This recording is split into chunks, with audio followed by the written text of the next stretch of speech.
the stage, hear the vibe. Pumped up to get ready for the fight. Big dreams, one chance, be the star. I'm the winner coming out of the dark.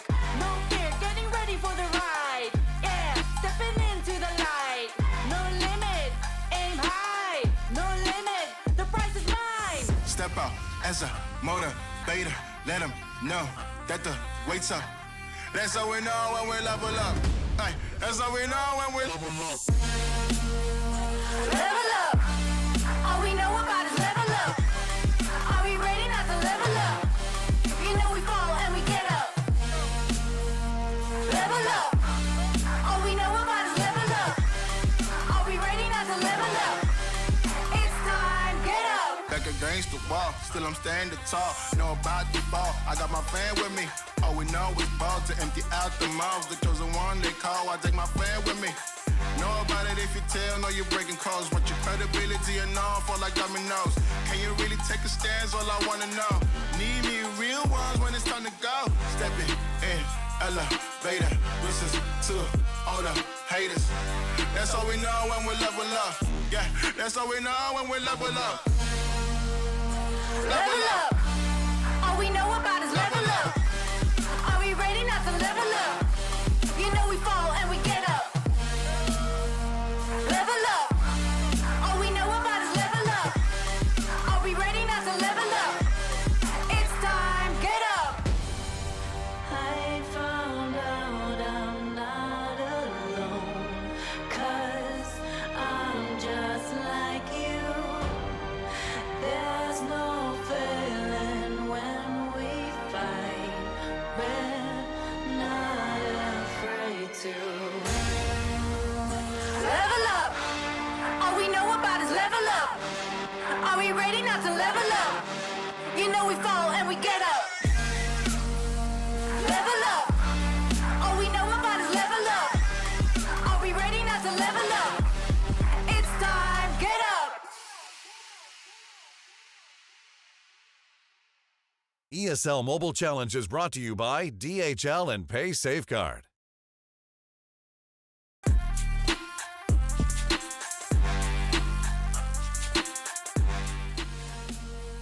Good evening, ladies and gentlemen. Welcome back to the ESL Mobile Challenge. This is Brawl Stars once again. I'm Lee Demon Smith, and as you can see by these two beautiful faces next to me, I am joined by Ark and Lethal. Lethal, how you doing, buddy? I know you've had a busy week to start with. It has been a very, very busy week indeed, but very excited for all the games happening today across the board. Some absolute bangers to start off with as well, and yeah, just excited to see how things will turn out in the end. And Ark, all investments aside, how are you doing, buddy? You know, I'm waiting for this cheeky grin to appear midway through the show. Oh, definitely. I mean, it could be a long show, let's fair to say. I mean, we've had so many 3-2s already as the season's progressed. I fully expect that we'll see some go all the way again today, but a couple of others have been quite short as well. We'll have to see how those teams sort of separate as the day goes on, but nonetheless, fully expecting some very exciting Brawl Stars action. Well, let's check out the standings. Let's get straight into it, because we obviously had one team that swept all others aside, and of course it was AC Milan Clash. A cracking start, 4-0. Cracking, amazing start for them. But I think the surprise here, Ark, I'll go to you first, was probably SK Gaming dropping the game early on. Yeah, honestly, I mean, it's not very common that we see it happen so early in the competition. It was the AC Milan Clash. It was quite a convincing victory as well to AC Milan Clash on a 3-0 there. And they did come very close against Mood Gaming with a 3-2 victory. So only just, I think that match went down to match point, if I remember correctly. And Lethal, we got some surprises coming out. Free agents doing well. NaVi turning up. I'm not gonna lie to you, mate. Seeing FA, it's just a breath of fresh air, really, isn't it? To see a team out of nowhere not only make it to the ESL Mobile Challenge, but also to be second on the table, and their loss was against AC Milan's Clash. So, in all fairness, they can't complain. They put up a really good fight, and we will be seeing them again later on against SK Gaming. Another true testament, but at least for 3X and Mood Gaming, one of them is going to get that first W on the board later on this evening. Yeah, without further ado, let's check out exactly how the schedule is going to play out today. As you joined us last week, you'll know that we have 2 days of fantastic action, 7 games each day as well. And starting off, NaVi up against a very tough task again, AC Milan Clash, and SK Gaming as well. So 2 tough games back-to-back for NaVi. But SK, they're looking to get some wins on the board. They're up against free agents after that. That will all be playing out maybe at 8 p.m. We'll see how the first games go because we had some big long games last week. We'll see. Reply Totem then against 3X. They have the double back-to-back against Blood Diamonds, and that'll be a tricky one because Blood Diamonds looking good. They then face off against Mood Gaming as well. And to round out the night, we'll be finishing off with 3X up against Mood Gaming. And that will be a battle, well, maybe a battle at the bottom because neither team have a win so far, despite looking very close to picking up those wins. Now, I believe we've all been brave. We've put our predictions out there. I don't think we've been that brave, in fairness, with predictions. Because as you can see how we've gone. So we've all gone with Clash, we've all gone with a back-to-back SK, and we all went with Reply Totem over 3X, but then we started to differ a little bit. Ark, explain Reply Totem over Blood Diamonds. Me and Lethal clearly thinking it, and the audience clearly thinking Blood Diamonds because they started so strong. So my thought process here is that, yes, Reply Totem have had a bit of a slow start in comparison to last season. But now, they've got over the excitement of their qualification spot for the World Finals. So maybe they start to, get back down to business, get back down to the scrims and the preparation. So, going back to, a bit of their backstory as well, they did recently get a win over Blood Diamond. No doubt Blood Diamond will want to get their own back on that situation. But at the same time, I feel like now's the time for them to really start coming into their element in this competition. See how it's gonna go. And Ark, we differed. In fairness, the Mood 3X, I really don't know. I was looking at it. Mood came in brilliantly, but 3X looked pretty impressive to me last week. Why do you go Mood? Well, I just flipped a quid, mate, and just thought, okay, Mood Gaming. But no, that's a pound coin to anyone else listening that doesn't know what a quid is. Very true, very true.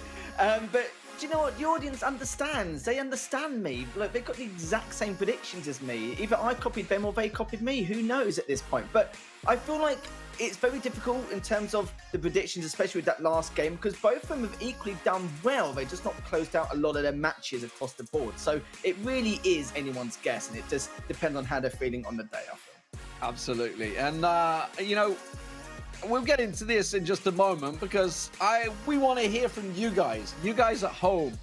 You can get involved. I know you're very vocal, so let's hear from you guys. Hashtag ESL Mobile on Twitter and give us some of your best tweets. Maybe we'll be showing them on stream later on. Try not to go too deep on players. Just a bit of banter. We're down with a bit of banter.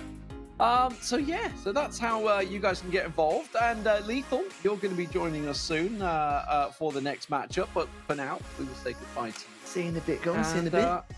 And we will crack on to the first game of the day. I know you're waiting for me to click that start game button, but just please bear with us, because we need to look at who is actually playing.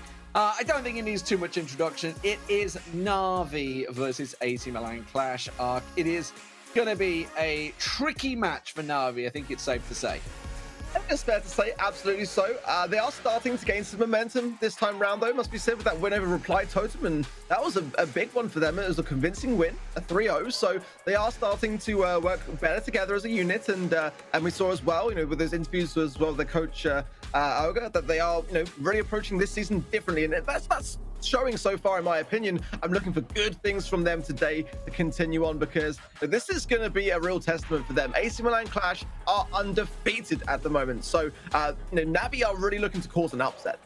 Let's hope we don't have 2 Jasons, this time out as well. Yeah. But for Clash, of course, they're coming into this one. We've talked about the 4-man roster. It's not a case of a substitute. It is a full 4-man rotating roster, whichever suits effectively in the map and the brawler pool which they prefer. They're not the only team to do it. There's a few doing it. Blood Diamonds doing the same thing. So there's a few teams out there that have started to adapt this way. And honestly, I think it's working really well for Clash. I think it's been like a breath of fresh air for them with Yoshi being picked up in the summer. yeah, not an easy thing either, you know, to rotate players around, but Clash make it look so easy. And when you can make that kind of magic happen, it's a really special thing. Often when you watch the way that Clash play, you know, sometimes you don't even realize who actually even is playing because they just look strong every time we see them. That's it. Yeah, I mean, every time I literally need to look at the screen to say, okay, who is in it this time? Because you couldn't tell apart. They all are equally very skilled players. So we're just waiting for the pick and bans to come through. The pick and bans, the bans to come through. There's not going to be any picking. The picking we'll get to see it when the screen's on. I would love, by the way, to be able to see the picking beforehand. You know, just throwing that out there so we can discuss exactly how the lineup is going to work.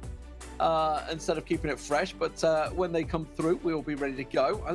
We also have the maps to be decided, of course, as we are into things. I can tell you, I can give you a spoiler on that one. We're starting on bot drop, so we're going straight into a siege map, which I feel plays into Clash's advantage. Yeah, I mean, it's one of those maps and modes where you've got to get stuck in early on, get that first bolt ideally. So caters to some of those, you know, brawlers that are able to close the gap, like Buzz, you know, with that gadget early on, get straight on that bolt. Mortis as well, as we know, you know, no shying away from the fact that the Nun would never need an excuse to bring that particular brawler out of the comp. But at the same time, you know, the bans may come into play. That could be something which NaVi are going to take into mind. They do like to play Mortis themselves.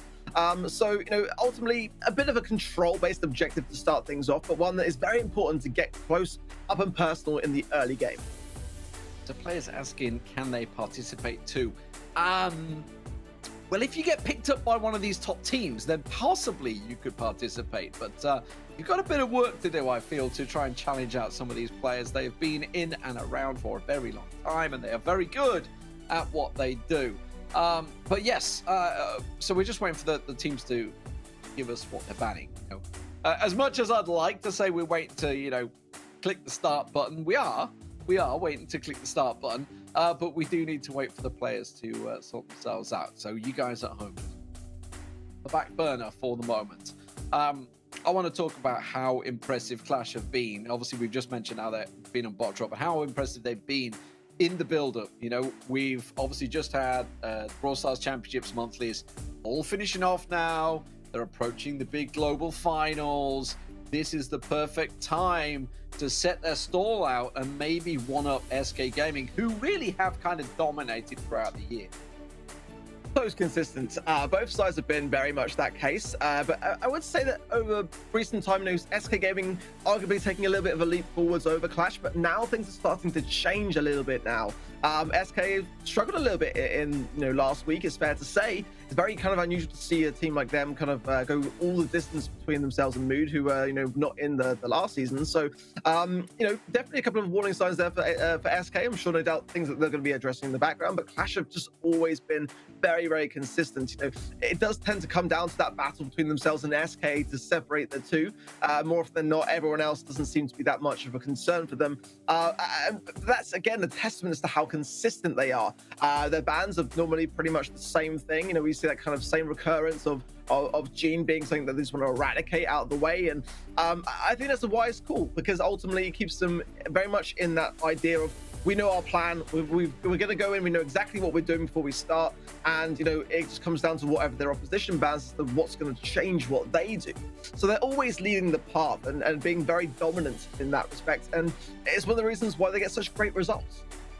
So we also should talk about the fact that Meg is available as well this month. So this week, I should say, is now available. Just like almost in the spring, you know, we obviously had a massive patch drop. This time, I guess Meg kind of is a massive patch drop in, because has pretty much been utilized by every team out there, and now is available for ESL Mobile Challenge. This is surely going to change the way the bans are going to work. Yeah, I would not be at all surprised if we see it on the ban list. Or not. Ash, it seems to still the flavor alongside the Gene for Clash, and NaVi banning Poco and Brock. So Meg is one of those brawlers which is going to be quite kind of high risk, high reward. You're only going to tickle your opposition until you get in that mecha. Once you're in that mecha, yes, you've got a load of beefiness to be able to power your way through, but it could be very map specific, I feel. So as you can see, we're going straight into bot drop, parallel plays, then pit stop, acute angle. You've got eyes, you guys can see that. I'm very interested by the Clash bans there. with the Gene Ash. I was just trying to look at what they'd done last week, and majority it was Gene Ash. And then if I look at day one, it's pretty going to be Gene Ash, isn't it? It's Gene Ash all the way. So the 5 games they've had so far all been Gene Ash. So they're staying tried and tested throughout. But the Brock Poco going out there does mean that they're going to try and remove that Brawler presence that we've had. And of course, going into Siege. Okay, let's get straight into it. Let's get into bot drop. What we're going to be talking about here. So, if you were to look at the map, you're going to see what are we expecting to come through here? I feel big, wide open space always caters well to long range. I think, Bell not being banned is always a good thing to be able to mark the bot and to be able to really take down a lot of that hit points very early on. Leon is great, in my opinion, here as well. It's going to suffer a little bit on range, so you want to be careful on who you side with. But the map does cater nicely to a lot of those lollipop drops, which is kind of more preferred gadget, I would say, for that particular brawler.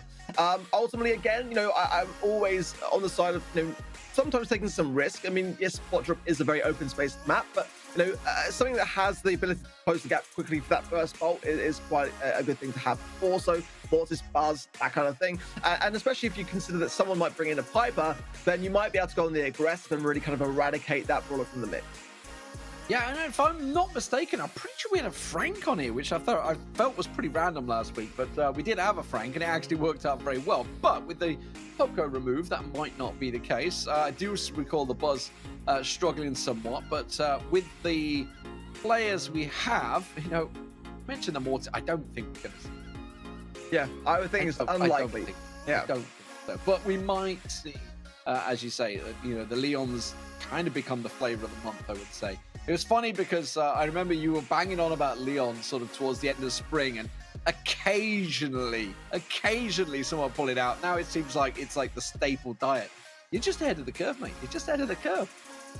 Well, exactly. This is why I'm here, trying to bring the best of my knowledge I can. But ultimately with Leon, I feel like as well, just having that new gadget coming into the mix just gave so much more adaptation towards that particular brawler, gave it a bigger option. Not really a big fan of point projectors. I know a lot of the pro scene aren't, because you can more or less tell when it's being ran and which is the real player and which is the projection. But ultimately, not really much aside from that has changed with Leon. No kind of big damage buffs or anything like that. It's just simply having that invisibility, radius is a really key component. You can combine it with a lot of other great things. Having a Bell just able to sort of stay within that radius too can make a lot of those shots land, because your oppositions are kind of left guessing. Well, I was just about to say, I assume we're expecting a Bell or a Byron here, because it's a pretty open map. It's like a big open expanse. Or a Piper, maybe? Maybe a Piper in there. We have started to see Piper popping off a fair amount in Siege. We're just waiting, guys. I'll be clicking the button in a minute to start the game. When the players are ready, we just want to talk. We just like talking to you guys. You guys at home, we just want to talk more. And then, when they're maybe good to go, we'll click start. But you know what? I'm going to press it. I'm just going to press it. Let's get it on. There we go. There we go. We started the game, boys. We've started the game. So let's see what they do bring out. It is going to be the Bell in there straight away. There's the Leon. We pretty much guessed those two. And the Buzz across the side there. And the Sprout's actually coming out for MMA. Interesting. I wouldn't have been opposed to a pro here either myself, but I think Spike is great on defense, as is the Sprout. So both of those ideas being adopted by both NaVi and Clash early on. Bolts, though, going into the pocket base Milan Clash, but not enough. They're ready to get a substantial amount of in the pocket, but either way, NaVi will have to defend this, and Cubic has no super there for the mark, so this could be coming in quite heavily actually here. Clash are behind it also. Wall goes down, but who's connected? Oh, will it? It tries to keep it away. It will get a little bit of damage done. And of course, it means that NaVi have lost control of the mid as well, because they've been back on defending. But Alex in here, along with Cubic, had Chaos. That's a nice little move from him. Look at how aggressive he's being at keeping Alex away. And he may well do enough to just completely lock him out at the moment. Finally, MMA is going to get close. We had to use his overgrowth to get in there. And at the moment, Clash are happy to just back away at the moment, because they realize they have a huge bolt advantage once again. Alex comes in, but they just can't get a bolt. They can't pick anything up. Yeah, a really suppressive round then. Clash, we're going to have a push to the back of it. I was going to say, look at how many nest eggs there were. Gear was placing them down really nicely. They were popped pretty nicely under the grand scheme of things by NaVi at a time when they were not going to really go down off the back of it. But Now the mark coming in from Cubic, and that's a really important thing to have. The bot will still connect. However, I think it's a wise thing to leave it there, take that damage, get quickly back into the mid, and trying to get a final push from this, because at the moment they are playing catch-up. Doesn't seem to be working out well for them either. They don't seem to be able to gain any control at the moment. They're just being punished. This left channel, Chaos is dominating it at the moment. He's going to put the pressure on Cubic. He's took Cubic down as well. MMA can't do anything about this one. And the last siege is very much going to be Clash as well. It's going to be a quick, early first game for them. Now NaVi are going to have to think about what they can do in the next matchup to try and challenge. Yeah, there was the potential for a round, there really was. I think Clash played it quite well, actually. If Yoshi had gone down trying to bank that bolt, maybe it would have been a different story. But ultimately, you know, a very consistent start, again, as we kind of expect from Clash. But you never really know, you know, going in to another week, maybe teams have had a bit of time off. And it doesn't seem like Clash have had that. They seem like they've been keeping up massively so, or are just that good either way. You know, NaVi are going to have to make a comeback and make some adaptations if they're going to take this first step. Yeah, and I do wonder what adaptations are going to be, because, you know, they've got the mirror it in the Bell and the Leon, and it's just not worked for them. You know, has the spike been that impactful? I don't think so. I think it was a case of just losing their channels. You know, Bad Chaos absolutely dominating that left side. You can see they tried to switch the Sprout of MMA to go against the spike. Like, they tried to switch it, see if they could get anything working. It wasn't working, so they're going to have to change up what brawlers they bring to the park. So what the hell are they going to try and counter with? I think they've got to drop the Sprout for me. It's a bit of a risky one. It can kind of have some great control and some good defensive capabilities, but ultimately, I think Spike is better on defense at the minute as far as that's concerned, especially in this kind of wide open space. Having Kerbal as well can really get some good value. You can also try to take down that lollipop drop to get the right angle on it from a distance. So it does, for me, have a bit more utilization, and it could be worth just kind of matching that idea. I think I'm not opposed at all to a Piper. It's just a bit of a riskier thing to have. You know, you ultimately want to go in very aggressive and pop a lot of gadgets, get some homemade recipe connections. And as well, Clash know how to play against that more often than not. So they'll be utilizing a lot of that cover themselves. I think you've got to be bold here, ultimately. You know, you've got to try to go in with something different. I think Buzz could be a good shout, and NaVi have used that Brawler in the past quite well. But, you know, it's going to be tricky for them. You know, ultimately, Clash are not a team that you want to be playing catch-up to. You want to try to be leading them and putting them under pressure. They don't have the best, you know, sort of match statistics when it comes to their first sets. More than often, Clash tend to lose that first set. So it's kind of one of those things where if they take this first set, then NaVi could be in trouble. I was wondering if they could bring an Amber to it, but we'll see what they go with. It is going to be the Piper switch in with the Leon, and they're sticking. Is that the Sprout in there? Yeah, they're sticking with the Sprout, but the Pam switch comes through again, and the Byron this time around. So it's Clash that actually switched more up than anything. And I like Byron here, definitely. I think that's a great brawler to have. I'm not opposed to, but it's still got its advantages for sure. Doesn't seem to be making that much of a difference despite the comp change for Clash so far, as they do get the first push. And yeah, this is where that Piper on defense was not a position where Cubic wants to be in. It's gonna be a bit of a struggle here, and a lot of HP already approaching the Ike. Pressure being kept on, and the problem is when you do have the Piper, it's very hard to slow down, obviously, the bot. So just a 13% start, not the strongest, but NaVi this time trying to keep the pressure onto the bolts. See if they can get a little bit of control, and that's what MMA is doing this time around, but he's just being pressured non-stop by Yoshi. Yoshi collects himself a double! Oh, just about clutch to put it down. Won't be able to get the second one back, though, and that's interesting. NaVi might be able to bank a few here. Cubic absolutely decimating Clash at the moment with just continuous tap after tap. Not an easy thing as well, because the Pam ultimately is a pretty big counter to him. Having the additional heals and some tankiness on the field is a tricky thing, but he is doing exceptionally well under the circumstances. But is it going to be enough? At the moment, Clash have got all that mid control. The bolts are pretty much tied with 30 seconds to the final push to come. Can they turn this around? Alex around the back manages to get down one. Can he get a second? Yes, he can. Takes Guille down as well. Chaos picked off, and NaVi surely will be able to lock this one in. They've got 20 seconds to hold on.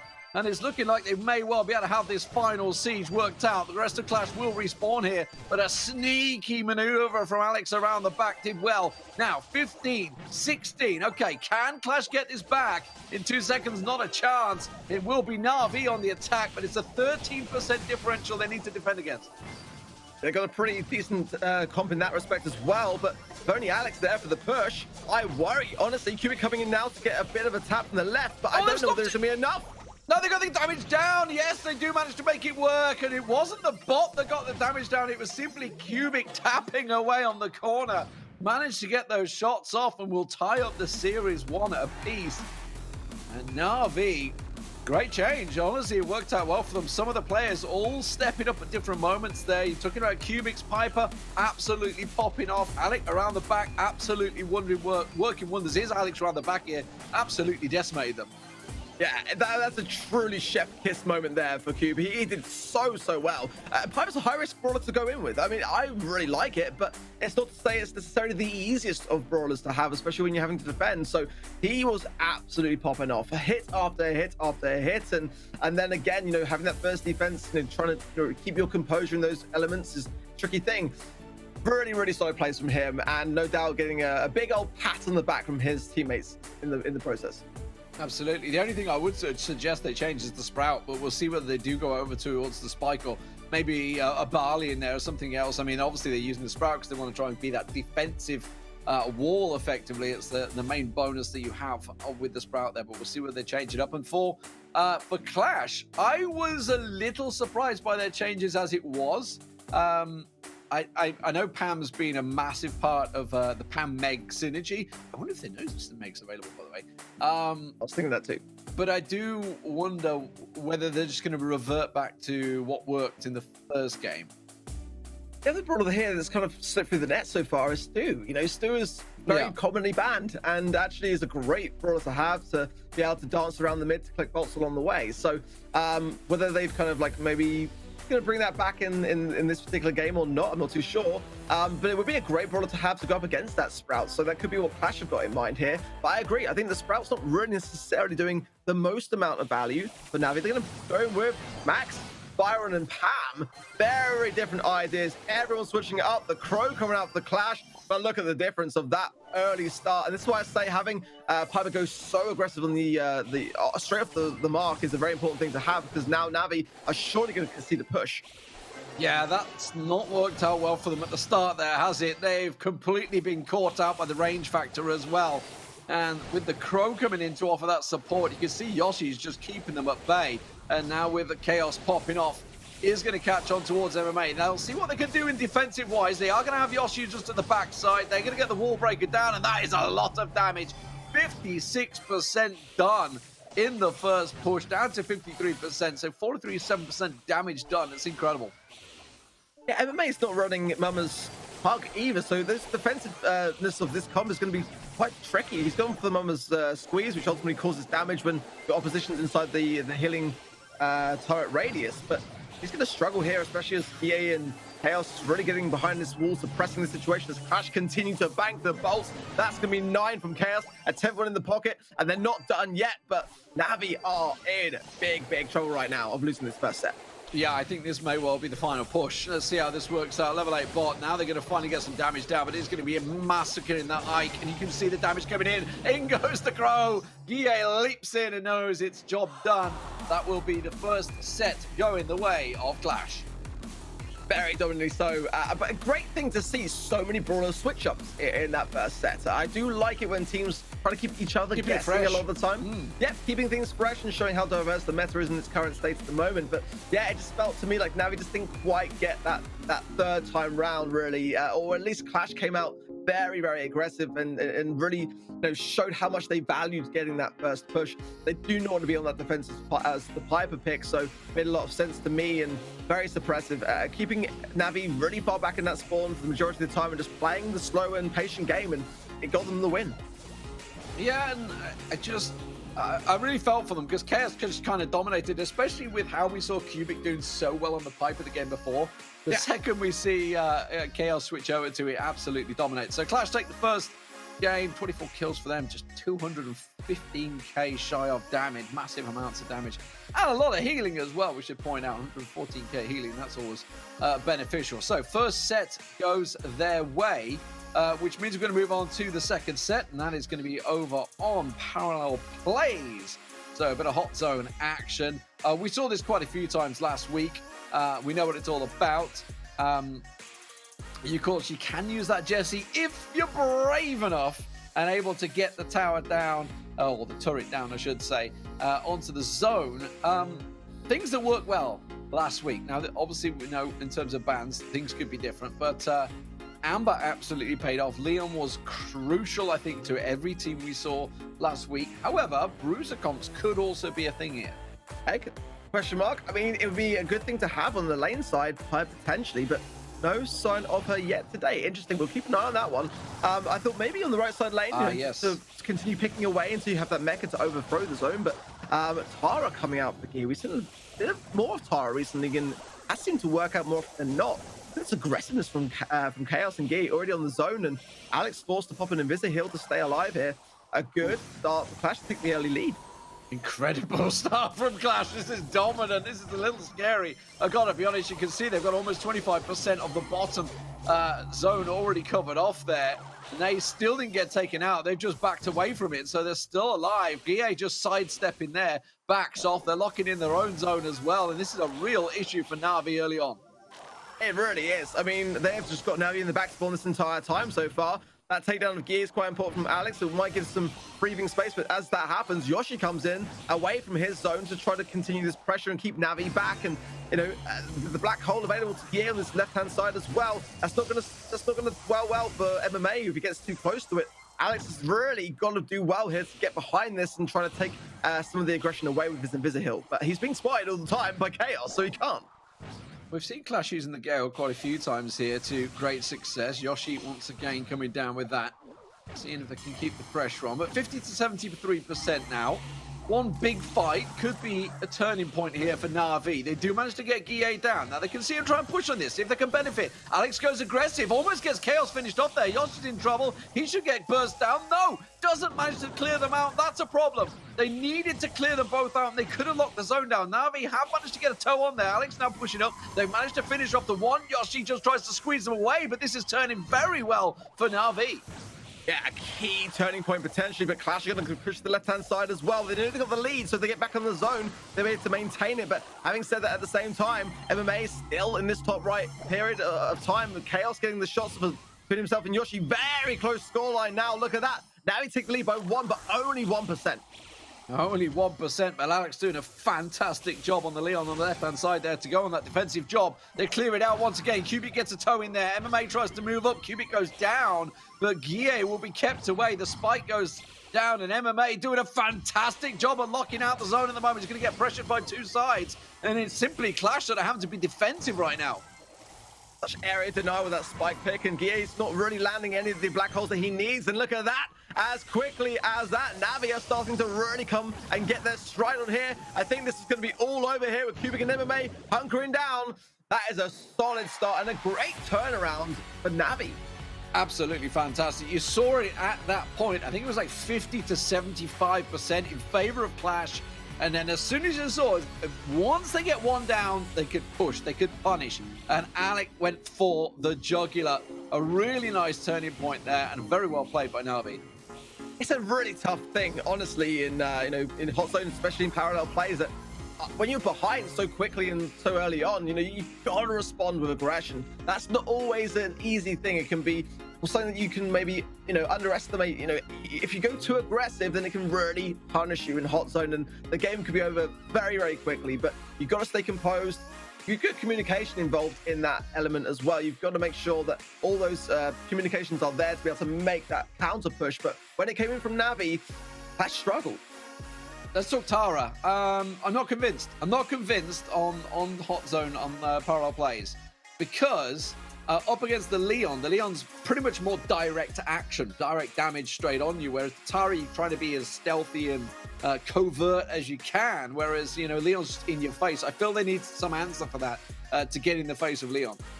I understand the approach. I mean, the support from beyond spirits can kind of like pester the lollipop drop if you get a team wipe and do that bit for you, or the life plant from Spike. But ultimately, one thing that I feel Tara can do pretty well is if you've got that black hole to hand and you're on the zone, you've got a lot of defensive capabilities there, but ultimately it can struggle with brawlers like Stu, who can break through a lot of that defensiveness. So it kind of worked out well at the beginning of that last game.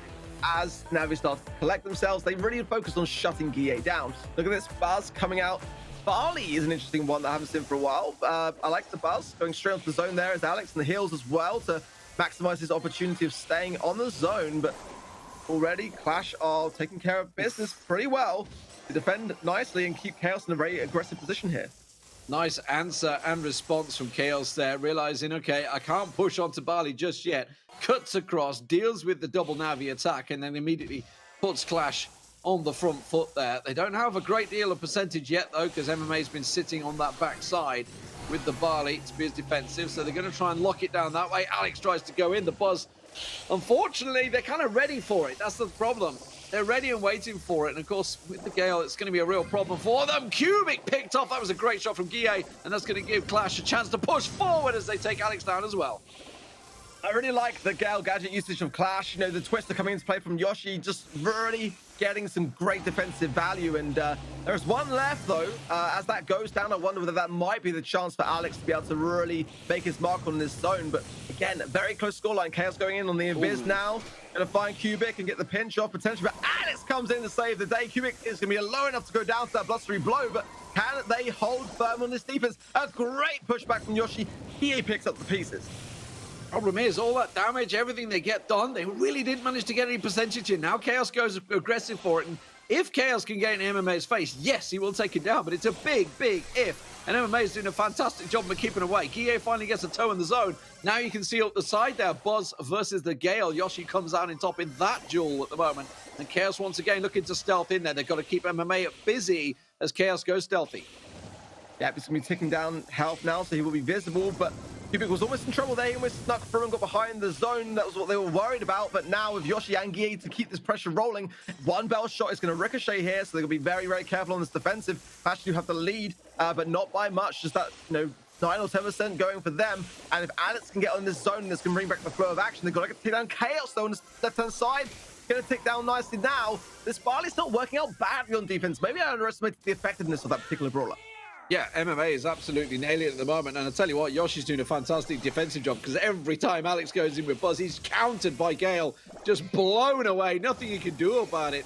And Guille, at the moment, is tapping in the mid. Now you can see 71%. Now Clash have themselves a foothold, and that's what they needed. They tried to switch it up. MMA tried to go on the attack this time, but that kind of little move there has cost them dearly here, and I think Clash are going to be able to lock this one out. Yeah, I think you nailed it. Cost them so dearly. Honestly, there's really little that Alex can do as the defensiveness on Buzz doesn't cater here. You really want to go on the offensive, which is what he was trying to do all game until he's shut down a ton by Yoshi with those gadgets. But ultimately, changing that strategy mid-game didn't work. You saw MMA go from the left to the right, whereas he was doing a much better job on defense. But Clash kind of put them in that spot. They left with no choice, and Clash were able to capitalize from that. Yeah, really nice game, honestly. Very even until that one little tactical move that NaVi clearly called for to try and make those adjustments. I do feel that Alex on the Buzz was fairly ineffectual that time. I think maybe on a Leon he would have been a lot better there.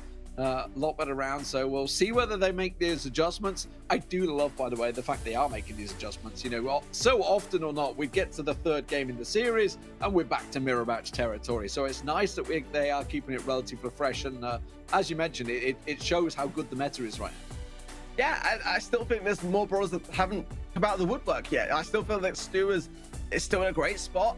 Both teams haven't touched that brawler yet. I think that you're right. Amber would be a good one to have as well. Just do some great work with the turret too. Yes, the meta is evolving as we go, but I still think there's some options. Meg, again, haven't had a great chance to try her out here, but I would imagine that, if you're able to get a couple of shots on the right-hand side once you get the mecha, you can overthrow this a little bit. Yes, Yoshi can cycle you and kind of force you back against the wall, but I think having that mecha is a great thing to have here, but it is a high risk thing as well. You're not able to chip down the damage that you necessarily need to then be in that zone for the long term. It's more like a potentially a short-term thing before you're overthrown yourself. So I can see it both ways here, but nonetheless, maybe I just want to see some mech. Maybe that's what it is. Just to remind you guys, it's Gene Nash was banned out by Clash and Poco Brock were banned out by NaVi. I do wonder about the Bell. I mean, obviously it's been fantastically done.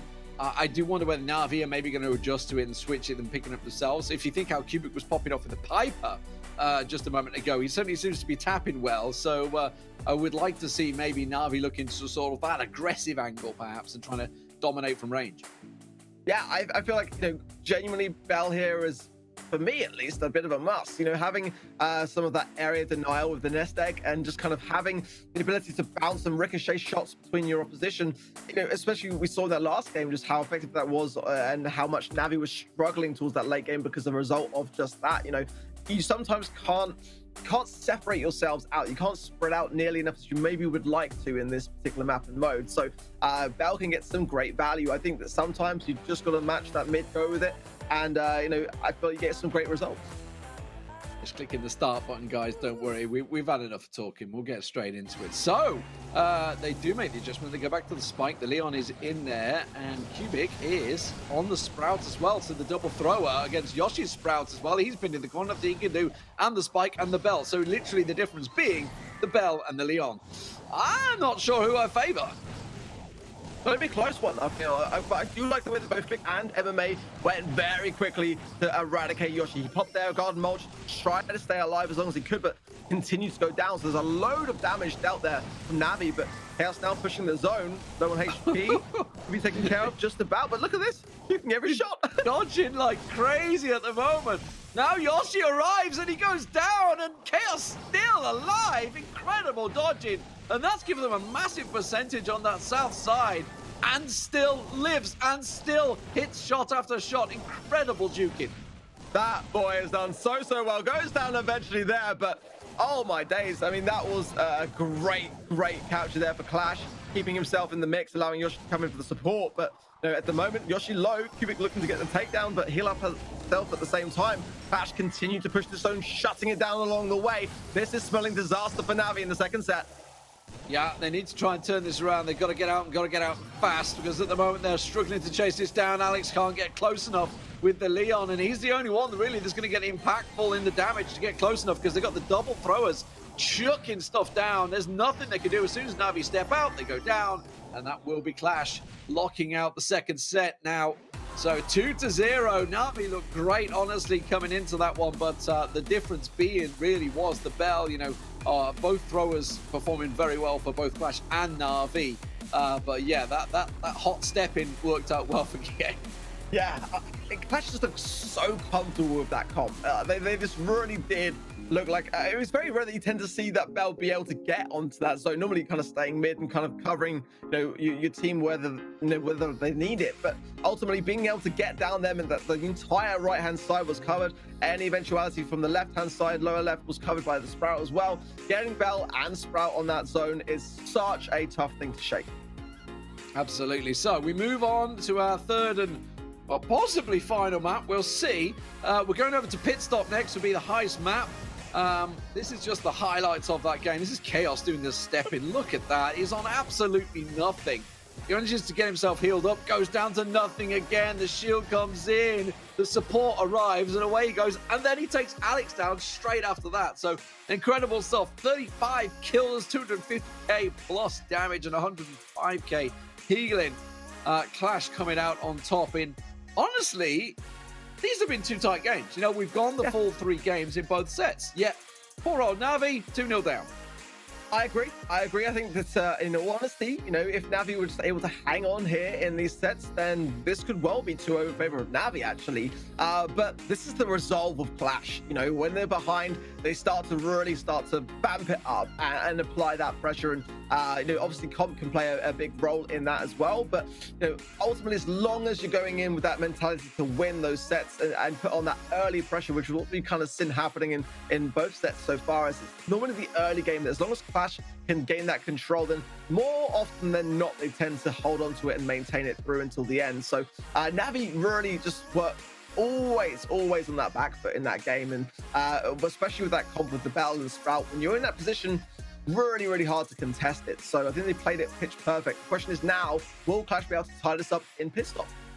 Yeah, and pit stops, you know, tricky map. You obviously got the 2 channels either side you're going to be looking at, and the mid is pretty exposed. Yes, you got the 2 strips of grass, but I'm expecting something similar. You know, the Bell's in there, the Piper's in there perhaps. See how it works out. There is the Piper, I can see straight away. Also with the Tara, I wasn't expecting that. And the Stew finally turns up. You've been calling for it all day, and the Edgar straight over the back. Love to see it.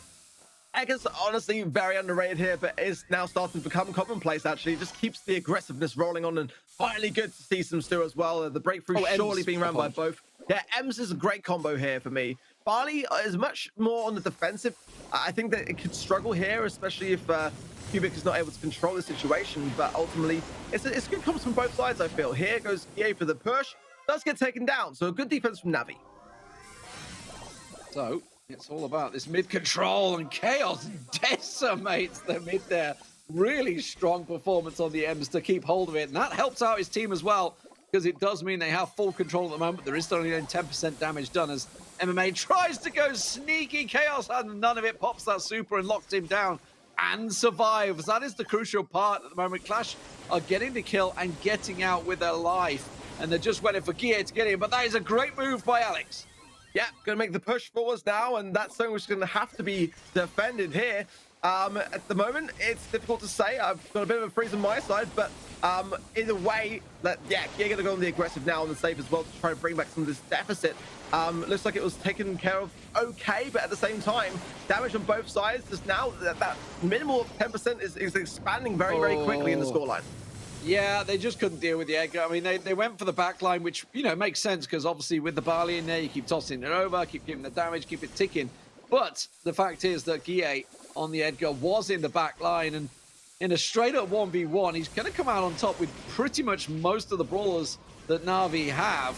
So they've got to be careful, especially when you're coming out without the reload as well. 16% and counting. This is looking like they may well lock this down. Yoshi goes in, goes aggressive. They've got to keep MMA at bay here, and they should be able to do that. He's going to be a good counter to Guille, the only one that really can counter him well. You can see he pops out super, tries to keep them at bay, but Bad Chaos is there. Yoshi will be able to take down Cubic, and this will be Clash's first game.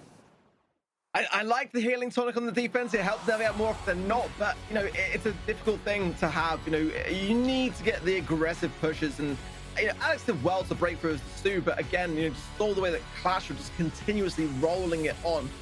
Ems as well, getting that to the safe was very key for them to be able to really assert a great amount of damage.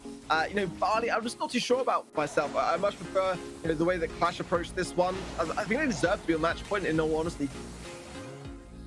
Yeah, honestly, the Edgar was a great choice. I'm wondering what we're going to see to counter that. Obviously, they brought the Ems to the table to try and counter some of those bruiserific brawlers, but the fact is, you're chasing it. Edgar can just jump over that wall, and you chase, and he's getting that free damage. Yes, he's taking damage while he's there, but he's getting that free damage in, which is a real problem for the team. And as you say, you know, with the Barley, yes, you can get the throwing damage over the side. Maybe if you want to stick with a thrower, maybe go with a spike instead. I understand why you want the Barley, because you want that tick damage, that dot damage that goes down with it. But the spike would be good to counter, say, the Edgar at the same time. Let's see, though, if they want to stick that way, or whether they're going to switch it completely and go with some very aggressive brawlers. When you hit it on the head, honestly, you know, Barley's pretty much a direct counter to Edgar, and that is the reason why NaVi has swapped away. I think that's a smart thing to do here. The question is it too little, too late? Dynamite can get some good results actually here with the wall breaking abilities, but dropping the Ems, I'm not too sure about myself. We know what Chaos can do on the Rico, so no doubt he'll be putting that to work. And without the Brock ban, with the Brock ban in play, rather, he's going to have to utilize more walls. Well, we'll see how this Dynamite plays out. I'm not too sure. Against the Stew and Edgar, I feel it's going to struggle to try and pin them down, but with Chaos being able to sneak around the back there, they've got to be careful with this one. So the GA change. We've seen Clash pulling out the Dynamite quite a few times recently, so this is nothing new. And of course, this is what Dynamite brings to the table. Just toss, over goes the Dynamite, and manages to get that damage down. And now Clash have this smallest of leads. Yeah, Alex doing well there, but Yoshi just able to get the pickup. Q can jump in, but too low possibly. Worry about that respawn, and Chaos gets the pickup, so that's going to leave MMA here. And yeah, the jump straight into the action there. The dino jump coming from Guille, so able to contest this mid very quickly, but he's going to struggle if Alex can close this gap. That's why Chaos is there to help him out there. Cubic as well will win that lane, so if he pushes through here, get some damage maybe, but Kulo do anything about it. But the problem is that his mid is opened up and Chaos is just constantly putting damage down onto the safe now, and that's a real problem. They have to deal with this left channel. They keep going for the safe themselves and just ignoring Chaos, who just gets free damage constantly coming down. And Yoshi's doing a fantastic defensive job, but they have not even gone towards Chaos. They've got to deal with him. Yeah, you really do. They've got to break through this wall, and Alex knows that, but by doing that as well, it might give themselves a bit of a trouble to get this range, but the dropping the bomb didn't quite pay off there as the Edgar jumped in regardless, but they maybe done so much already. Just a couple more shots here and there. If Yoshi can close the gap, that will do, or Chaos will be enough here. 3%, here it comes. Chaos will steal the final deal there. Clash will take it. Yeah, in the end, they made it look easy, didn't they? They just did not deal with the Rico of Chaos on that left-hand side. They were so focused on trying to clear out that mid and get control over the mid so they can jump over the back there with the Edgar. They just completely ignored the fact that as soon as Dynamite came in and wall break that was trouble. That was trouble. So in the end, it will be a quick 3-0, which is great for the scheduling, but not so great for you, the viewers, because we like to see these guys going at it a little bit longer. But this is the final game, and as you can see, once that hole in the wall is there, Chaos just keeps finding the openings. Yeah, he knows the Rico angles better than anyone, and I just feel like there was a great deal of synergy between the Clash members in this game, more so than potentially some of the others today. It just felt like every time there was someone there with just a sliver of HP that would have slipped through, could have healed up, could have got some damage in the safe, they located it and spotted it, and as quickly as that takedown happened, the push was there to continue on the aggressive. So no surprises there for me. They just know how to play so well as a unit, and regardless as to which of the three are playing at that time, they're always able to make it work. Well, for NaVi, they need to pick themselves back up off the floor because Clash are out the way, but next they have SK Gaming. We'll see you after the break.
ESL Mobile Challenge is brought to you by DHL and Pay Safeguard.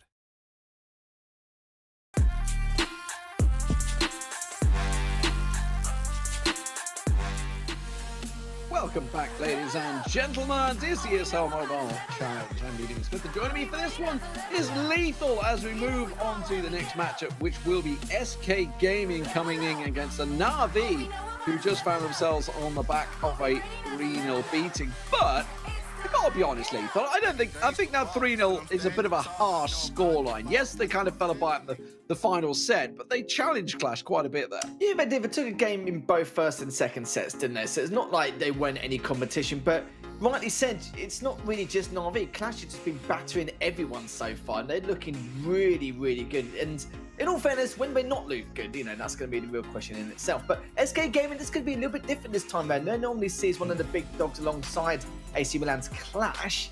The only problem is, so SK Gaming, they were okay in the first week, but we do normally see a lot more strength coming out of them, a lot more flair here and there. And normally, I wouldn't say they dominate their opponents, but really give them a real run for the money and make sure they barely take any gain. But they've actually slipped up quite a few times along the way here. But let's see if they manage to correct a lot of their mistakes from their previous matchups here.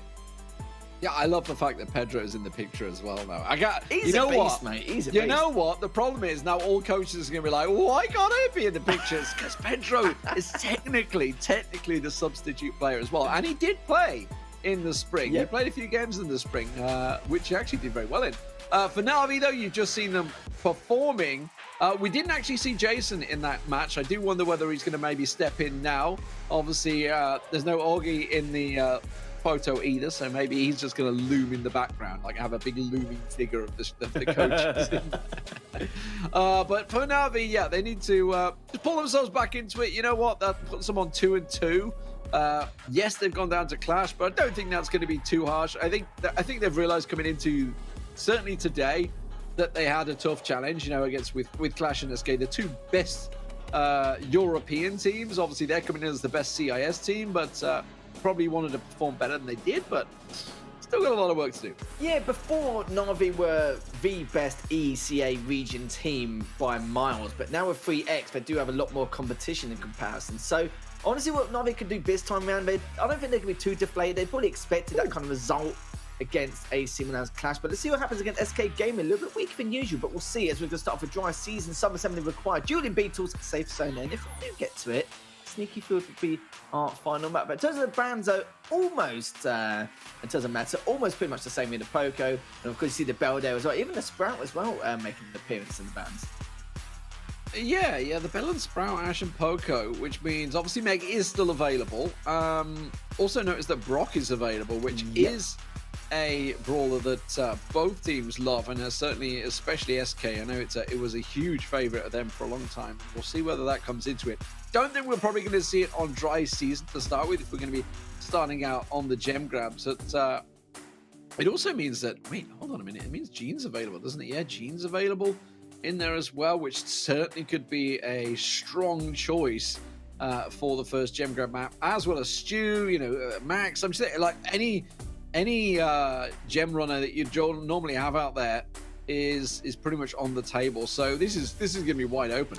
Yeah, it does depend on map really for Bounty in terms of the Brock anyway, but I know that SK Gaming love the more aggressive approach, like switching out that tick for the Brock, or just have something there to show that if they are on the back foot or do have any kind of disadvantage in terms of the very start, maybe not having the blue star or maybe just taking a death or two, but at least that way they do have an opening to exploit with that Brock as well. With the tick, yeah, it's great, don't get me wrong, but it does take a little bit more time, need a little bit more patience across the board, and can be a little bit of a pain sometimes depending on the circumstances. It goes to show I was looking at something else while they were up, and I was talking about gem grab. They don't even play a single series of gem grab. Of course, of the 6 maps they have to 6 method games they have to choose from, they dropped Brawl Ball out of this. Good lord, gem grab, brain, kick in, here we go. I mean, this is not good. This is not good news. We're only on the second game of the series of 14 to go. This is not a good news. But okay, dry season. Let's talk about dry season. Right.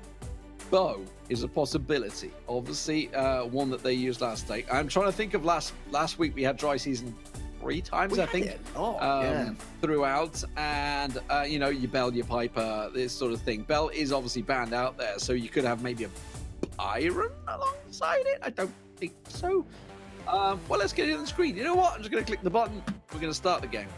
Let's absolutely crack on here. Let's see what's going to be happening now between SK Gaming and NaVi. Of course, Brock. Bit of a, you know, shaky start here for NaVi, but let's see how they do this time round. And yeah, we were talking about the Brock, both bringing it to the table here. Perfectly understand which is prioritising the range. And you did mention the Byron, actually, D-Man, and he is going to be playing on the side of SK Gaming. Yeah, but I didn't expect the Leon, which may or may not work. We'll see. This was something they brought to the table last week, and they actually lost a couple of games on this last week, and it's one of those things that if you get close enough, it can punish because obviously they're long range. But if they miss, if they catch those taps, you're dead. This is pretty. I mean, much without it. being Murray Walker, it's pretty obvious. if they shoot you, they're dead. Well, this is it, isn't it? This is it. Minute 10 left to go. Still, nothing really to discuss as of yet. Only got 1 kill lead for SK Gaming and the Blue Star as well, which must mean that because a couple of kills needs to go to NaVi's way at some stage. But remember that they do have to tick, and the only problem is for NaVi is the fact that SK do have the range in their favour. Only by a bit, but it depends how much damage they take along the way. As you can see, Scarlett's just trying to keep Ali at bay, and MMA's just trying to push up with that tick a little bit more just to keep him trapped into the corner. But still, they're just back and forth, just waiting for that perfect opportunity for them to take a lot of damage and then make that vital push. But 30 seconds left to go, and at the moment, they need to make that push soon. Yeah, and it's going to be very hard to push into a Brock. He's used his super, so 20 seconds to go. But that super now down. Let's see how they're going to be able to push. But the problem is they're really all range. And the tick, yes, he can try and corral you into the corner. They have managed to get Levski down. Semantic has to back away, but he manages to catch the shot down there. His super comes out. They put the pressure on MMA. They've got to back away. And NaVi will fall in the first game to SK. So SK taking it 1-0. Changes-wise, with the way that SK set up there, the tick was kind of ineffective, I would say.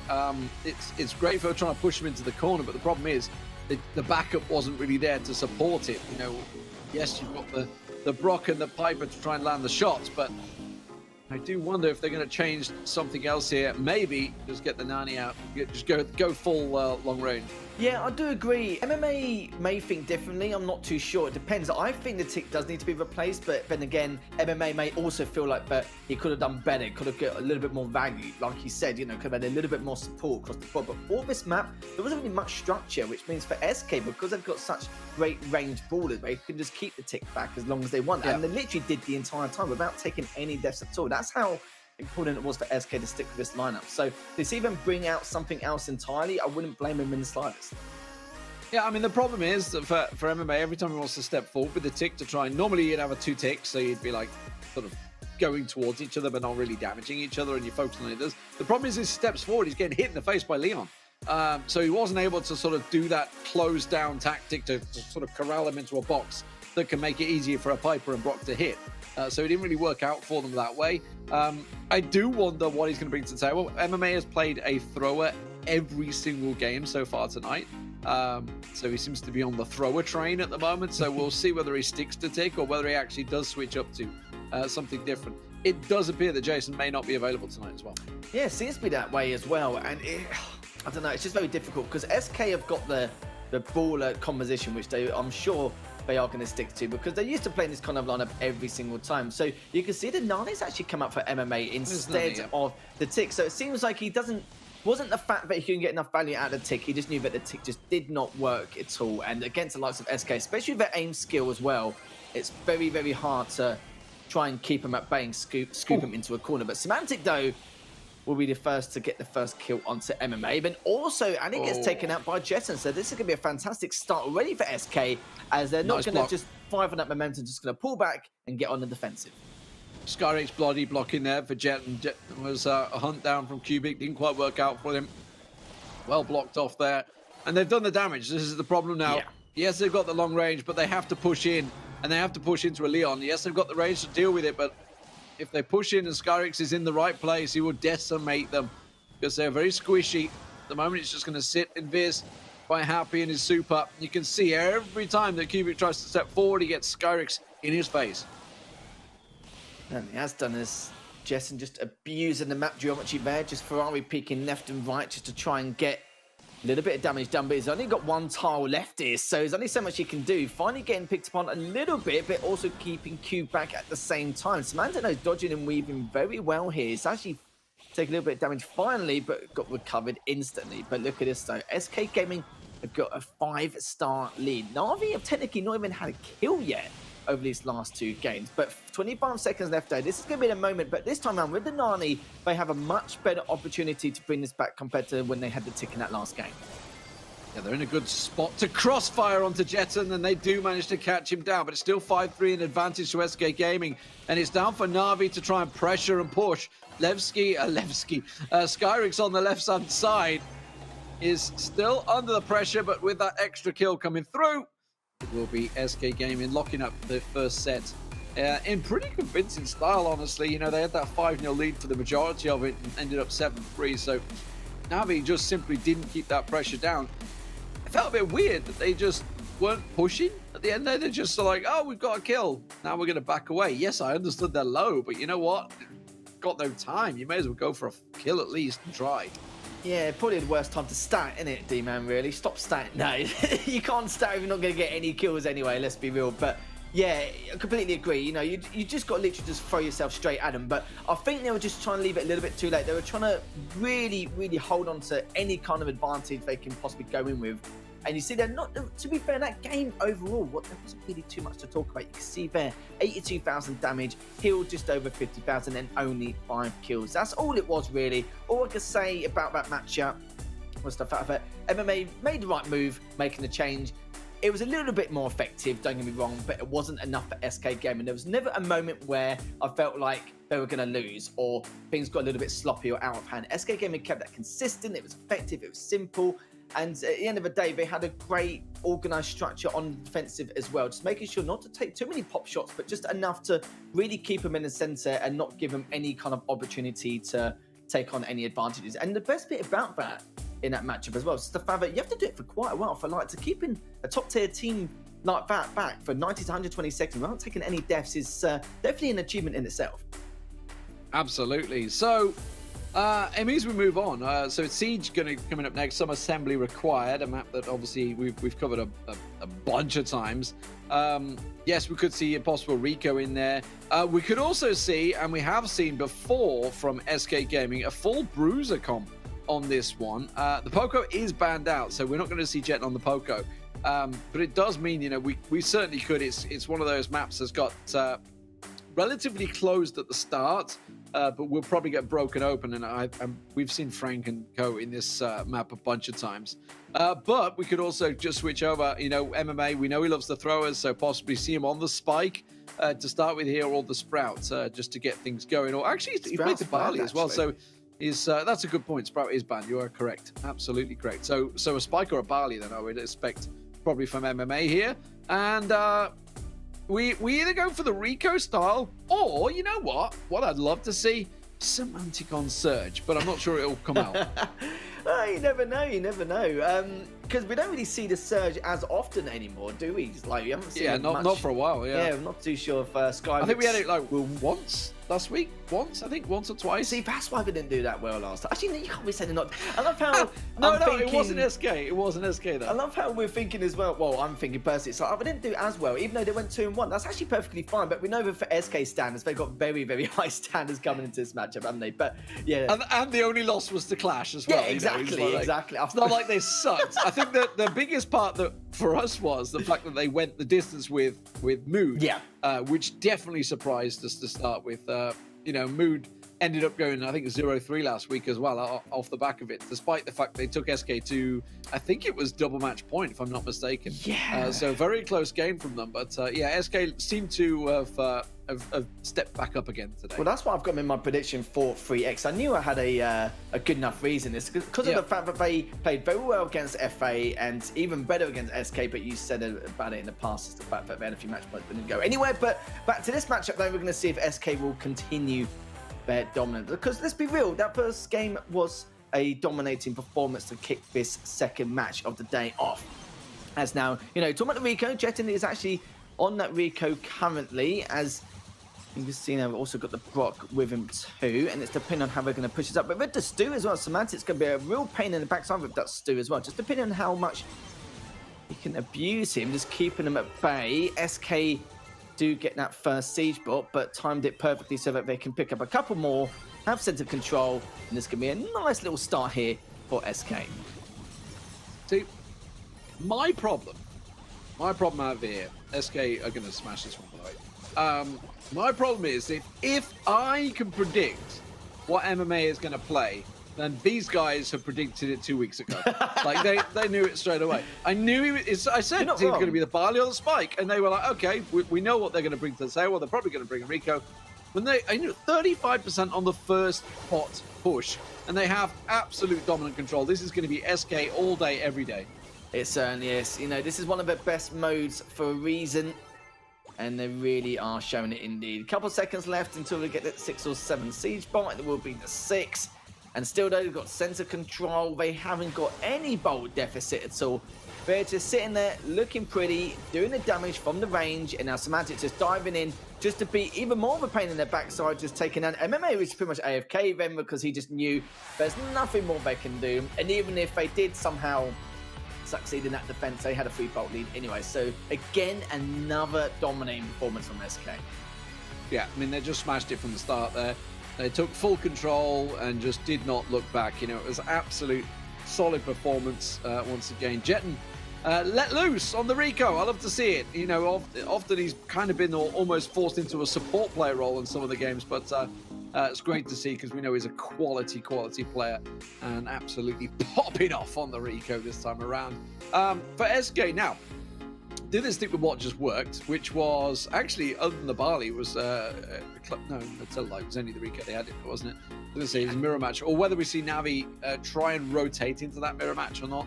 But you know what? I know SK, they might just completely switch it up, which they often do. Yeah, this is one of the, not their best game modes, but one they enjoy the most as well. I'm sure they've got plenty of compositions just to really meddle with them. You know, a lot of mind games, you could say. But you're right, though. Even if NaVi do create some kind of mirror matchup in terms of compositions, then I don't think that's even a good idea either. I feel like SK gaming right now is just mechanically just a lot better in terms of movement, their prediction, their coordination, everything, you know, all part of the jigsaw puzzle there just coming together. Maybe something as a huge risk to counter it, but apart from that, it's very difficult considering we know what SK are like in this set. But I wouldn't say they pretty much gave up from the beginning. It's just whoever's playing as the Stu in that last game really give them hell, like in that right lane. There's been a real pain just being here, then everywhere, just doing a lot of damage across the board, a lot of map presence.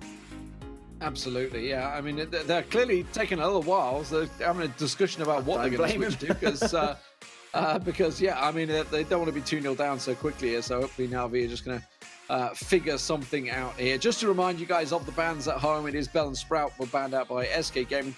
They've kind of banned out either Bell or Sprout or a combination of the two with Brock involved pretty much all last week. So I expect that to stay throughout the rest of the ESL Mobile Challenge season. Ash and Poker banned out by NaVi. That is something that they've banned out a couple of times as well. So clearly something they don't like. Start button has been pressed. Let's see what they're going to bring to the table. It is going to be the Rico, Brock, and Buzz for NaVi. And it is going to be the tried and tested, sticking to the same. Tell a lie. They've brought Sandy out. Skyrix is on Sandy. Interesting. Okay, we'll see what he can do there. Okay, never mind. He's already cracked on and he's been taken down straight away. Is Cube now on his own in the middle of all 3 members of SK. Level 3 siege, but will be in the hands of SK Gaming. There will be the defense here for NaVi. But Ali's just trying to do a little bit of damage just to try and cushion the blow. But we're not too sure how much it's going to cushion though. Already done a fair amount of damage onto the Ike. 69 and still keeping them at bay. Look at this, SK Gaming 2-bolt lead, center control looking very good once again. Yeah, and this is the bonus you have bringing a Sandy in. You hit that sandstorm after the bot attack, and there's nothing NaVi can do about it. You're invisible to them. You can't charge into it, so it just gains that little bit of control and puts someone to a 6-bolt lead with just 10 seconds to go. So SK, they will get wiped out here. NaVi will gain control, but the bot is going to be theirs. Certainly is. 5 bolts down. And saying that though, even though they won't have center control anymore, it's not like SK have got a huge bolt deficit to try and recover from. They do get 5, actually 6 in the end, so turn that around actually. There's still going to be 10 bolts available even after this bot's been taken down, but it all depends on how well they can control this center. But actually, they've had quite a few issues at 23%, which does mean that NaVi need to go all in and try and keep them back from these bolts. But at the moment, they're not really in the position to do so yet. Well, I mean, they've got 7 bolts in. They've just taken down the left channel. There we go. This is looking good for NaVi. This is going to be about around level 10, I would say, or 11 bot coming out here. NaVi looking to try and regain control. SK Gaming pushing back out, though.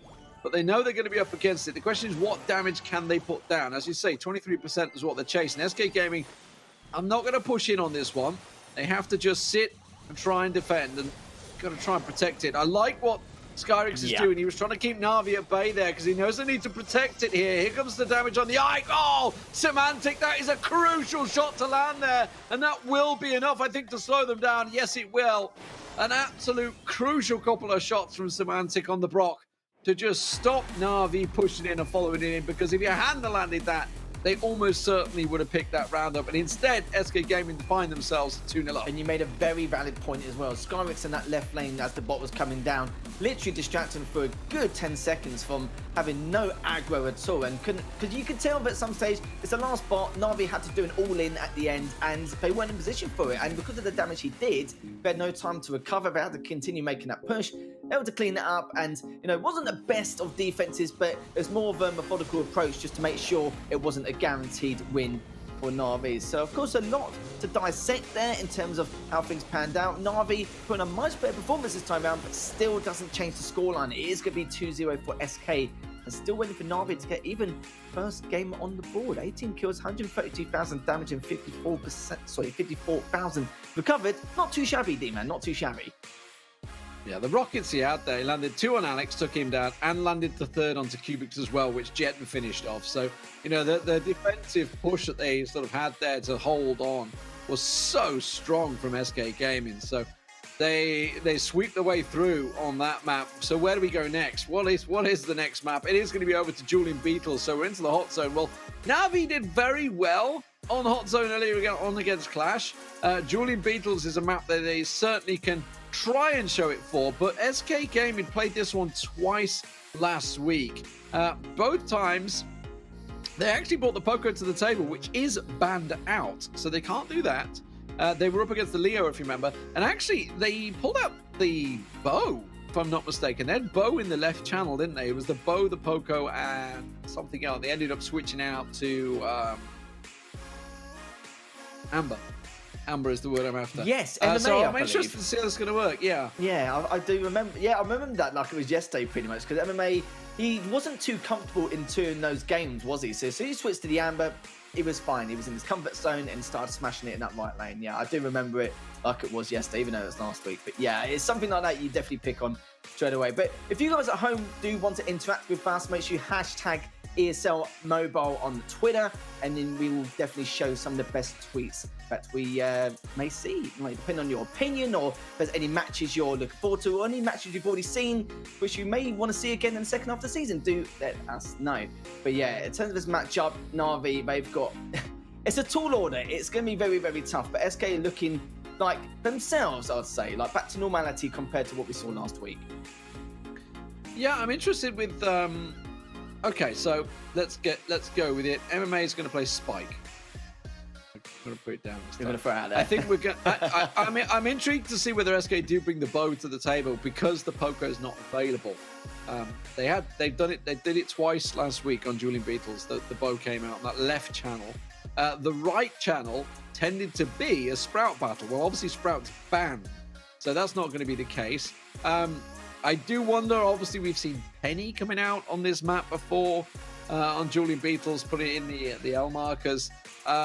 Maybe we're just going to see them try and lock it out. They're clearly having a discussion about it. Let's get it on the screens, though. It's ready to go. Will SK take it in 3 quick games? They have switched things out, so it is going to be the Brock, Byron, and Max for SK, the Byron, Piper, and Brock for NaVi. So it's a long-range shoot fest. I gotta be honest, I think Skyrix is going to struggle here. Won't surprise me, as we've seen SK bring back, well, had some glorious comebacks in the past, and this is a very, very chaotic map depending on what kind of team you are. Like, I always feel like this kind of map definitely favors the likes of Reply, Totem, or FA. Like, suits their style, really, but we've seen SK Gaming have a bit of flair on the server, especially on this, and already great start. At least taking a fair amount of damage, but the thing is, though, Semantic was just out of range, even though he was the weakest, so good bait and switching there from both those players. Yeah, and that's the benefit you saw of having the Max. You know, Skyrix, once they've had those long-range shots, he gets in close. Sorry, it's not the Max, it's the Meg. It's the Meg. See, this is why it's caught me off guard. Because this is the first time we've actually had it in ESL Mobile Challenge. I was thinking it was the Max skin. I didn't even look twice at it. Okay. So this is the first showing that we're getting Meg out there. It's the little white, yellow and red. You get what I mean? The Max skin. And I'm so used to seeing it. So it is Meg. The first show we're having. It's still struggling, mind you. Oh, I don't blame it. Yeah. It's just not used to seeing it because it is the first time. And we do have Cube now, does manage to help out a little bit. And MMA gets taken down, though. Semantic's actually trying to deal even more damage into the center, but look at it so far. Over double their percentage, now up by 34% and rising. Is NaVi getting a little bit overzealous here, just giving away their position? It's so open, and Cube is going to get cleaned up as well, and Skyrix is just dancing away in the objective, joined by Jeton once again. And my god, the amount of infliction they've done so far is just absolute mad. Yeah, I mean, we can see what this is all about, right? This is the Meg Byron. This is what it's all about.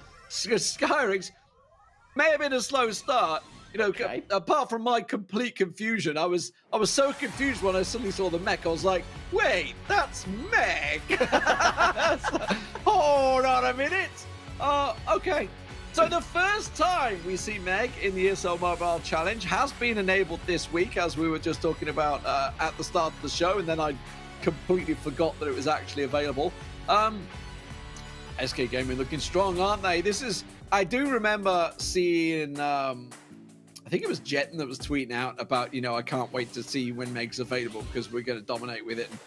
And sure enough, you know, they show it, and this is it, right? Once that whole cover system has been removed, once Meg gets into that mech, oh my word, absolutely drilling people. It really did. Just abused all her attributes there and was grabbing the objective at the same time, mind you. And NaVi were just, you know, they were more trying to go for coordination rather than angles. You saw that they was always trapped in the center, but they got wide open space. They can change things up a little bit. I just kind of feel like they give up a little bit too early there and, you know, could have done things a little bit differently. But the problem is now, SK Gaming, it's match point. They've literally not dropped a game so far in this series, and it's just really worrying. And I do believe as well, SK do have another match straight after this against FA, so I'm sure FA will be watching this as well, thinking, okay, SK Gaming seems to be a little bit more on form compared to last week. I was surprised that Meg hasn't been banned yet, maybe because people haven't really given it a proper go in the meta, and obviously you're plugging it as much. They haven't really been able to play it in any of the monthlies that have been happening, so this is really the first time in a competitive sort of format, other than, I don't know if it was allowed in the Queso Cup the other week, but I didn't manage to catch that because we were obviously broadcasting this at the time.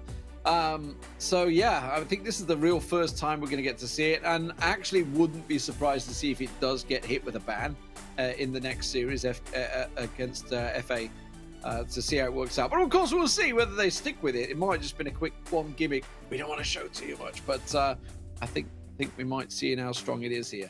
But yes, apologies. I was so focused on the Brock duel on the right channel. I was focused on see how that Brock duel was going to work out, because I felt that was going to be the one that unlocked it. As it was, the left channel was where it got unlocked with the two Byrons. Let's have a look what they adjust to this time round, though. as NaVi find themselves up against a match point here from SK. SK not forgiving at all, and they do bring out the changes. Okay.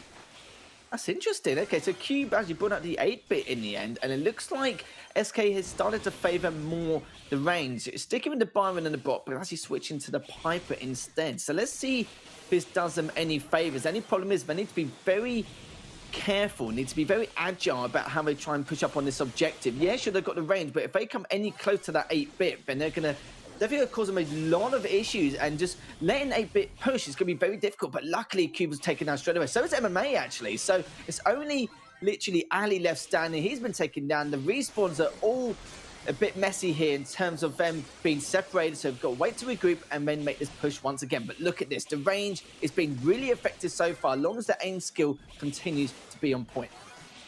Yeah, and that's a problem for NaVi, because they did manage to clear out SK, barring one player, but still didn't really get much control on the hot zone, did they? And Meg was used once in the Queso Cup. Thank you very much, I'm Too Fresh, for the update. But you're not going to use it again this time, so maybe SK are trying to keep it on the down low so it doesn't get banned out. I don't know. But NaVi are getting a decent amount on the hot zone this time around. But as you can see, with the advantage of the Brock, just lands it, gets that burn damage down, and will take down 8-bit Super at the moment and keeping them at bay. Finally, though, NaVi's starting to get a bit of percentage, a bit of presence, and they're putting the pressure on SK.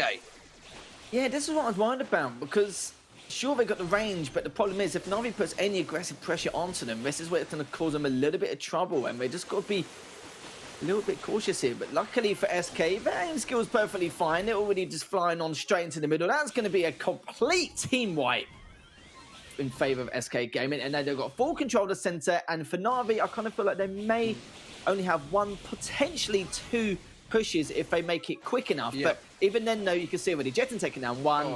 But then again, the trade comes out 2v2. Cube is still going to try and push on in. Semantic just going straight on in as well, directly behind him, and great stuff there from Skyvix. But it's going to be a 2v2 scenario once again. Tight finish, tight finish. You can see NaVi going to lock it out. I don't think they could deal with it. 99% that they will lock it down. So NaVi hang on by a sliver. Match point for SK, and they absolutely needed to make it count there. Just missing a couple of shots. For SK Gaming, I think they're going to switch things up. I don't think the long-range battle was one they were wanted to look towards. And I totally forgot about 8-bit. I think SK totally forgot about 8-bit as well. 8-bit is super strong on this map when you have such close range, because it can put the super can give such a huge benefit to a large portion of your team. I wonder if they're even going to back it up with a stew and just get in their faces. Instead of going for this long-range snipe battle, just get in their faces. Or maybe just pull the Meg back out. Why not? Yeah, well, this is the issue you see with the 8-bit as well. It's the fact that it's got a much higher fire rate than the rest of the team of SK. So, of course, if it gets in range, they're going to be in trouble. And, of course, the Super, they're going to be in deep trouble. And the amount of times they were forced to stay back as well on a number of occasions. It makes me wonder now, but with NaVi, I don't think they really need to change anything in particular. Even if SK somehow counter this lineup, I think it's a good little lineup they've got here for NaVi, just to be a little more cautious on how they make some of these initial pushes. So it's more about the plays they're making in-game rather than the ballers themselves. But I think you're right. For SK, they probably need to make at least one change in order to try and counter the 8-bit. Absolutely, yeah. We'll see whether they're going to make those changes or whether SK Gaming are going to lock this one down. And that would be devastating for NaVi to go down 3-0, 3-0 in relatively quick fashion. We're not even at 8 o'clock yet, so that would be 2 quick sweeps for them. So they really need to try and make themselves lively in this next matchup, because they need the wins. They need the wins. They got themselves 2 wins in the first week, which is great. They knew they were up against a tough one. Tomorrow, they are up against Mood and Free Agents in the first 2 games of the day as well. So they really, if they can't pick this one up, they need to be looking at tomorrow and trying to lock down some of those wins. Because for me, they're a team that has improved a lot. But unfortunately, I think they've come up against 2 juggernauts today, which we know kind of dominate the scene. And we fully expect to see both SK and Clash in and around the finals when we get there for the ESL Mobile Challenge. Yeah, for NaVi, we need to understand from their perspective is the fact that they're up against the 2 top dogs in this region and in the ESL Mobile Challenge. And sadly for them, it's the 2 opening matches as well. But one thing you can take from this is that they can learn from their mistakes, and at the same time they can go, right, well, that's them 2 out of the way, let's focus on the rest of the matches. So I'm sure a lot of the teams will be thinking that as well, and we'll focus a lot more about trying to defeat them in the finals, of course, if they do qualify. And even likes of the FA, who have been looking very strong, have actually we've noticed that they've got a very good chance of also making it. But even though 3X and Mood Gamer are at the bottom of the table, they've also had some very tough matches to begin with too. So, and they've still got plenty of time. Remember, we've still got this and 5 more players after. It's only a quarter away through the season so far. So it's going to be very hard to tell exactly how Mood Gaming and 3X will do. They haven't represented a lot, but I'm sure they've reflected a lot on those first couple of playlists and try and rectify anything that could occur. Hopefully not doing NaVi where last season it took until like the final 2 playlists until we saw some huge improvements. But you're right though, NaVi have still made massive strides, massive improvements compared to what we saw a few months ago. We're just not seeing it a lot in these last couple of matches, but it's Clash and SK. What do people expect?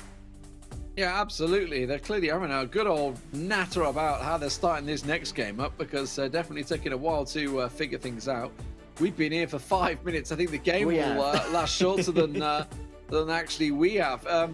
If NaVi were to come out on top, Safe Zone is next, the high setup. So, well, we know what that's all about. That's going to be a long-range brawl. So this could be an interesting one. We just saw, obviously, a long-range match in the last game. Let's see how it's going to work out. SK Gaming currently on match point.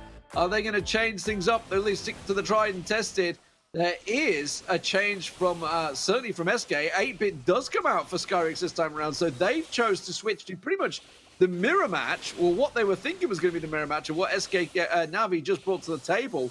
But the change comes out, and Cubic looking to try and put the pressure down here, see if their magic hands can work out well for them.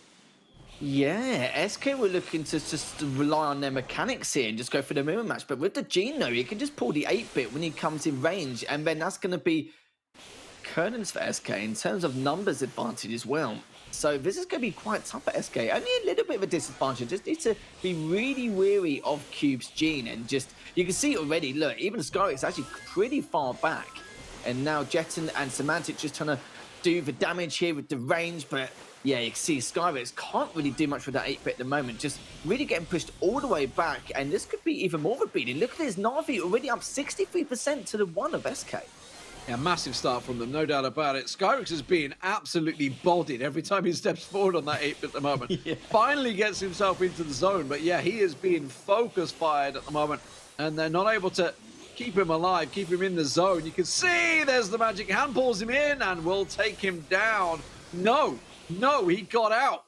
He got out with teleport straight back to his super, so managing to alive, and then the second pull comes in, and Jet goes down, and NaVi absolutely dominated this one. They certainly are indeed. Night and day difference, but they need to push now. They can't really dilly-dally about, even with the lack of HP, but it looks like NaVi not really give him a chance at all.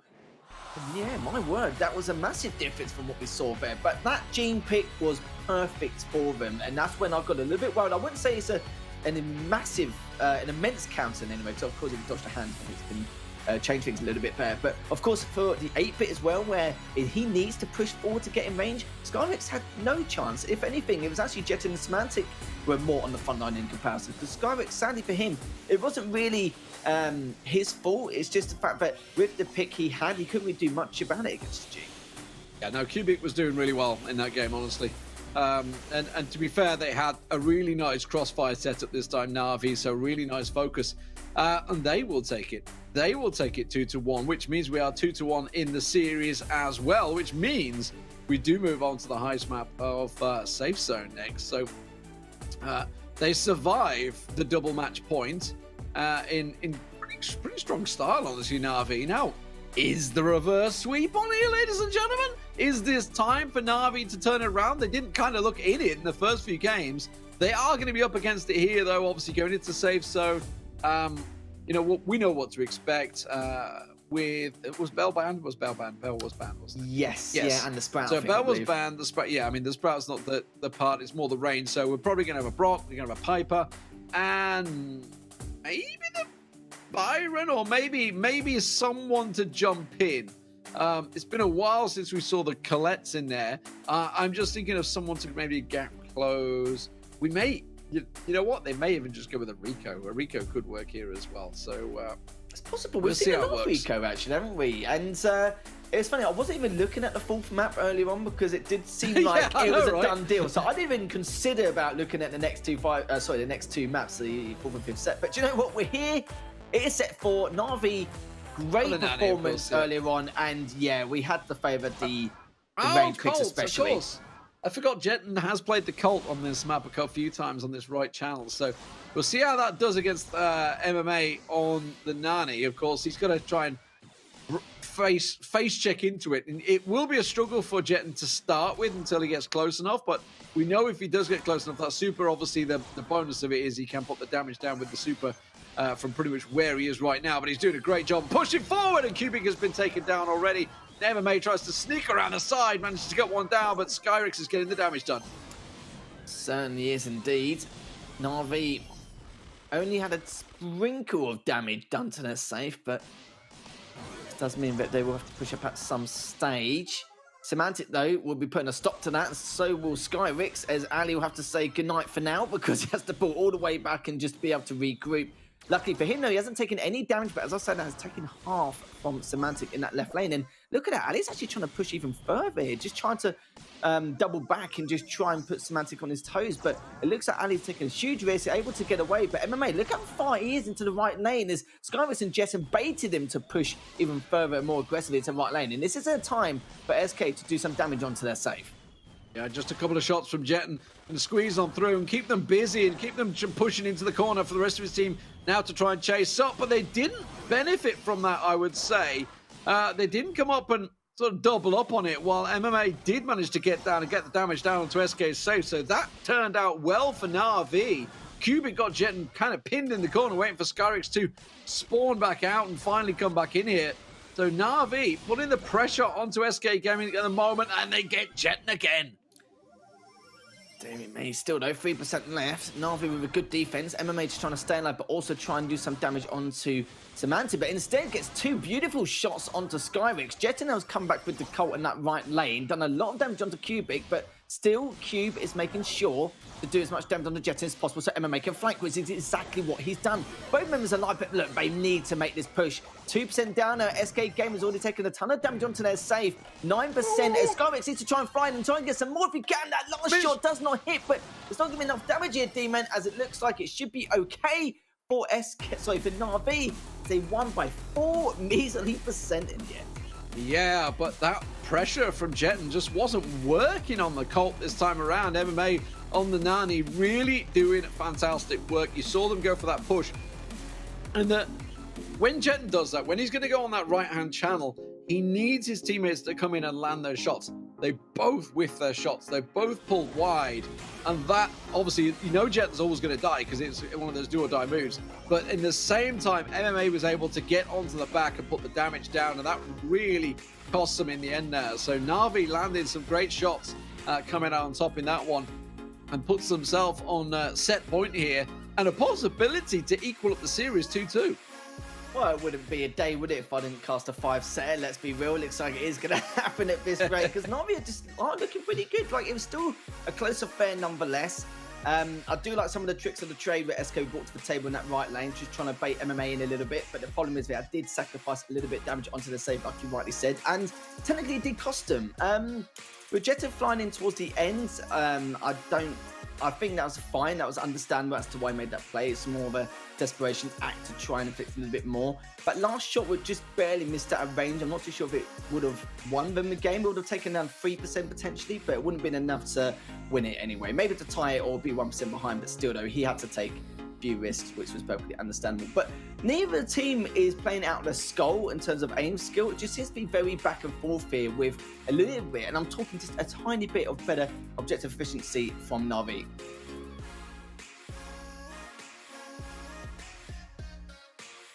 Yeah, absolutely. I'm back. It's all good. We're back. Don't worry, guys. We fine. jinxed it for a moment. We just a small freeze, but we're all good. We're all good. What I was about to talk of, and if we get there, Sneaky Fields is the next map, which SK are quite strong on, in fairness. But it's a big if. It's a big if. Let's talk about adjustments that they could make.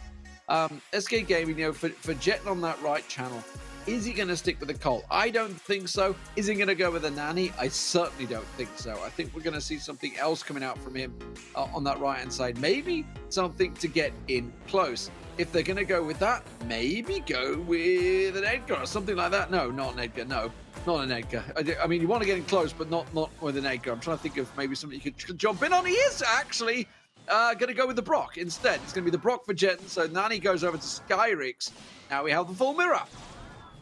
Yeah, we certainly do. The problem is, in terms of brawler choice, especially on this map, on Safe Zone, there's not really much you can change up unless you do a complete full comp switch and try and dodge and weave into the center. Apart from that, there's nothing much you can do, really. It's very, very difficult to try and switch to something which would be a lot more effective. You just have to literally ballot it out and just work your way through this match with all the mechanics you have here. But already, NaVi's taken 12% damage onto the safe. Still on the defense, but Ali's found an opening now. He's taking down a Jet and could push up just a little bit here. Maybe get center control if they can, but just prioritizing angles at the moment. Yeah, honestly, that was great from Semantic, and just about the worst timing for NaVi. The peep's going to come on through now. MMA will get through there, but he didn't manage to get a shot away too much. Not really a great deal of damage came out from it at the end, but this is tight. 2% difference. There's still a minute to go here. Semantic and Cubic having a fantastic duel in that middle channel. Well, Alex and Jet, the Brock off is working out well for Alex right now, and now they can try and push. Can Alex get close enough to get the damage down? Yes, he can. He's going to get around the side there. Jet will get the respawn off, gets the super off in time, and takes Jet down on the respawn. This is huge for NaVi. Yeah, this is looking really good. Ali has been very dominant in that right lane, not really giving Jet much room to breathe there, as Cube now managed to put a stop into Skyrix's shenanigans, but Jeton has pushed up all the way up with that Brock. Has actually done a fair amount of damage, now down by 20%.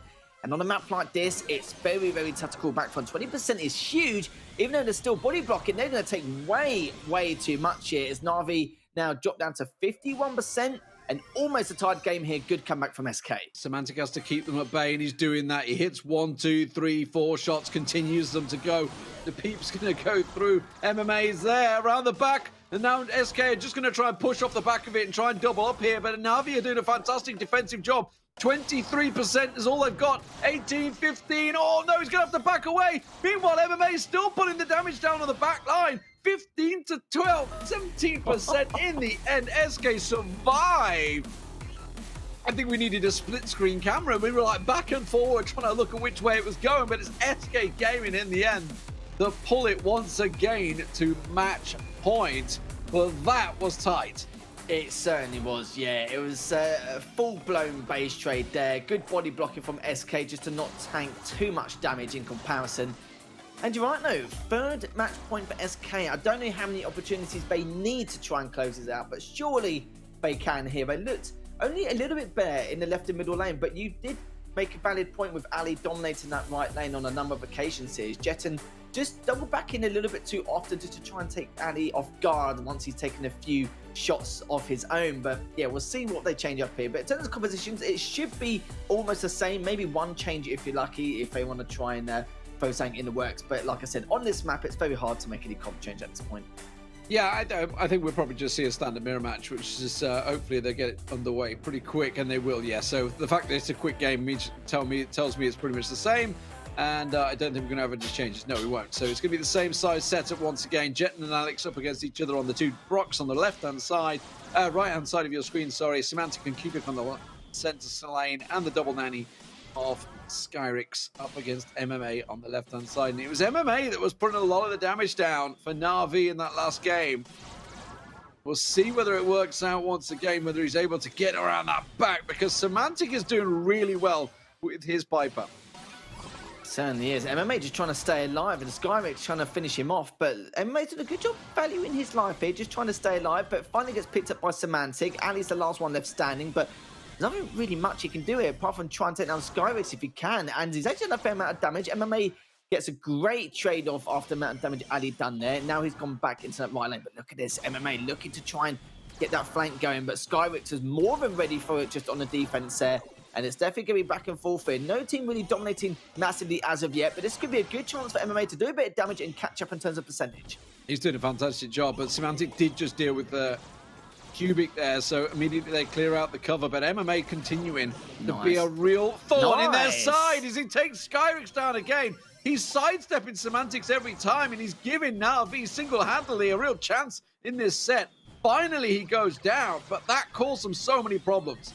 MMA should not have been able to stay alive, and he was expecting to die right there and then. He was looking just to try and prioritize the save, get as much damage done as possible, come up on a respawn, and then regroup the rest of his team. Instead, he was able to do damage to the save and take down one player, which gave him another 5 seconds to do even more damage to the save.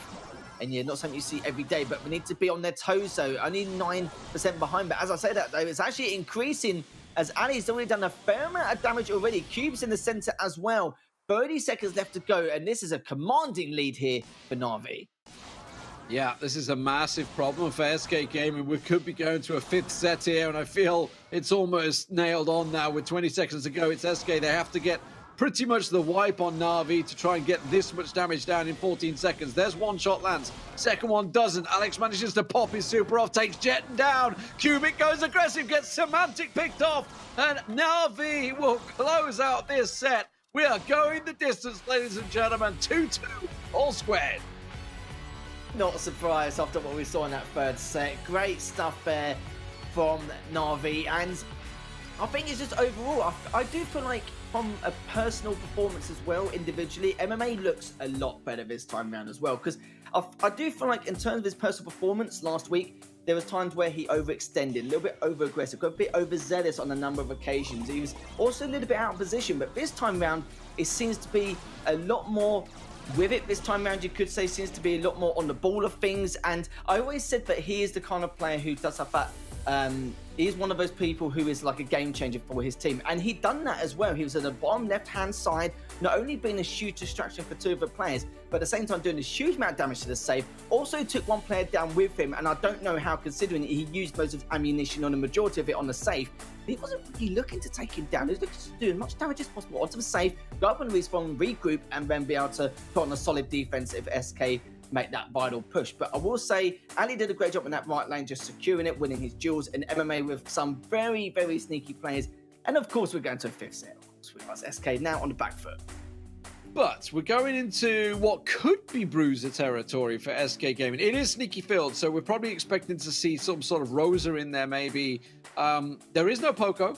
Poco was banned. Let's just quickly remind you guys of the bans. You can use exclamation mark bans in both YouTube and Twitch, I believe.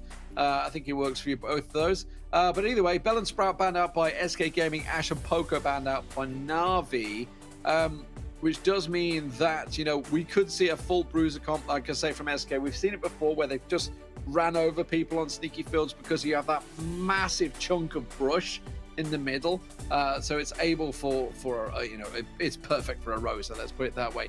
But conversely, we could see sort of an Ems or something like that just to counter in there, and maybe we'll see. I'm really interested to see what MMA is going to come out here, because as I say, you know, he's played throwers or he's played Nani tonight, so I'm really interested to see if he's going to bring something different to the table, whether he's going to have to go in with there. We did see a buzz earlier on. It is a possibility we could be going with that.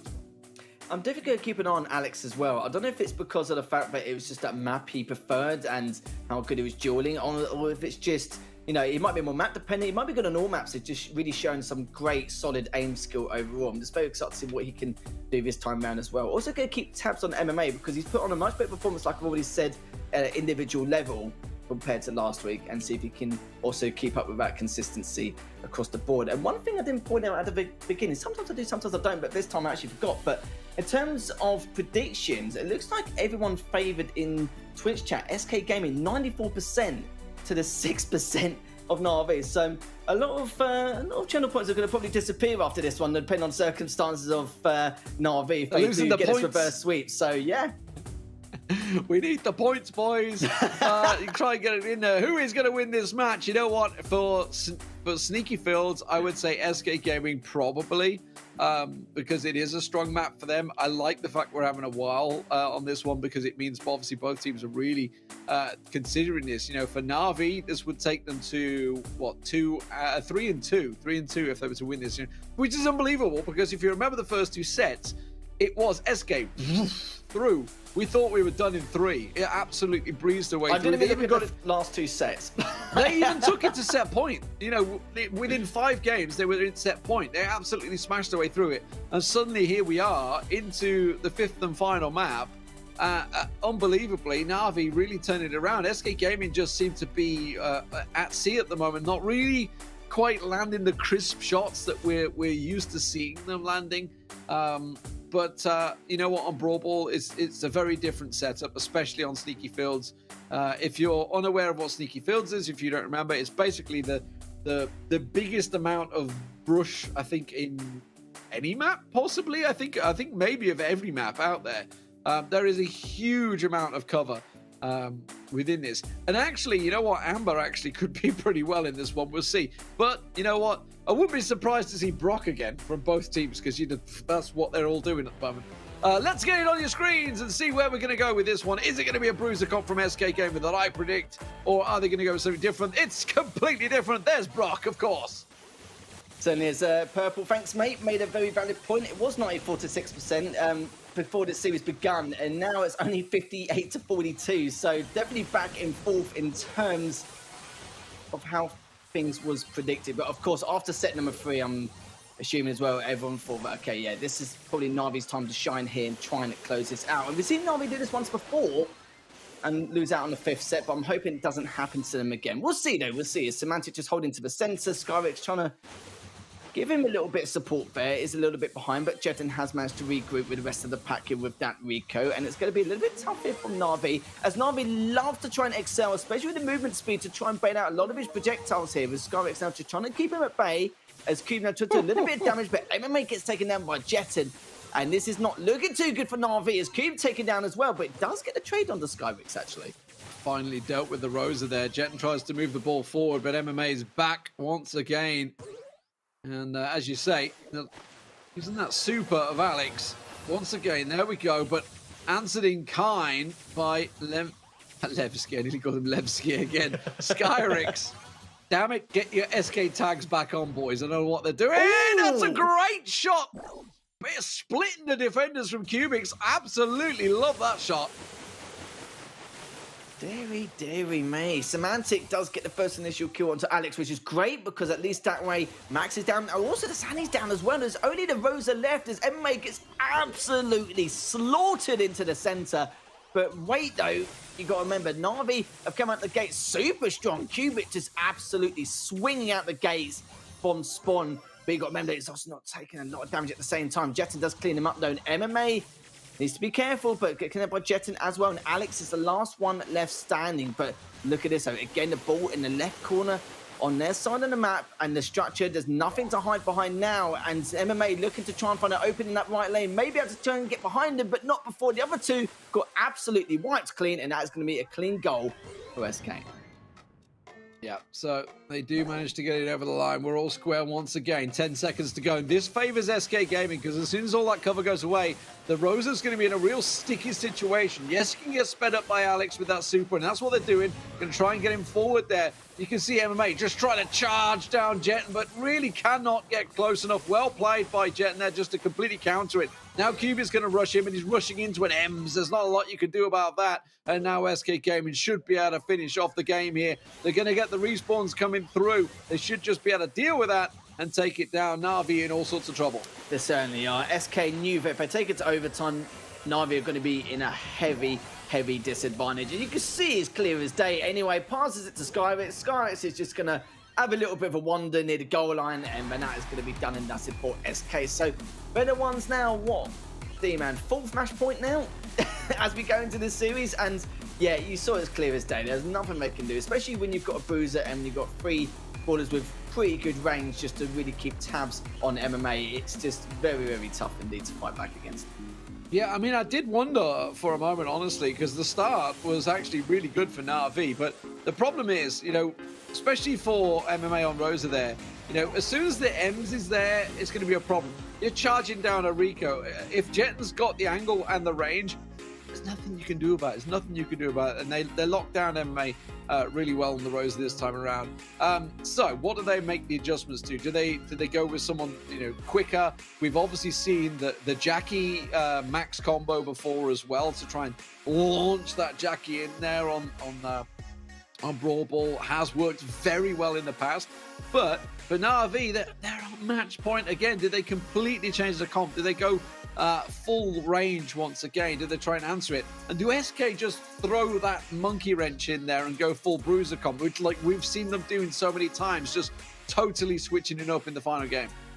Yeah, they're definitely feeling it, aren't they? They're definitely showing a lot of flair on the server, because you can tell as well with their coordination, they are, you know, nicely in sync with each other. They seem to be on the same page, and they're not hesitating at all, which is what I love to see, because any sort of hesitation, you know, there's going to be even less opportunities later on down the line when you do try and make that vital goal in some areas. But the problem is, yeah, it is these compositions. Even with the Rosa as well, I still think it's a good pick for this map, but not against that composition in the in overtime. This is the problem. And if they're going to completely clear out the structures by the second half, then what more can they do, really? So there's definitely going to have to be some decisions made in terms of what they want to bring here to the table in this potentially last game.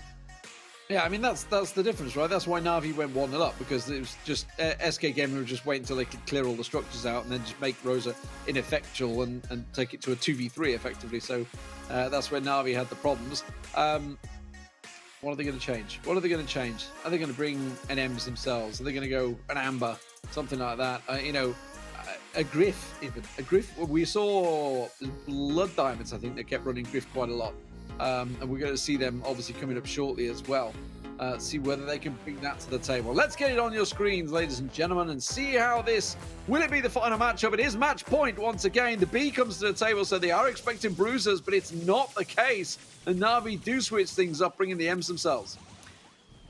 I think the Ems is a good choice. I don't blame him at all in the slightest. And already, though, Cube's already been taken down, so NaVi in a little bit of trouble, and they can't be taken down any further because it's just going to literally delay the respawn cycle for this entire team, and now they've got to wait again for NaVi to regroup. But now MMA is taken down, so they're constantly at numbers disadvantage. This is not looking good at all for NaVi. No, it's a real problem. You see the theory behind it, and I like it. They're obviously trying to get the Sandy in there. They're going to speed up that Sandstorm, blast it in, and get the damage down. But wow, SK Gaming are not messing here, are they? Hitting every single shot. The Honey Molasses is already dealt with, done and dusted. Skyrix tries to get that down, and now Semantic doing what he's there to do. Remove all the boxes, remove all the cover, open the map up, make it easy for them. So I had to say that Alex he was dodging so many projectiles, literally outstaying his welcome massively, but he was just basically just trying to bring all the attention onto him. Look at Semantic, he's not even moving, he's just shooting, keeping Cubic in the corner. Doesn't need to do anything, does he, at that point? But Alex, they did do a great job distracting him massively, but there was no openings for Cube or MMA. They couldn't really find any damage across the board, even when Alex was basically drawing all the attention onto him at that point. And still, though, they just can't find an opening to exploit. Yeah, sure, SK's finding a few bits here and there, but not making that push yet. Yeah, it's a problem. Alex finally trying to push them out here. Still no goal, remember, 49 seconds to go, so plenty of time within this game. But SK Gaming are just happy to break open the map right now. Jetten's in trouble. That's a bit dangerous going up against an Ems like that. Yeah, it does get caught out by MMA. Advantage NaVi. They're going to try and press on this one. Semantic throws out that super, pins down MMA, and Alex now out of position. He has to back away. Oh, Skyrix almost take down Skyrix there, but Alex has pulled it all the way back. MMA's been on the brunt of that damage there, took a fair amount, but the problem is Cube's also taking down. He can't really support that well, and Jetten just keeping an eye on Cube as he's making that push. 10 seconds left remaining, and once again, in terms of the composition of NaVi, I'm a little bit worried about how things are going to go into overtime, but if they score now, it's going to definitely do some massive favors as they try and push it in, but it's just not going to happen. Semantic managed to keep him back, but he's left on 420 HP. Cube is actually still alive, and he could at least maybe attack one to try and get the trade, but decides to pull back. Very, very cautious play here from NaVi. Had to use the super, though, to try and get them in close, and it may well work out. MMA gets in, Skyrix down, Semantic pinned in the corner here. He should get taken down, he will do. There goes Semantic, and we are going the distance, ladies and gentlemen. Double match point on the cards. NaVi, bring it back again. Of course we are, of course we are. SK, what, 5th match point now? Like, how many more do you want? Like, how many more opportunities do you need in order to try and secure this series? And SK need this. Yeah, sure, they're 2-1 at the moment, but this season, especially with a lot of these teams, it's been very, very feisty. And SK Gaming, they were looking so good the first 2 sets. There was us going, oh, it's back to normality, back to the drawing board. You know, SK looking very good compared to last week. Well, actually, I don't know now, considering how NaVi's been playing out their skulls right at the moment, putting that beast mode into effect here, and good time to do it, because NaVi were what, like literally didn't win a single game up to the 3rd set, and now we're at this in this position. I think they did something like this back in the first play day as well, was never count NaVi out. Look, this would be typical NaVi to lose it now, by the way.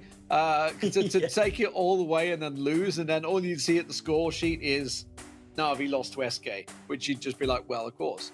But if NaVi were to go that one step further, this would be a massive sign that NaVi have absolutely stepped it up. You know, the changes that they made with BBGs going out of the team, Alex coming in, it was a huge change, and it absolutely seems to have revitalized the team, if you were. But they need to go that one extra step, and we need to see whether they can take down SK Gaming. For SK Gaming, this would be an absolute disaster. They would be on 2-2. I don't think they lost 2 games in the entirety of the challenge in spring, where they are, by the way, the defending champions of ESL Mobile Challenge. But yeah, SK definitely a little bit at sea right now. They certainly are. It's just a number of reasons, though. It's not just SK playing ban, it's just NaVi playing really well. Like MMA, I've already said, his personal performance much better. He's not overextending. He's not getting overzealous. He's not panicking. He's not really going out of his way or being out of position anyway. There's a lot of factors which he's corrected compared to last week. Literally a night and day difference. And Alex just looks really good at an individual level, just in terms of his aim skill. Like, some people just really struggling. Even when some people here and there are double backing just to try and take him out or inflict a little bit of damage as he gets away, he can sense that happening from a mile off. Like, he's expecting a lot of his surprises, and Cube just overall just been a real pain in the backside on a number of occasions, especially in this map, and needs to continue to do that. So I don't think SK's playing bad. It's just NaVi's just on form, and SK need to find out a way just to put an element of control onto the situation.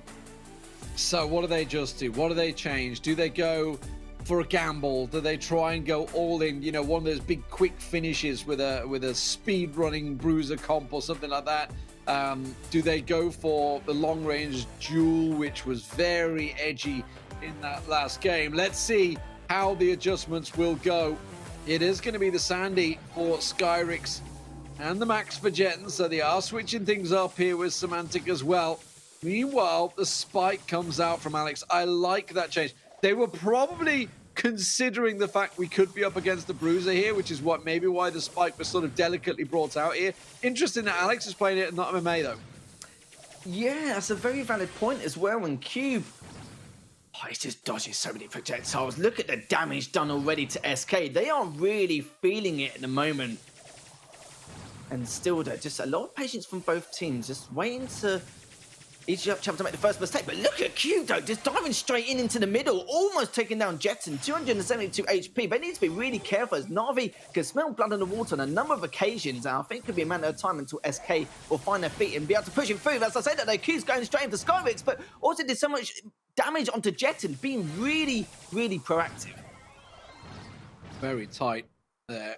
But Jetten came out on top, and now Alex is going to be the last man standing. They've taken control of the mid. Now they need to try and put the pressure on NaVi on the defensive, but you can see the ball is all the way back there, which effectively means that both Jetten and Semantic are burning their ammunition just to keep them at bay. And you can see now the ball finally picked up, but is it too late? Semantic pops that super, puts a lot of damage down towards MMA, but MMA surviving pretty well there. Didn't pick up the kill. They do take Alex down on the right channel, and now Jetten gets involved. MMA goes down, but Cubic with the reply, and the ball can move forward.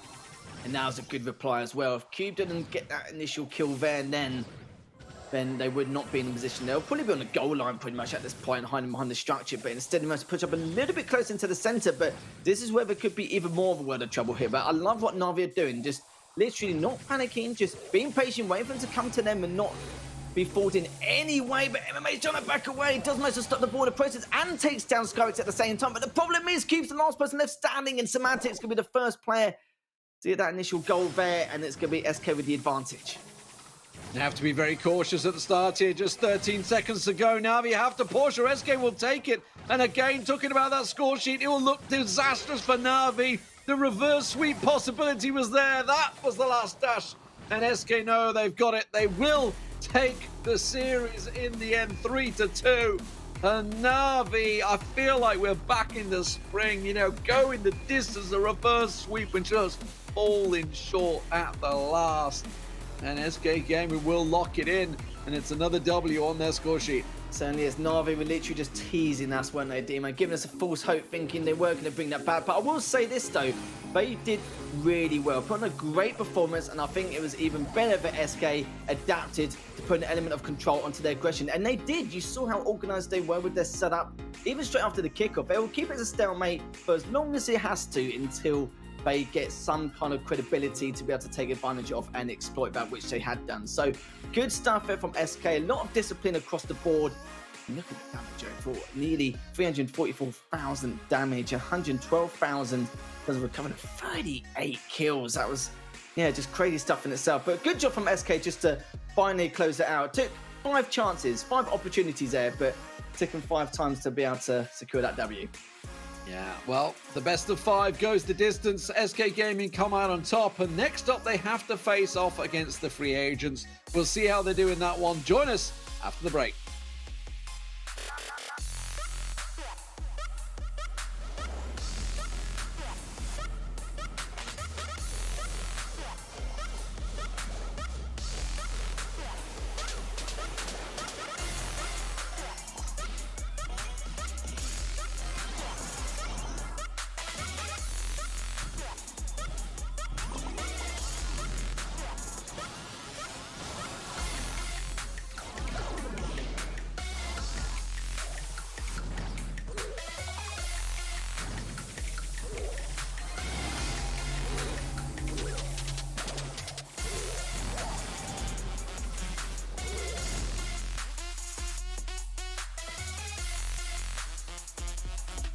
Reaching, yeah, I keep reaching and reaching the top.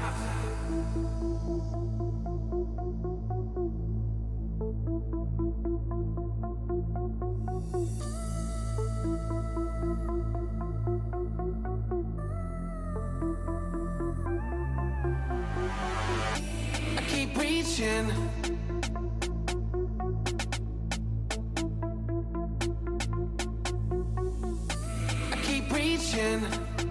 I keep reaching, yeah, I keep reaching and reaching the top.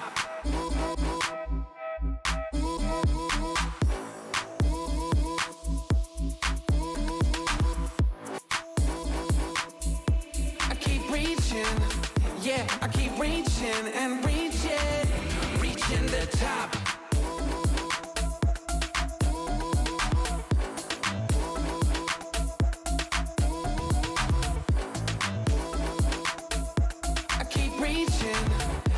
I keep reaching and reaching the top.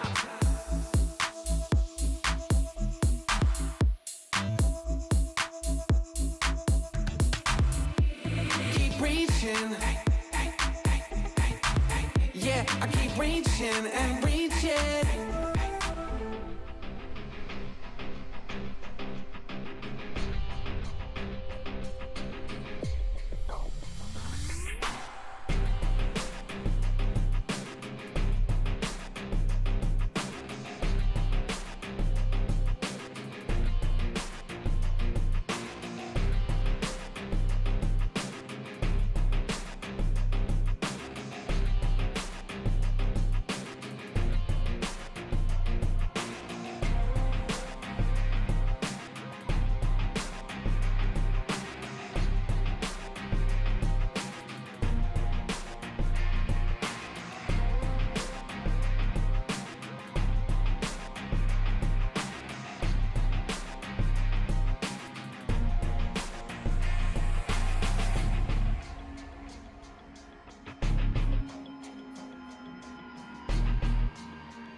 ESL Mobile Challenge is brought to you by DHL and Pay Safeguard.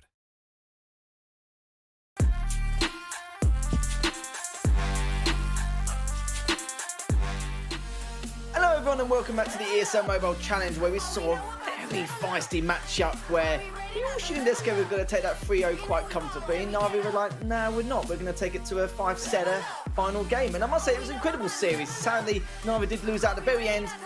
Teased us, gave us a little bit of false hope, but I must say it was an incredible performance nonetheless. Joining up this time around, he's going to be back in the hot seat with me for, continuing this journey and another SK matchup on our hands. But this time around, they'll be against FA. And for FA, another true testament for them to see how far they can take SK.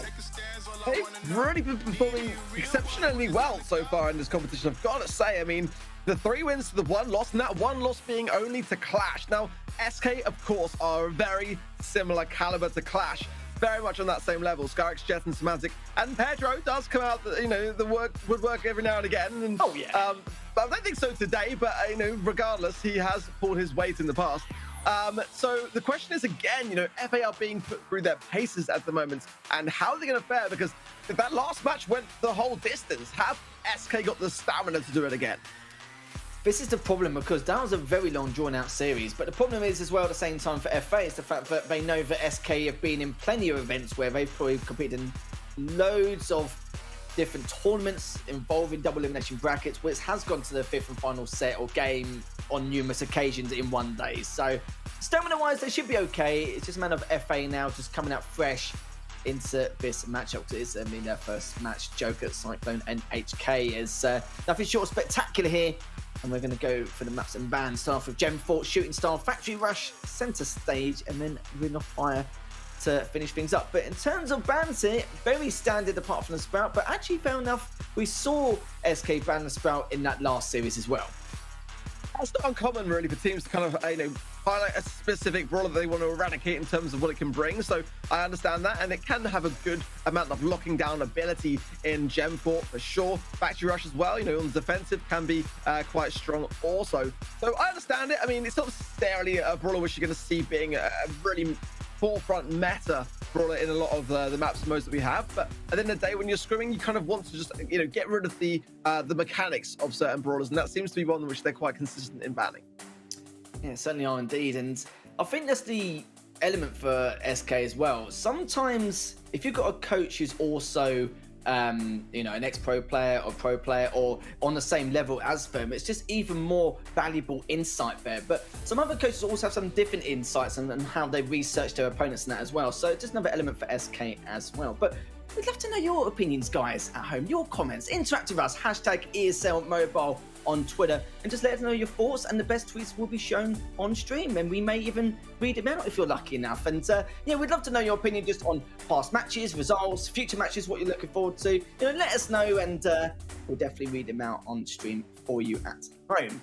And let's have a look to see exactly what SK can seriously bring here, because I'm not too sure. I don't think it's more SK playing bad at all, like I said in that last series. Just FA could have been performing really well. And NaVi did perform well as well. They just didn't really flick on that light switch until that 3rd set. Well, it was a bit late in that process, and maybe he's had a bit more aggression in the early game and kind of got inside the minds of SK. But having said that, SK are a team which do perform incredibly well when on the back foot.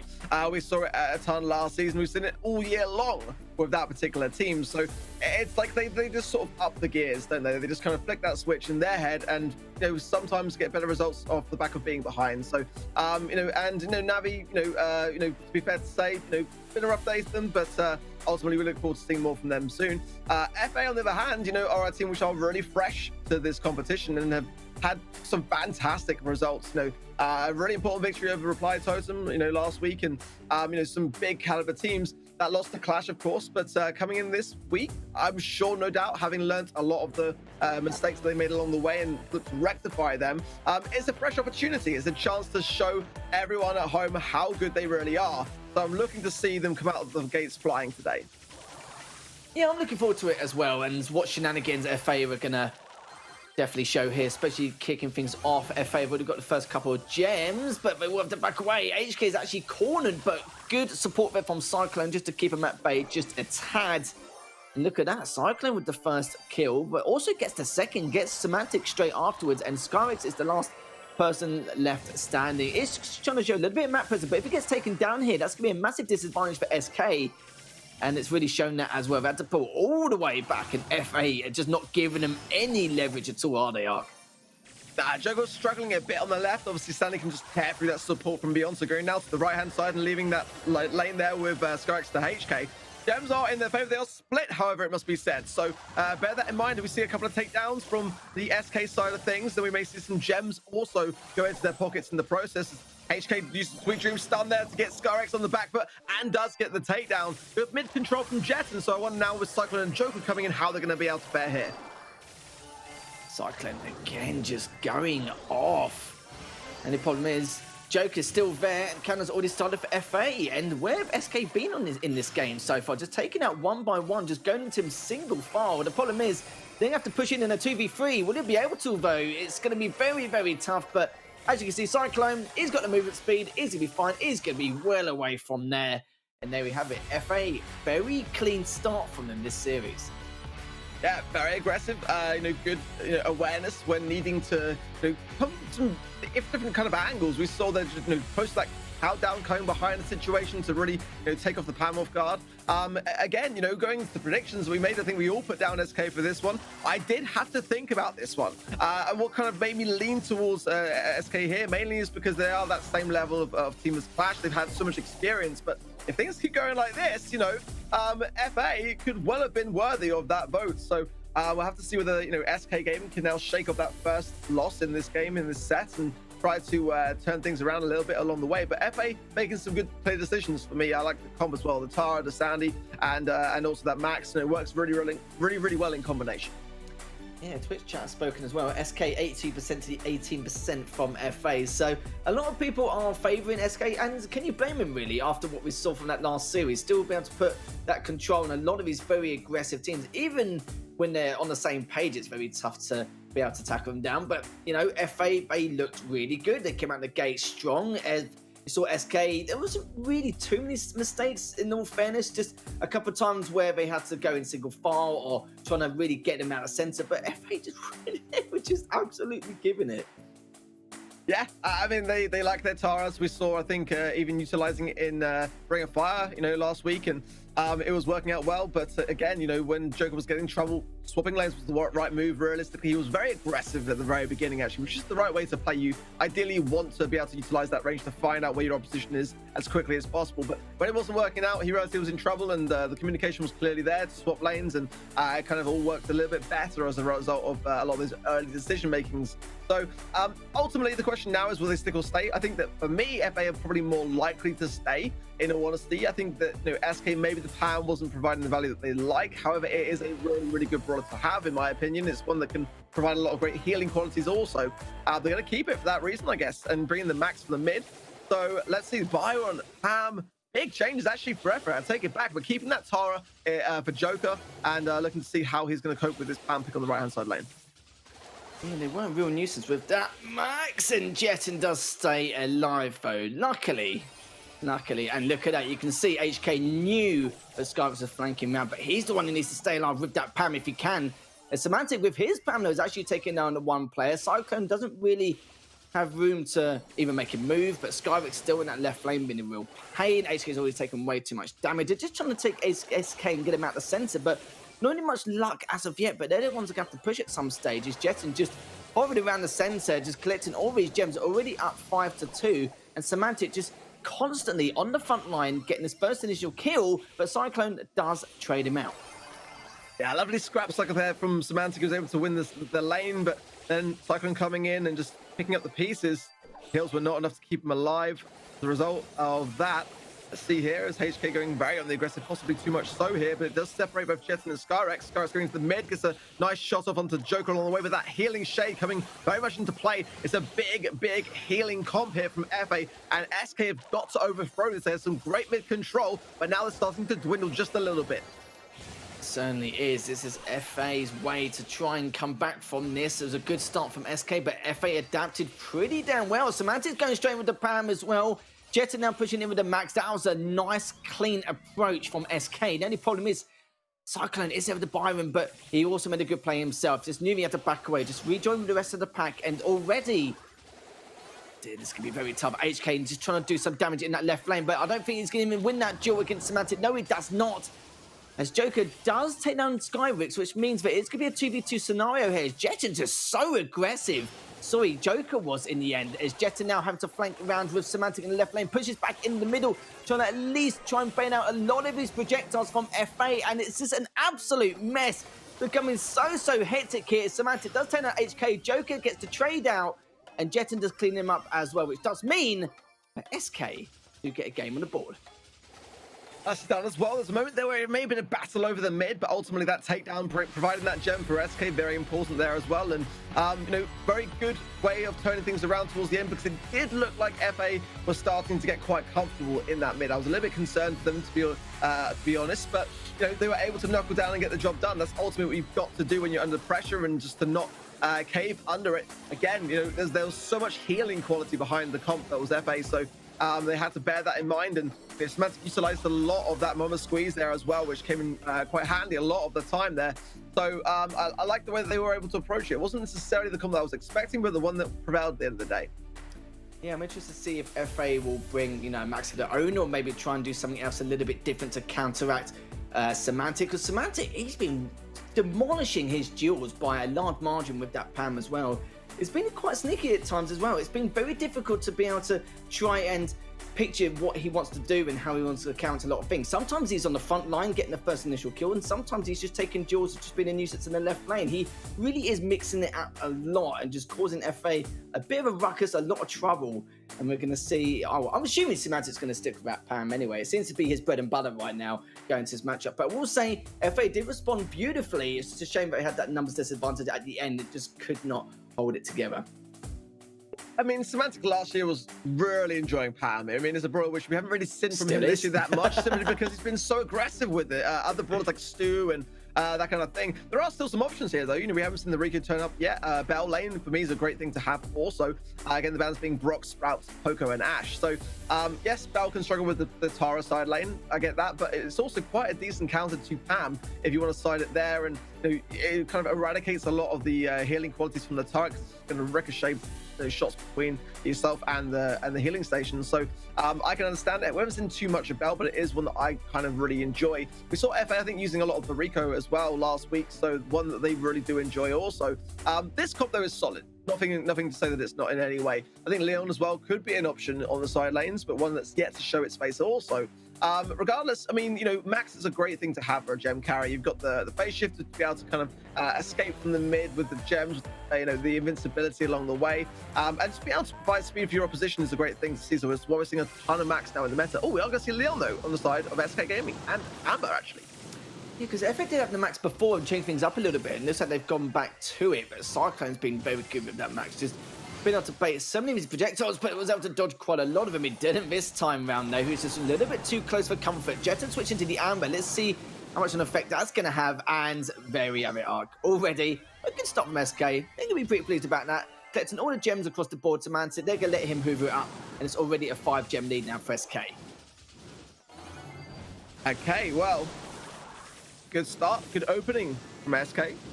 Probably Leon is to hand as well, so that could be well the thing to take them by surprise. But Joker's got the super as well, so be very careful of him.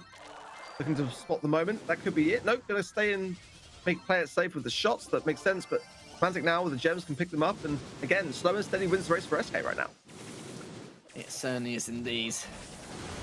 FA, though, they're not really the slow and steady kind of team, are they? They remind me a little bit of Applied Totem. It's just sometimes some better execution, as Joker now has to try back away if he can, but will he better stay alive? It looks like he will be able to in that right lane. A little bit of a surprise, but Cyclone's also taken, as a team, actually, they've already taken way too much. I'm surprised they're even still alive at this point, as Cyclone just trying to do a little bit of damage and keep him at bay, but he can't afford to be cleaned up. If he does, then that is going to be curtains here for FA, and now they're pushing up. 10 seconds left remaining up. Right up there from Jesse to be able to get that takedown and just really dismantle the push that was coming inbound. And yeah, that is going to be a very nice and comfortable gem countdown for SK Gaming. They will take the first set, and looks very, very good. When they fell behind, they sort of picked themselves up, and that's what you look for, isn't it, in a great team like themselves? Not to take that first defeat to heart and to start to crumble, but to fight back with some feist. Definitely was feisty, wasn't it? Across the board, especially during that second half. I will say that Joker, I don't know how he stayed alive for as long as he did. He definitely valued his life to the brink of God knows what at that stage. But certainly for him, no, it just wasn't going to be enough. As SK do respond beautifully there, was a game down as FA came out swinging at gates, and SK Gaming adapted well. And good organisation as well, just trying to keep the chaos down to a minimum, to a point where they can have control and full effect on that map. So as you can see, just under 237,000 damage at 20 kills. Not too shabby here, because SK now going into the second set with a nice little lead. That's a lot of damage, honestly, and a lot of hills to the back of that pan pick, but swiftly going through gem grab and then the shooting star. And ban-wise, I feel like this is where the Brock pick will be a good thing to have in the back pocket, really. Will bring actually more effectiveness to a potential tick mid, but we are starting to see a little bit of a shift away from the shooting star traditional meta, which is kind of a nice thing to see. I've been complaining about it all year, so I'm sure it comes to the light of many in the chat. It's just been so repetitive every time: the Piper, the tick, the nanny. But ultimately, we are starting to see some fresh ideas. We are starting to see Max have been replaced, bringing in the Pams. I actually saw over the weekend as well, having Max, Pam, and Mortis, which I thought was kind of crazy, but it worked out exceptionally well. I think it's very safe to combine sort of the Max and Pam with other ideas myself. Nanny, either way, is a great thing to have for like a guaranteed kill in this instance. But yeah, I still think now with this Brock ban, it might change that course of things just a little bit. Brock's a great mid to sort of take the tick out and place in place of that tick. So you won't be able to break open the mid just straight away off the beginning of the game. So and also since the nerf to the rocket fuel gadget, that now as well is a thing. So all these things to bear in mind. Yeah, I understand where you're coming from. It's like what you're trying to say is it's become a little bit stale, which is why you have a few complaints about it. But me though, sometimes I like changes, but sometimes I'm a sad act. Like I love the repetition sometimes, which is a little bit weird in itself. But yeah, you're right. It does depend on which map, of course. And yeah, with this map in particular, it's kind of like, same thing, maybe a same scenario, maybe the odd brawler change here and there. But we have seen SK bring out the Brock time to time, just to have a little bit more of an aggressive approach instead of the tick. But of course, we won't be saying that this time round. Both teams have gone from, I think it's pretty much a mirror match. Is that the Piper down the bottom right? Yes, it is. Okay, I couldn't see that. But yeah, it seems like it's going to be a complete mirror match in such a manner of time. It's going to be a stalemate situation, very heavily, of course, and see what they can do. But as I say that, Jetton, a nice little cheeky kill there on Cyclone to kick things off out. Yeah, I mean, and then there's a guaranteed kill as well there from Skyrax. And again, that was the reason why I kind of felt like it would serve the purpose of having the kind of traditional comp here, simply because ultimately Brock would have been something to consider more heavily. But now the cover and such, then there is a little bit of an opening pick. But good start for SK, but Cyclone goes down as well, even better than for Skyrax and the 4 stars that he's on. Jetton as well, rocking 3, and a nice pickup from Semantic. Everyone has 3 stars or more for SK Gaming right now. Joker trying to connect there, but they're able to do much more than that, and takes a big shot from Skyrax along the way. Yeah, this is just textbook stuff now from SK Gaming, as it does mean, just looking at the star counts and looking what SK have got, it would mean that FA would have to take out the entire team without taking any deaths themselves, and that's just a feat in itself. Joker can't really do anything. He's just trying to recover. Luckily, it just was out of range from Semantic's last attack, but Semantic's actually pretty weak. This is their moment to now try and join if they can, because a lot of the members are very weak. HK looks to push on forward, maybe even take out Jetton if he can, but okay, he's completely surrounded. Is Cyclone now in an engagement with both ticks against Jetton? Joker has taken down Semantic. FA, after all of that, only got 1 kill. 16 stars to 3. That's a little bit of a statement here, Mark. It was an explosive game for SK. They just realistically wanted to ensure that they came out in a different fashion to what we saw in Gem Grab, and that's the way to go. That in itself, that amount of stars and amount of control is going to be going into this next game, and definitely on the minds of FA and how they even approached this one, because there wasn't that many opportunities, but there were opportunities. One Hill was a great one, they just didn't really capitalize on the moment. They didn't hold their lanes and really start to, tie the knot tighter around SK there. They had them in a good spot, but that's where you've really got to be so careful and remain composed enough to confirm this, because yeah, there was a lot needed to be done. SK had put in a ton of groundwork. But if you're able to make those moments count and get a team wipe, then you suddenly find yourself in a spot where just maybe one kill or two is all that is between yourself and a victory. But the reset is inbound, a chance for FA to shake this one off, and they're going to have to, because yeah, they are definitely not performing to the same extent of SK in this particular instance. From what I saw there, it looked like their small talk was a little bit off. They weren't fully on the same page. You had a couple of players in the right lane looking to try and push, but at the same time, Joker just couldn't, because he was constantly being made weak with the Piper, and it happened time and time again. And at some stage, they must have just gone, look, we need to go. Like, no matter how much damage we've taken, we need to make this push. And I'm sure I don't want this happening again. And it may not. They've already got a 3-star lead here, Ark, looking very good already. Joker taking a little bit of damage, and I think that's the worst thing as well in that last game, is the fact that SK took very heavy damage and still came out on top, which was just due to the fact that FA came in single file, and it caused quite a few issues, and Joker does manage to get away from that, and Cyclone was tanking a little bit damage for Joker as well. So good teamwork from FA this time around. Small talk seems to be a little bit better, and HK somehow still alive, finally cleaned up, but FA are still the ones, the blue star and at the start lead as well. As I just quickly as that though, Semantic, yeah. He jinxes that one for you. Great juke though from Joker. I've got to say, when it came to the peep coming in, Semantic though was not as fortunate as that one. Is going to hit home in a big way, giving the 2-star lead over back to FA. This one is far from over, however. It's going to come down to the crunch. Oh, Joker just staying alive there on 117 HP on the left-hand side. I'm sure Skarks will feel like he got short-changed there as the return to sender pop from HK and the return to sender from Cyclone. Everyone in FA is staying alive, but it is coming down to the wire on this one, Lethal. Mate, it certainly is. 15 seconds left.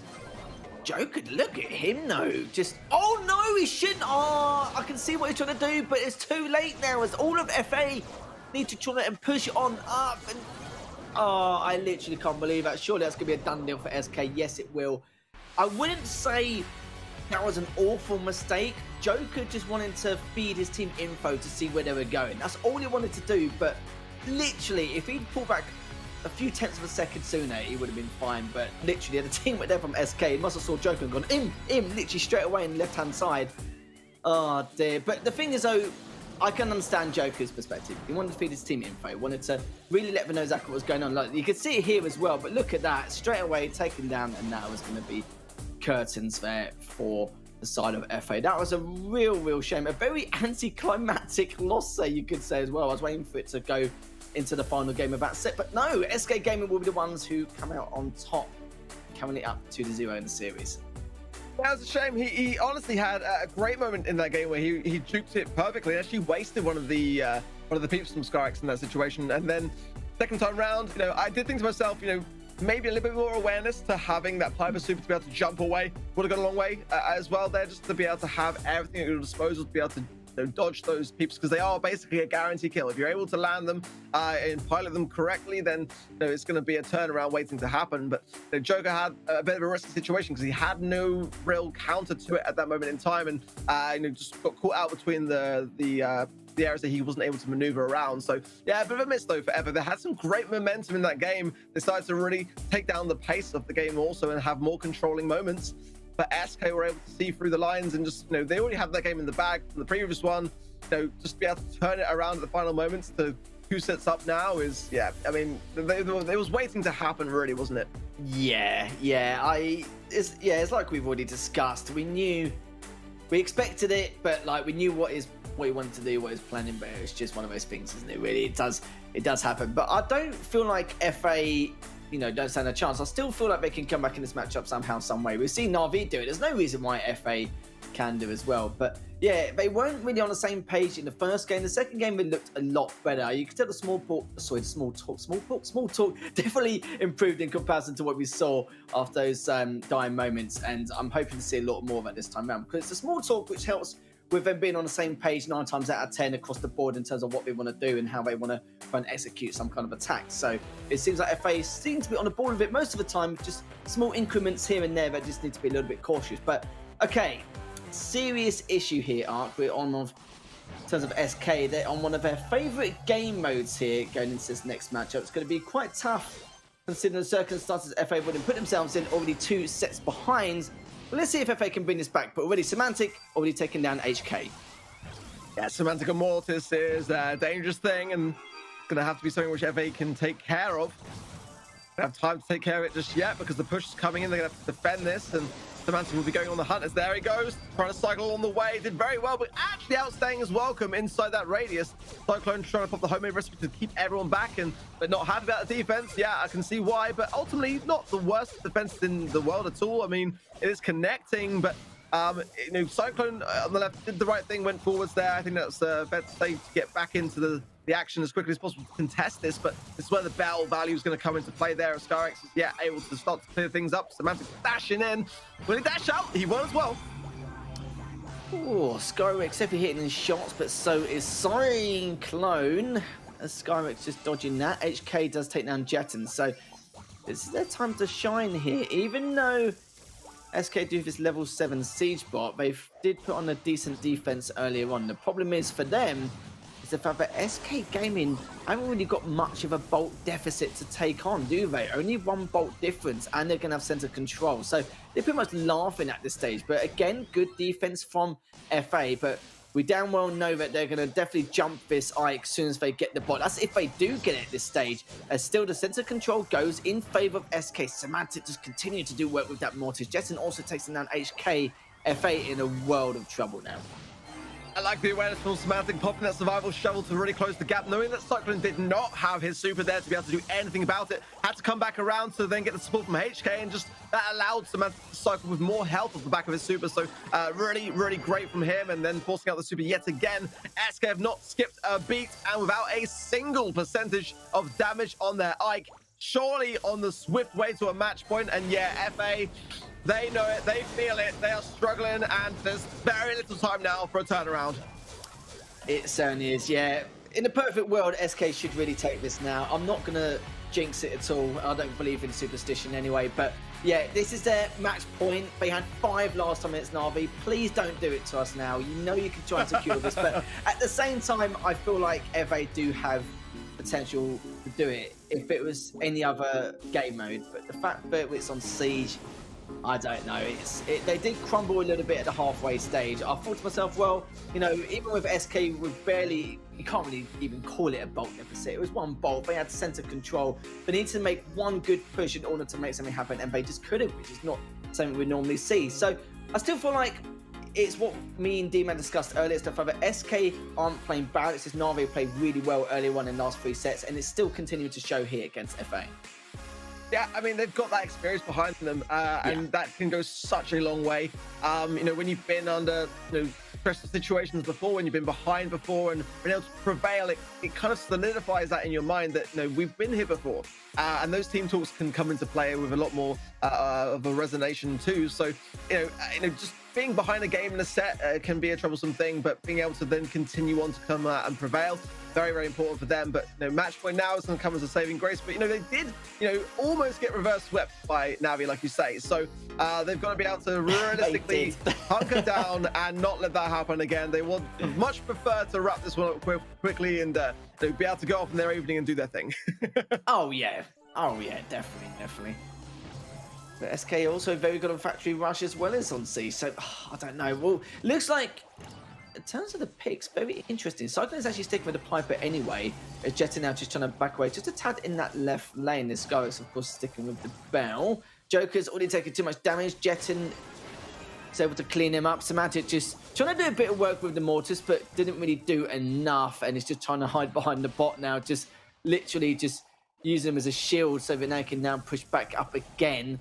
And look at this though, still 2 bolts all. They do have center control. Jetton just trying to add extra salt into the wound, just doing some little bit more damage. 74%, not too bad to kick things off, but it's still SK with the control. It's just a matter of how FA can now bring this back and try and take some of his members, because right now Semantic was out of position and now it's come straight back to try and make something happen.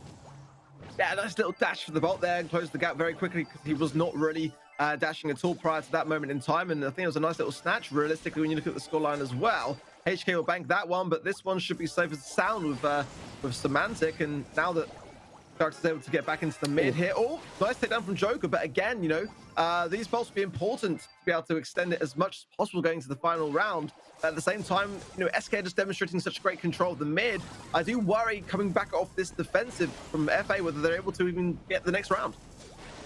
Well, this is the problem, isn't it? For SK, though, they do have 10 bolts available, but FA have already got 7 of them. So this is a hefty bolt deficit to deal with. But look at the control once again. Jetton just standing by, just making sure they don't push that right-hand side. The problem is, Joker's already come behind him, collected the 2 bolts. Semantic's there as well, but he can't do anything. He's already taken a little bit of damage, but at the same time, waiting and baiting to try and get Joker to come out as he collects those bolts. But will he be able to? Look at this. FA, 12, 13 bolts, maybe even 14 at this stage. It looks like he will be able to, Red. That is going to be a beefy boy coming out, Arc, as now SK got some serious defending to do.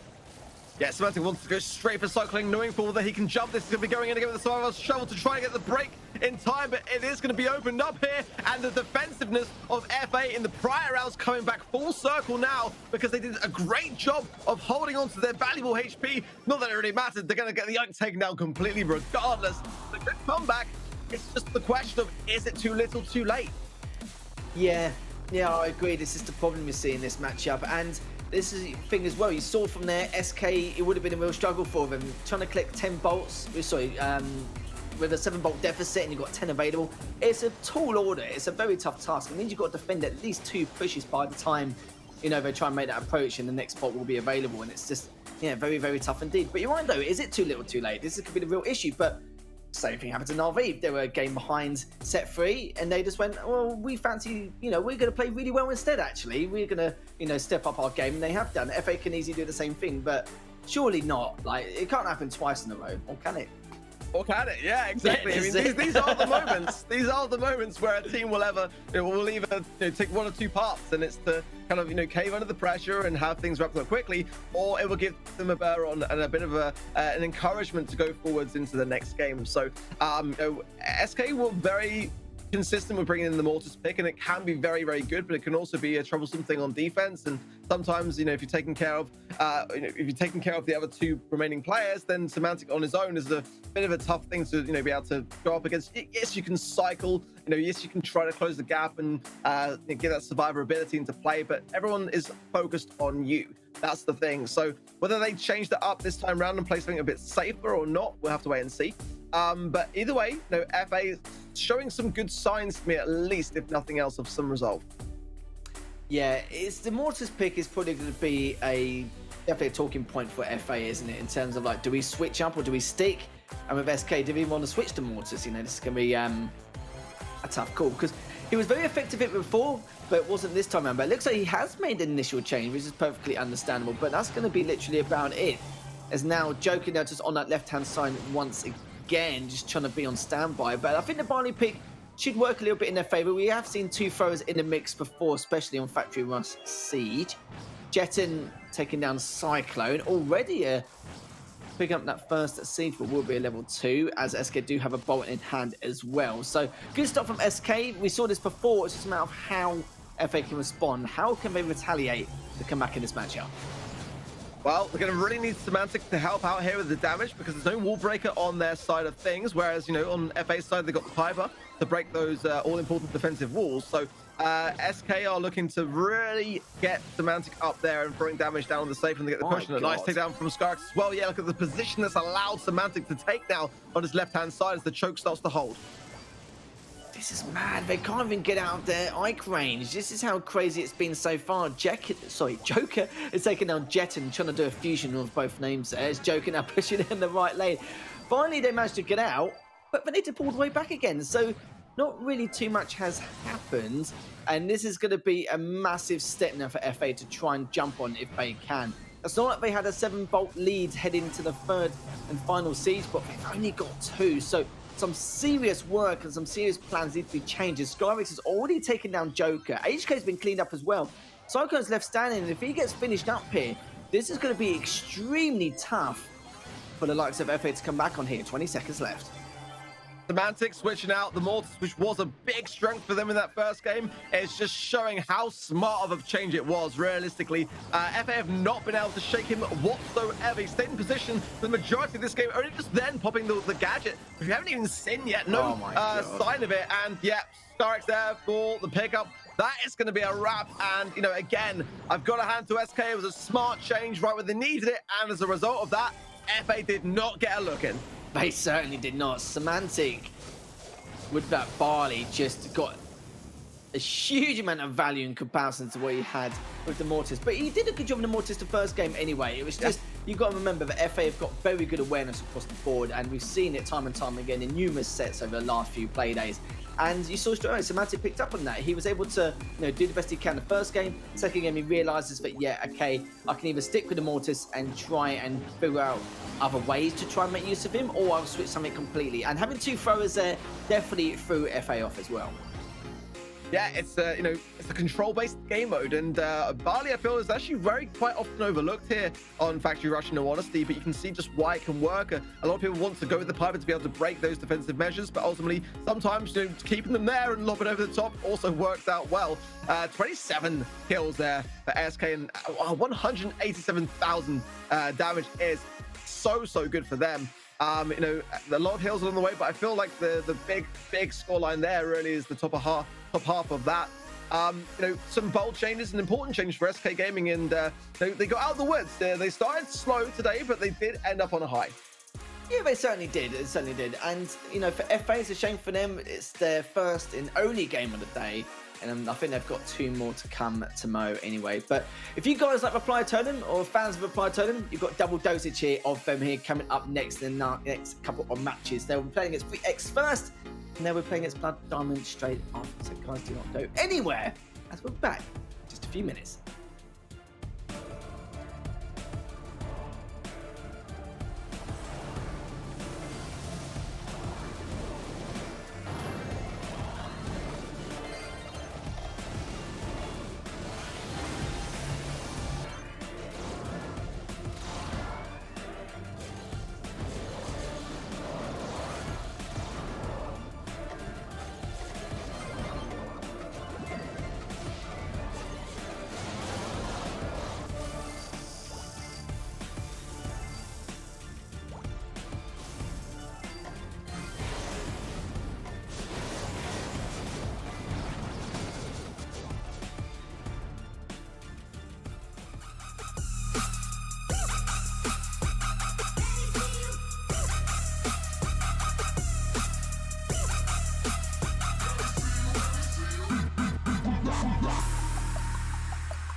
I keep reaching, I keep reaching and reaching, reaching the top.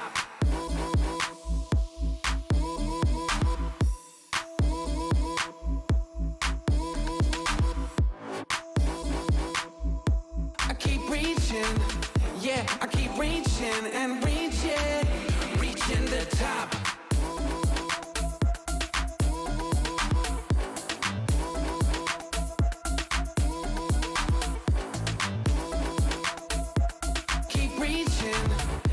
I keep reaching and reaching, reaching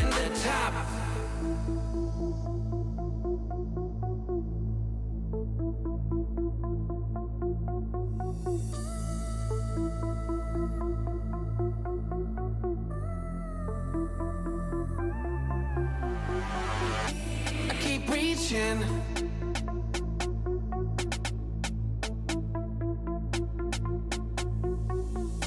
I keep reaching. I keep reaching. Yeah, I keep reaching and reaching. Reaching the top.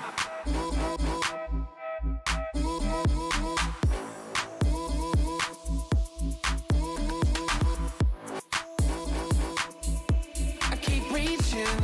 Yeah, I keep reaching and reaching. Reaching the top.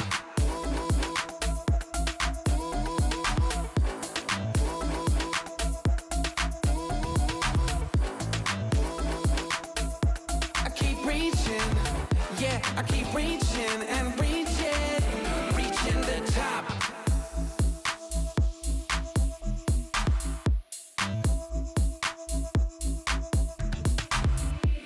Keep reaching. Yeah, I keep reaching and reaching. ESL Mobile Challenge is brought to you by DHL and Pay Safeguard.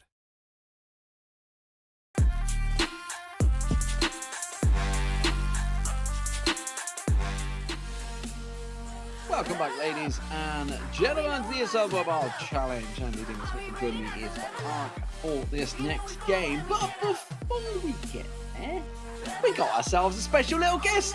Let's have a word from Pedro, the SK Gaming coach, who I gotta be honest, I feel like we're gonna pick his brains a little bit here because we've been questioning SK Gaming after their NaVi game, after their rough first week. How's things going, Pedro, to start with before we jump into it?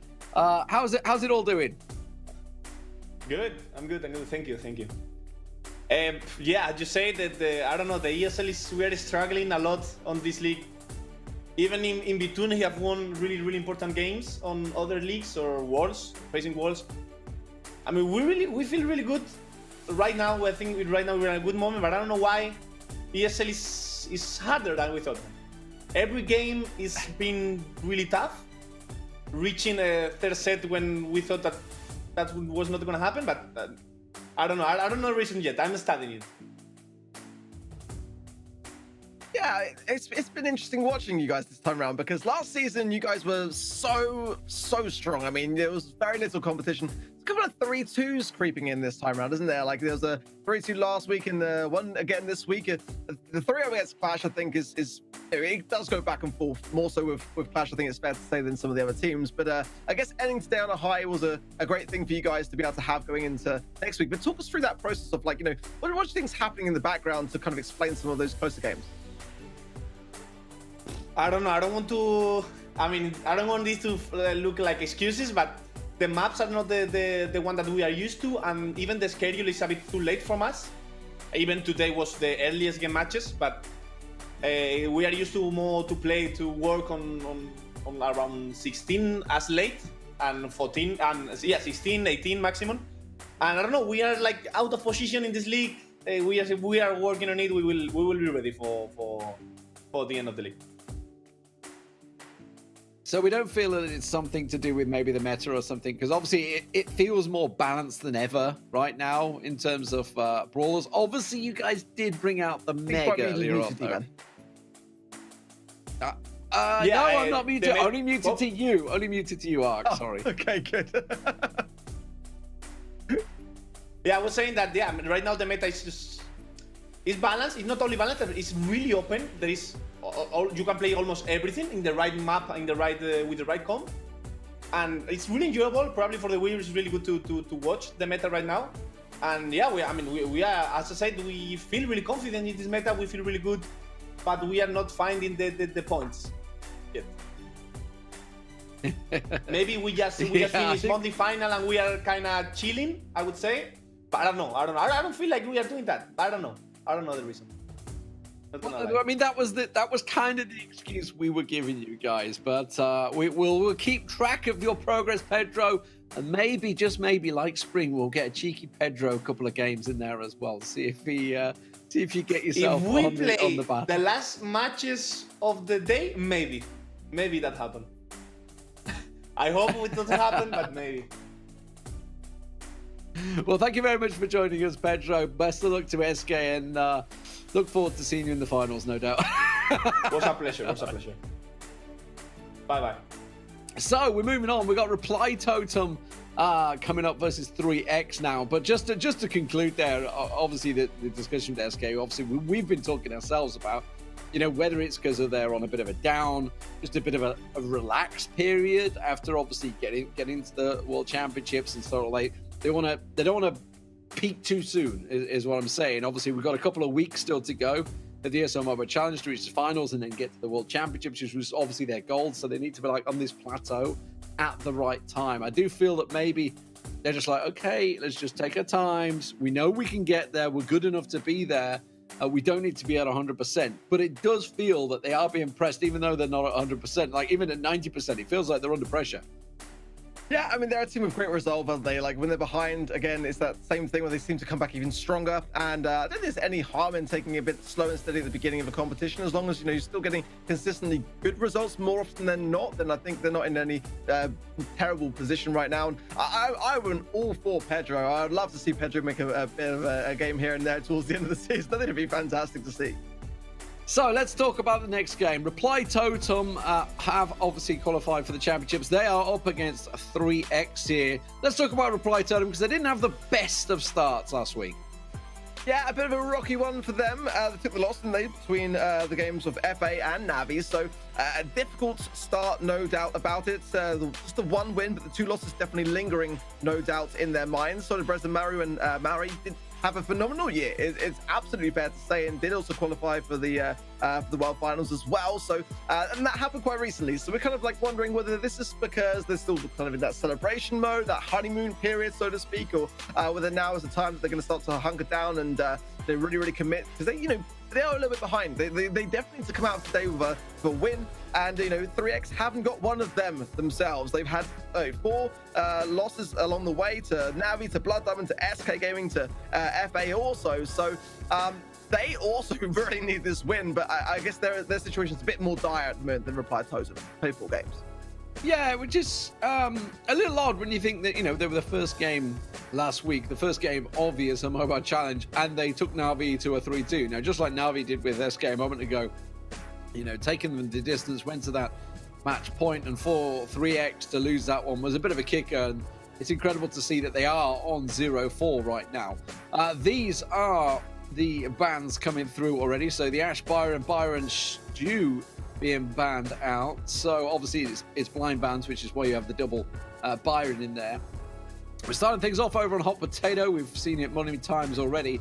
Over to Double Swoosh Super Stadium, Purple Paradise, and Nuts and Bolts if we need it to go the distance. I want to talk about Reply Totem briefly because, yes, they haven't had the great start, but in fairness, they had a pretty rough start in the ESL Mobile Challenge, and it wasn't until what effectively was a late charge when, if you remember, the team were basically together in the same gaming house. You know, their communication suddenly stepped up a level.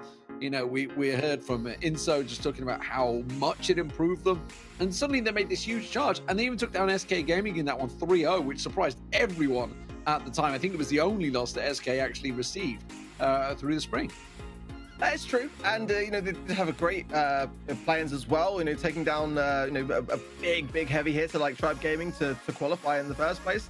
So they're fully capable of it. They're able to more often than not come out on top, and they've made, again, fantastic progress this year, no doubt about it. I fully expect that we'll start to see them kind of shift things up a gear. Again, they played the 3 games, so unlike, you know, 3X that played the 4 games, they've got a good chance of you know, really going ahead at this point in time. But I think it's just that win, or sorry, rather that loss against FA, which kind of took us a bit by surprise and just kind of made us kind of question, with such a new contender coming into the competition, was it the fact that FA were just coming in really strong straight away, or was it maybe the Reply Totem didn't quite finalize a lot of that match? But it was a very close one, in all fairness to them. It was that 3-2. So just maybe the scoreline, you know, the big story of the day didn't quite kind of show the same story under the surface. But regardless, again, they are a team which really do constantly mix things up. They like to play a lot of like non-method choices, like the dynamites and the pennies. So some of those things teams may sometimes often not expect, and that's kind of something which they have in their back pocket.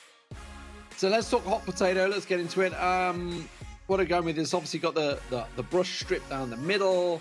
You know, we've seen Rico's a whole lot of Ricos in this game, actually. Ambers, actually, now that I come to think of it on this one. Hell, we've even had nannies sneaking around the backside. What are we expecting from this one? I think for me, the last time I saw Reply Totem play on Hot Potatoes, they brought a Dynamite. They brought a Dynamite, Bell, and they just went to kind of break everything open. It was kind of interesting to see, but definitely seemed consistent with what they wanted to do. It didn't seem like it was just something which they were confident around at the time. It was like the first set. So I wouldn't be at all surprised to see it. I know it's a bit of a weird thing to say going into Hot Potato, but again, I wouldn't count it out. I think they had maybe BB at the same time as that. But for me, I always think Rico and Edgar are must go-tos myself, and that's the risk realistically. Without that Edgar ban in play, Dynamite wouldn't necessarily be the best thing to play. It just depends on whether they've really stuck in their stubborn ways to do it, let's say. But I think you can't go wrong. Rico and Edgar, for me, that go-to must, and then everything around that. Could run a Barley, but then you do have a bit of a problem with the Edgar as well. So you've got to be very much aware of that Brawlers in play, which I'm sure it will be, but not actually on the side of Reply Totem or 3x, but the Brock, yeah, of course, that's going to be a big factor here. Much of the long-range approach to both teams. So the double Ruff and the double Brock, the Rico as we were expecting, and the Bell, of course. Kind of a surprise that we didn't have double Bell, in fairness, in here, but immediately with the double Brock, you do have the entirety of the mid being removed pretty much straight away. I expect it to be pretty much flat by the end of this one as they continue the damage. Yeah, now I think back, it was probably the fact that it was probably a Brock ban when they played Dynamite, because that would have been, a struggle. But the Ruffs has been providing some good results in the eventuality that this is a long-range moment. But I do favor Maori on that Bell here. I've got to be honest. I feel like that is a better brawler to have. The Rico's going to really struggle as a lot of this map continues to get broken open. A nice bouncy castle, though, to keep Stotrob going here on this left-hand side as he tries to find Soy Breza. But over time, he'll be healing up, and those shots from Maori will be able to bounce between their oppositions, and that's a dangerous thing to have on your side. Oh, Stotrob's healing. You can see the power that it gave you there. He got hit twice by Mari. Third shot finally finishes him off there, but the right channel has gone down, and BBGs is making a move to get around the backside of the heist, and that's a real problem when the Ruffs gets close. He can hunker down and start getting problems for them. They realize they're going to focus it, but it's opened up for Stotrob now. Gets himself around the side, and there's the first bit of damage. Now the shots come through, and this is a real issue now. Reply Totem up against it here with a minute to go. Yeah, Dark really utilizing a lot of that supply drop, and the damage will be greater as a result of it. Stotrob is low, but the Soy Breza did not connect very well there at all, in my opinion. He could maybe got to take down faster and been at higher health as a result, but now the push coming in from Reply Totem. The supply drop going down from BBG is a bit of a helping hand back to Dark, but ultimately this is the chance to realistically hold this mid, get some damage, and start to bring themselves back on the scoreboard. Yeah, what a great bouncing shot from Maru there to take down BBGs on the right channel. Now you can see he's going to get the damage down. That's going to give a small advantage now to Reply Totem, just a 3% gap, and now Mari and Soy Breza can put the pressure down as well. 15 seconds to go. Stotrob tries to switch the channel. That doesn't work out for him. And now they realize it is going to be surely all over. Reply Totem should be able to take this first game and set things running. I really like the way that was approached. Reply Totem knew that that was their moment, and if they were able to hold that mid control and not lose that positioning power that they had in that instance, the timing for that was perfect. They had to remain into play, they had to be very, very aware of their health and stay alive and keep in the moment. So yeah, a fantastic result from them, and thoroughly deserved. Good start. Absolutely. Apologies, someone getting Nightbot is cruel, vicious creature sometimes. Someone asking if anybody's there in chat gets muted out by Nightbot. Apologies, Mr. Man on YouTube. I didn't even catch your name, but it was cruel and intentional. It caught me off guard while I quickly looked down. Anyway, into the game, which I should be paying attention to. It was a very close one. 3x started things off, and actually, both teams coming into it with pretty much the same idea. I like the Rico, but I don't know whether it was better to have the Bell. I think probably the Bell would have been a better option. Certainly, I expected both teams to come in with Bell, to be fair. Yeah, I fully agree on that side of things. I feel like the Rico is great in early game, but does tend to dwindle towards the later game. And, again, it's very easy to forget about the Brock. It's one of these things I always just feel this is going to be constantly banned, but when it's there, you know, I don't see many options in regards to comp, if I'm completely honest. You know, Bell, Brock, I just felt like the reply totem comp was definitely the safer one of the two. Again, I feel like that's probably the change that we're going to see from 3x. I think they're going to probably change out that Rico for the Bell. It would make more sense to me. But, you know, ultimately, with so much breakability with Brock in play, you really are limited. Like, as time goes on, you know, unless you have an explosive start and go for that really, really aggressive one push, you're going to struggle later. See what adjustments is made. It's going to be a Piper, actually, not a Bell. So they're going with the Piper, going for Dark with the Piper, seeing if he can throw the more damage down. Stop Rob will be the man on the Brock now. So a little change around. Stop Rob, of course, was on that Rico before. Well, that shows a great start already. Dark coming out on top with the Jewel with the Bell, and immediately getting a couple of shots down as BBGs keeps Maru at bay. Piper can work. It's a bit more risky, but ultimately, I do like the approach from 3x here and showing that they do like to dare. Nice takedown from Dark again, and gonna clear up that mid, allowing BBGs to come forwards. Maru, though, taking his own opportunity to get some damage of his own, but he has to come back now to help with his defense.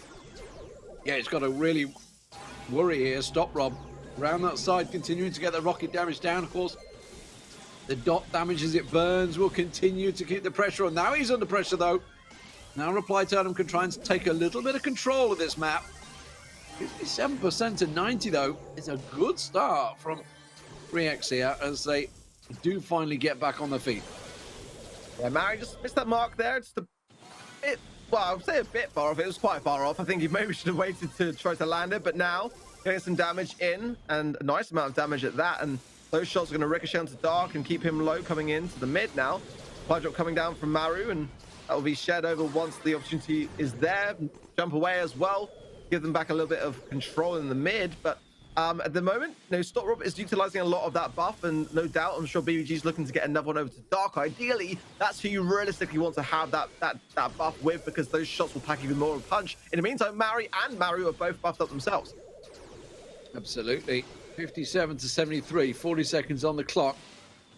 Whoever takes control now will almost certainly pick this map up. Reply Totem currently on set point, and down one, maybe two, as Mari sidesteps, but he catches Stop Rob off on the side there. Does manage to land a shot though on Tamari, and now he can step himself forward. Can he try and land the rockets? And Soy DeBresta is trying to chase him down. 20 seconds on the clock as Dark comes in, tries to pop that super and clear out the cover, and that takes down Mari. And now you can see 3x. They have to push on this one, or it's now or never, but I feel never may be the case, as Reply Totem got to get some shots off. It's their moment. They've got to make it count, and the shots do rain down enough to give themselves the advantage here. Reply Totem then will take the first step, but leaving it a little late for my liking. Yeah, that was really, if anything, 3x's undoing. You know, they got themselves caught and stuck in a real issue there, and finally got chased down. So a quick first set for Reply Totem takes them 1-0 up, meaning we will move over to double swoosh gem grab next. But this was tight. You can see even now, 10% behind, 8 seconds to go. That's how close they left it. Yeah, it's a couple of missed shots from Soy on the sort of press the left-hand side lane, just leading up to that moment. And I was thinking, oh, he needs to realistically be able to clear this up quickly so they can all start to push faster onto the save. But in the end, it was just enough time to do so. The 17 kills, 141,000 damage, not the most, but not the worst either.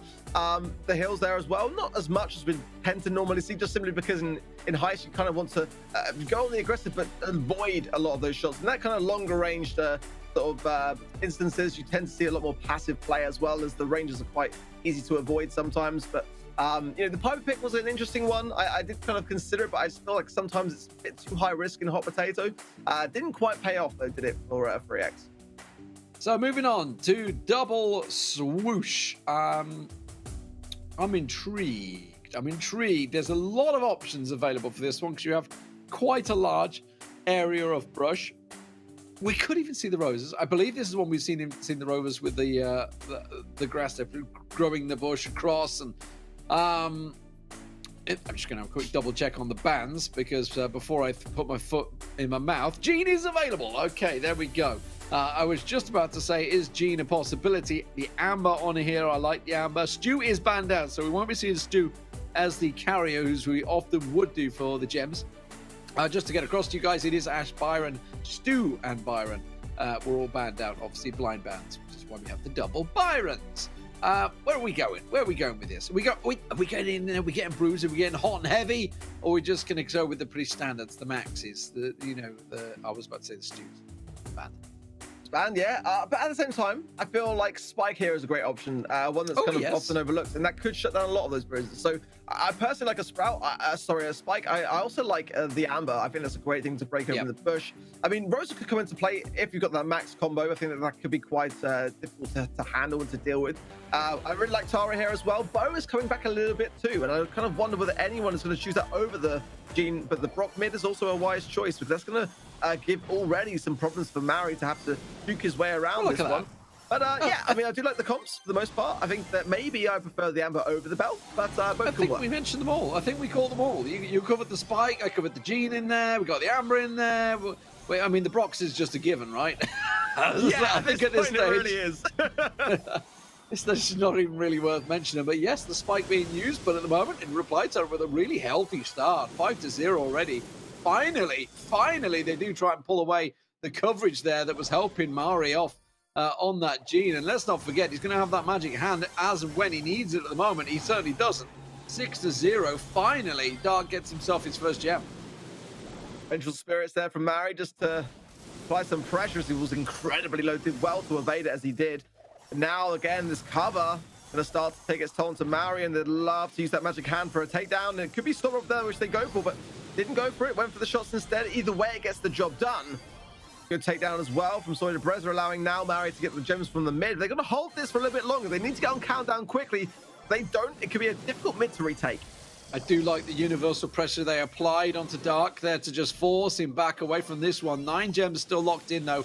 Mari can't really risk it at the moment. He's going to wait for his team to get back out there. Maru finally coming back in. Look at the pressure from Stop Rob trying to hunt this one down. He's gone very aggressive, and in the end, the hand pulls in the Cactus. Not what they were really after, but they do manage to get that 10th gem locked down. Stop Rob taken very low, but look at BBGs. This could be dangerous if he's got his super. He could pin them in the corner. Oh, he just melts them all down. The spikes will delay it for so long. The respawns will come through, but is it enough to try and catch them down? No, they will get the respawn, and that was really the spikes just delaying everything. So many shots from Dark, and I'm not really sure why, because ultimately that invincibility coming into play could have been better to reserve than Mari. Now surely we're in a great spot to hold onto these gems. The potential for the turnaround was there, but it was not convicted enough to have happen. 3x there, I felt could have done a little bit better. They got the start of that turnaround, but they weren't able to get the finish. Everything was there, everything was in place. It was the perfect pincer to come in to pin them in the corner. You can see Stop Rob starts to corral them with the spikes, and then it sets up BBGs perfectly. But then what just hit him? I didn't see what hit him that slowed him. He got hit by something. Is that what? Yeah, the gadget. That's what it was. It was the gadget that caught him. I just saw him, and he was just like, no, I can't get it. And I think it was kind of like panic setting at that moment. Just like, oh no, they're respawning. Too little, too late. What a shame. Great move, though. Yeah, I mean, it had the thought there. It was going to be always a challenging thing to get that one out. I feel like actually prior to that moment in time, the pressure was really mounting on Reply Totem. 3x doing a very good job of noticing the fact that they could hold on to that mid, and ultimately the Jean can't really push that situation. It's such a short range of Brawler compared to the Bell, and that's why you saw the Bell go in, just get that gem, come back, and then sort it out later. They were trying to utilize that healing puff star power from the Jean to be able to stay alive in the back spawn, but it wasn't really enough. That's when we saw that turnaround. But since those balance changes, or those big patch rather from last season, coming in with no ammo from the spawn is a challenging thing. So we can see potential for turnarounds happening more so in gem grab now. But again, it's a very hard thing either way to get those gems out. So back on it, similar type of setup. The Bell is the change for 3x, so they're bringing the Bell instead of the Amber. Tell a lie, they have the Amber on the left-hand side. I'm completely blind, and actually exactly the same. So I will just shut up. And yeah, that's pretty much it. And Totem basically taking control of the start. Same comps, very different stance in the beginning though there. Mari just going so on the aggressive, but in a position to be able to really, I mean, the Brock break of that wall left the tile, and that was enough to really be able to dance around it. Nice pull from Mari there, opening up the left-hand side, just a little bit more of that tile then gone to be able to help things out when Soda Breza spawns back in. But look at that, seven gems already. Such a quick start for Reply Totem. I was just about to say, Stop Rob has to take that wall away. It absolutely has to, because it was just allowing Mari on the Gene, which is obviously not the longest of ranged brawlers, but certainly nowhere near as long as Stop Rob is. Had to take that wall away because it was just giving him all the cover he needed to be able to get in the threat, the pressure of that hand ever lurking. Finally, with that gone, they can try and take a little bit of control there, but it took them so long to get there. Now Mari's going to try and sneak around the side. Dark's the real presence at the moment. Catches Mari off guard there, but he manages to pull BBGs in, and that's a problem now. Reply Totem can try and collapse on this one. Dark under pressure will go down. The second, one more gem. No, not able to walk into it, and truly so. Mari didn't get baited with that. I think I'd have walked into that, but BBGs was ready with the super. Or Mari with the pickup. That's very important. Those gems there ready for the taking, and the takedown of Dark on the cast. Potentially nice ball from Mari, and the support is there as well. That should be enough, hopefully, to see if Storm can maybe make something of this. Possibly. I'm not too sure. Nope, not going to be enough.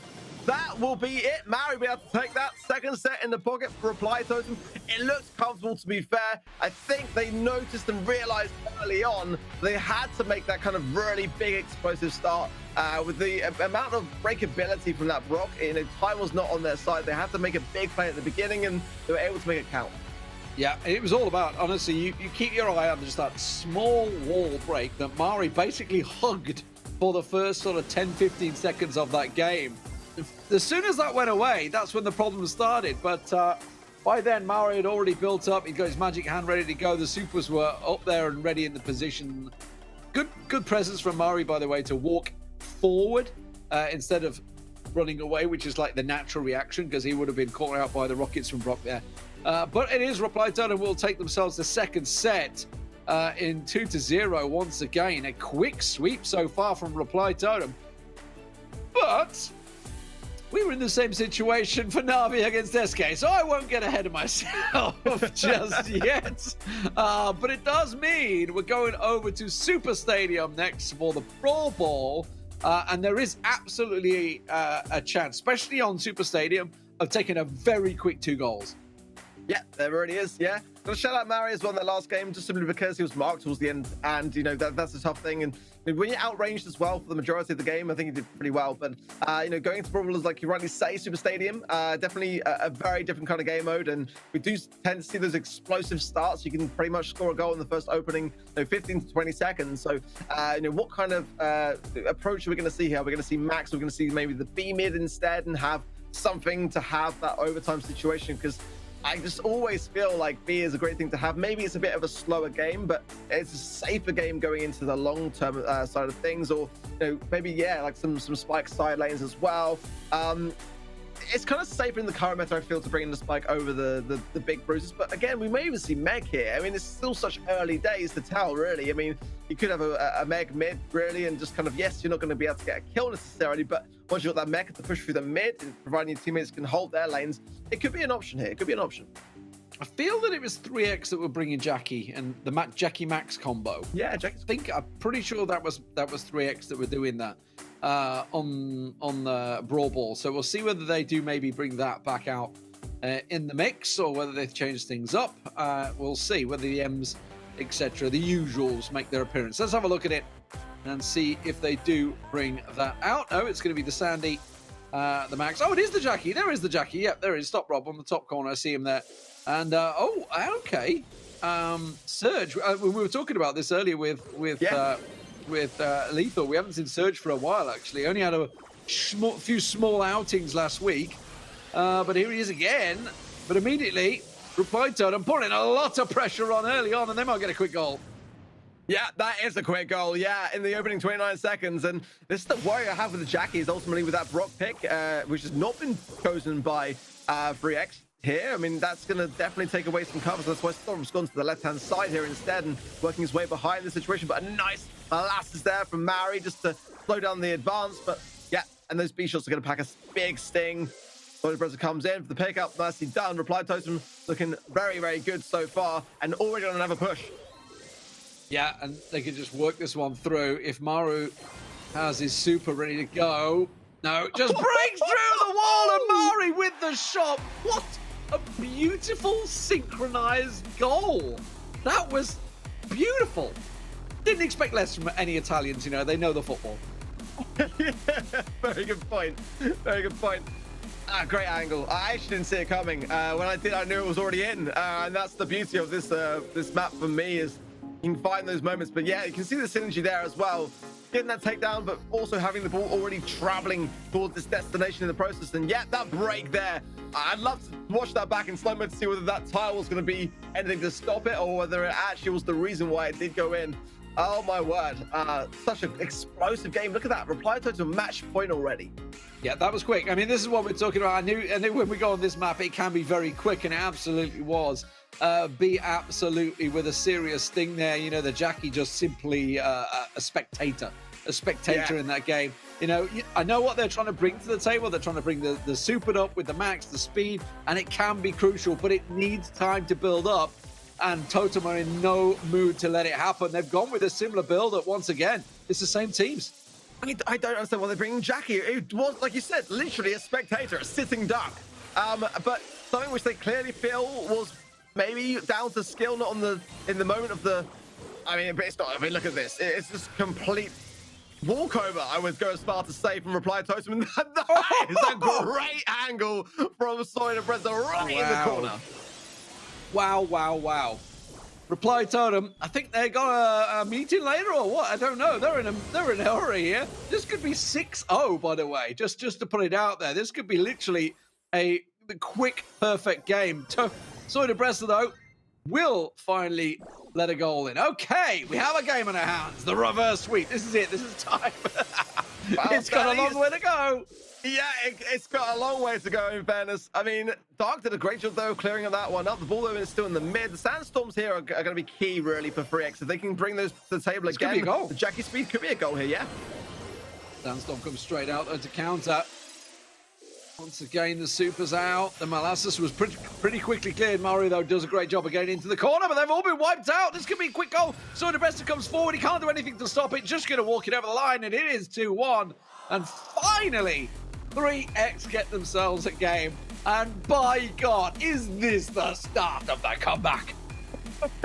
We've been asking that question in every series today now. But it keeps happening. It could keep happening. I felt like the problem was the surge and defense. I mean, there was a nice attempt from Soy Breza, who rightly so to not use that super there, by the way. It would have been a wasted thing. But hey, you know, and to Fuji's credit there, he did see it coming and he went back on himself. Because if that would have been a knockback and the ball could have been potentially cleared. So that was the only saving grace. I think that is what led to both goals, really, was just kind of having just Surge on his own there. So whether it's down to the teammates to be able to stay in the mix a little bit longer, because B is a great one to have in that defense, I'm going to be honest, or whether that's a Brawler which they need to switch out for something that has more defensive capabilities, that remains to be seen. They have to be discussing that in the background, but definitely nice to see 3x get off the mark. But what a complete reversal, really. I mean, it was obviously down to the Sandstorm finally being available and working wonders for them to get in there. But exact same team cops as game one. They didn't look like they were even in the game. We were talking about the Jackie, and then there you go, he just runs it in. I mean, that is the power of the Jackie. He has got the hit points and the capabilities to be able to run straight through, effectively like a Rosa would do, really. Except he has that, obviously, aerial AoE damage presence as he pushes on through. But now, okay, as you're talking about, do the switch to Surge. I feel like that's probably the one and only that I think Reply Totem are going to be looking to change. I feel so. I mean, ultimately, Spike would be great to have a lot of shutdown potential. And again, I'm surprised to see the Jackie working out as well. The Barley. Yeah, Barley's not a bad shot either. But they keep Surge. They keep that standing back with the Barley. It could go a long way here, actually. I think that it wouldn't be so bad. They've chosen to keep the Surge and just not feed the Sandy. That was what was giving them a ton of problems. Mario now starts to push through here. I think Storm's going to struggle. If they start to break open the map a bit, then I think he could struggle here. The last call comes in. Mario might just try and blast it in. The goal! BBTs was sat ready and waiting for that one to come through, but Mario has managed to take him down as well. Mario absolutely popping off right now.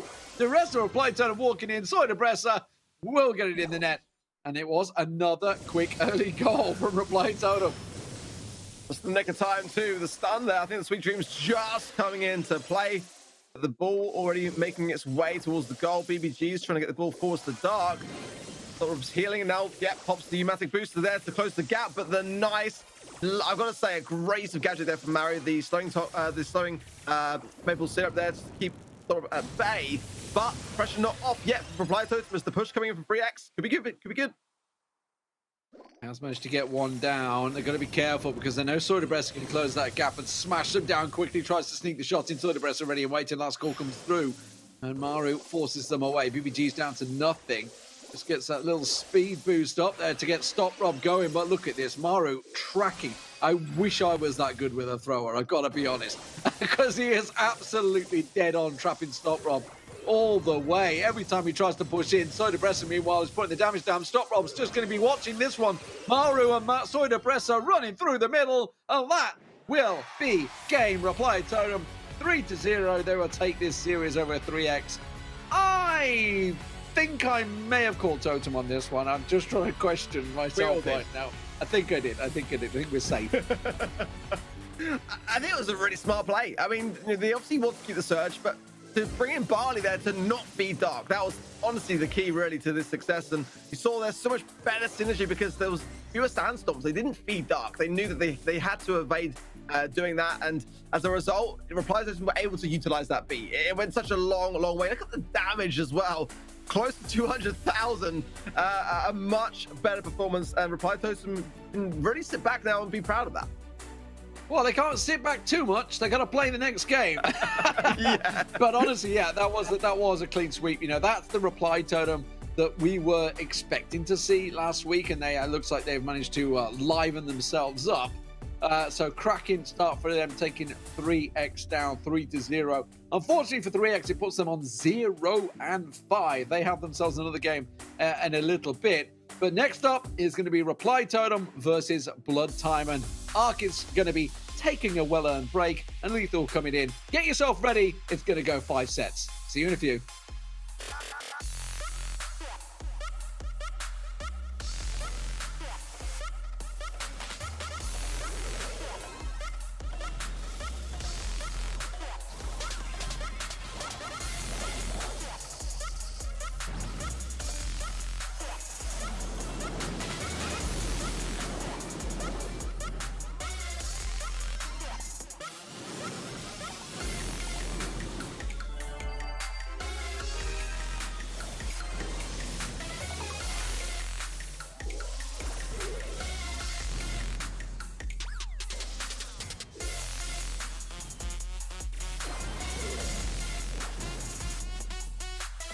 So I'm joined by Inso from Reply Totem. He is the coach currently covering the team. Has been for a while now, in fairness. Inso, welcome to start with. Let's talk about Reply Totem. Let's talk about your journey here as we are now in the ESL Mobile Challenge for the fall. Before we get to the fall, let's talk about the spring. How do you guys feel you've improved since those matches? I think we have progressed a lot because, of course, competing in a lot of tournaments, always against the top teams, makes us stronger. And we are fighting for the world spot currently. So we have to keep training hard. And I hope the results will show in the next split. Absolutely. I mean, you've got a lot of tough games coming up, no doubt about it. I want to talk about your journey into Challenge. Obviously, you came in through the first play-ins. You lost out, I think it was SK Gaming in the first sort of area, but it put you down to lower brackets, and you got that revenge match. You played EXO Free Agents again, and you took them down 2-1. How did that feel? Obviously, because it was shortly after losing to them in the finals, getting revenge back over EXO Free Agents. I mean, for sure it felt good, also because like we play a lot of times against them, and it's always some close games. So I'm really happy when we managed to beat them. But you've played a couple of monthly tournaments since then. Do you feel that you guys are improving? Obviously, you've got a couple of new brawlers coming in. Is the meta shifting and helping you guys out? Talking about the brawlers, I don't think they influence that much the meta, because if they're too strong, we will just ban them. So I think I'm quite happy with the brawlers. I mean, Meg is super strong, so we will ban it 100%. And she's still looking really good, so this will probably be our second ban if the other team doesn't ban them. It's always tricky when you get those unknown teams that you're not quite prepared for. Yeah, it's very challenging because of course they have nothing to lose, so they will always try to like bring their best and just pop off. When I mean, a lot of teams are looking at us and they expect us to play well all the time, so sometimes it's really stressful, like to keep our level every week and every match. And also, like as you mentioned, it's really hard to like plan a strategy against them because we don't really see them play often in the major tournaments. Well, I wish you all the best. Mauro, and Soy de Bresser, and yourself, Inso, of course. Anything you want to say out to your fans out there? I mean, thanks for supporting us all the time, and go Totem, guys. Go Totem indeed. Thank you very much for joining us, Inso. We'll see you next time. Thank you very much.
ESL Mobile Challenge is brought to you by DHL and Pay Safeguard.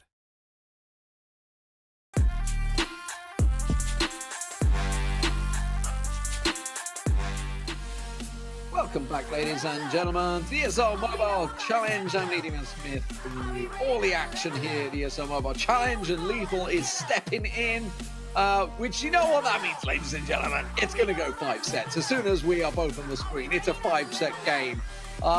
We've already had SK NaVi doing the distance, but now it's Reply Totem versus Blood Diamond. Harry, this is going to be an interesting one. Reply Totem just picking up, obviously, a very quick 3-0 over 3x. Apologies, you didn't get much of a break, did you? No, that's fine. I'm used to it anyway. I'll do the 5 sets, I'll bang them out, and have a 3-0 break. I'm fine with that because, you know what? More games the merrier at the end of the day. And this could be another close affair indeed, like we've seen in a few previous matches. You brought up a valid point, but Reply Totem look a lot better today rather, compared to what they were like last week. And even in that last matchup, it felt like the old Reply Totem we know and love. So Blood Diamond are going to have to definitely stay on their toes, but they are very strong in itself. And a little bit of a backstory in terms of this matchup here, because I was discussing with Ark a little bit, and Ark was saying that Blood Diamond almost cost Reply Totem their opportunity to compete at the World Finals, almost stopping them qualifying for the monthly finals. And if they did that, it would have been Blood Diamond would have stopped Reply Totem for even qualifying. So a little bit of backstory there, a little bit of I wouldn't say hatred in any way, shape or form, but definitely could have stopped them to have any potential to make it to World Finals, which would have been massive. And now it looks like they're back at it once again. Starting off from Factory Rush, Sneaky Feels, Acute Angle, Dueling Beetles, and Hot Potato. Yeah, the double Ash ban, the Brock ban. Yes, thank God. And Poco ban. Okay, and that means people need to be thinking about what they're going to play. Let's see whether they can bring anything to the table. But you know why? You know why I say Brock? Because Factory Rush is a pretty darn open map, and I guarantee Brock would have been played there. It does mean we're probably going to be seeing Pipers, Bells, and something. I wonder what else they could do as their third option there. That's going to be the open one. I expect probably both teams will bring a Bell and a Piper to this one. But we'll see. We'll see. Of course, Factory Rush is all about getting those bolts down as quick as you can, taking control of that mid area. With the Poco ban. Poco ban every game tonight? No, was actually open in our last series. Nobody even remotely went near it though. I'm surprised, yeah. It's weird that even with that Poco ban, I think it's more the fact that they're so used to the Poco ban, but they're probably quite inexperienced from having Poco back in some of his lineups, which is understandable to a certain extent, I feel like, because even then, though, there was a time during one of the first play days where we were just like, okay, we can see why Poco is banned and why we're trying to avoid him at all costs in terms of being in any kind of play. But SK, teams like them like to have Poco in the mix at some stage because they seem to want it to happen. They want it to force to happen just in general. But now with Blood Diamond, how are they going to come across this? They've just seen Reply Totem absolutely smash 3x just now in a clean 3-0 victory. But we'd love to know what you guys think at home as well. Hashtag ESL Mobile and let us know what you think and try and interact and comment with us. And we will show some of the best tweets here live on the stream. And just nice to get your guys' opinion as well on some of his matchup, past, present, and future. But yeah, it is going to be tough to call because Blood Diamond have been on a bit of a tear as well, considering what we've seen over the last few days. Yeah, and it's interesting because obviously Reply Totem just banned out Ash Byron in the previous match against 3x. Lots of Brock played, and they obviously went into it and went, screw that, we don't want that again.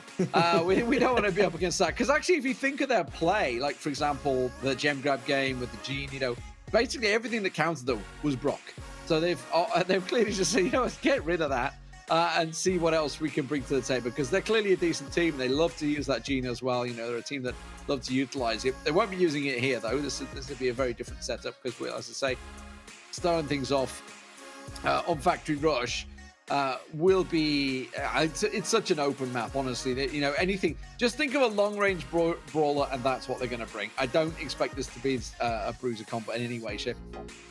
Yeah, we've seen a weird mix. I saw SK playing this earlier on. I saw Semantic whip out the Mortis at one stage, but it only worked for one game, really. It didn't work on both either.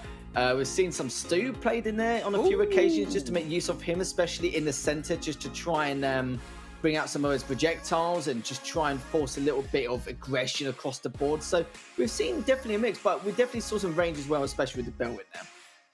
Sorry, ignore me. I was thinking of OP from Mood. I was thinking, hang on a minute, who's the guy that always plays Mortis? But that's going to be the next matchup, Blood Diamonds versus Mood. So we'll see whether they bring that out later. But yeah, I don't expect that. We're just waiting for the game to get underway here.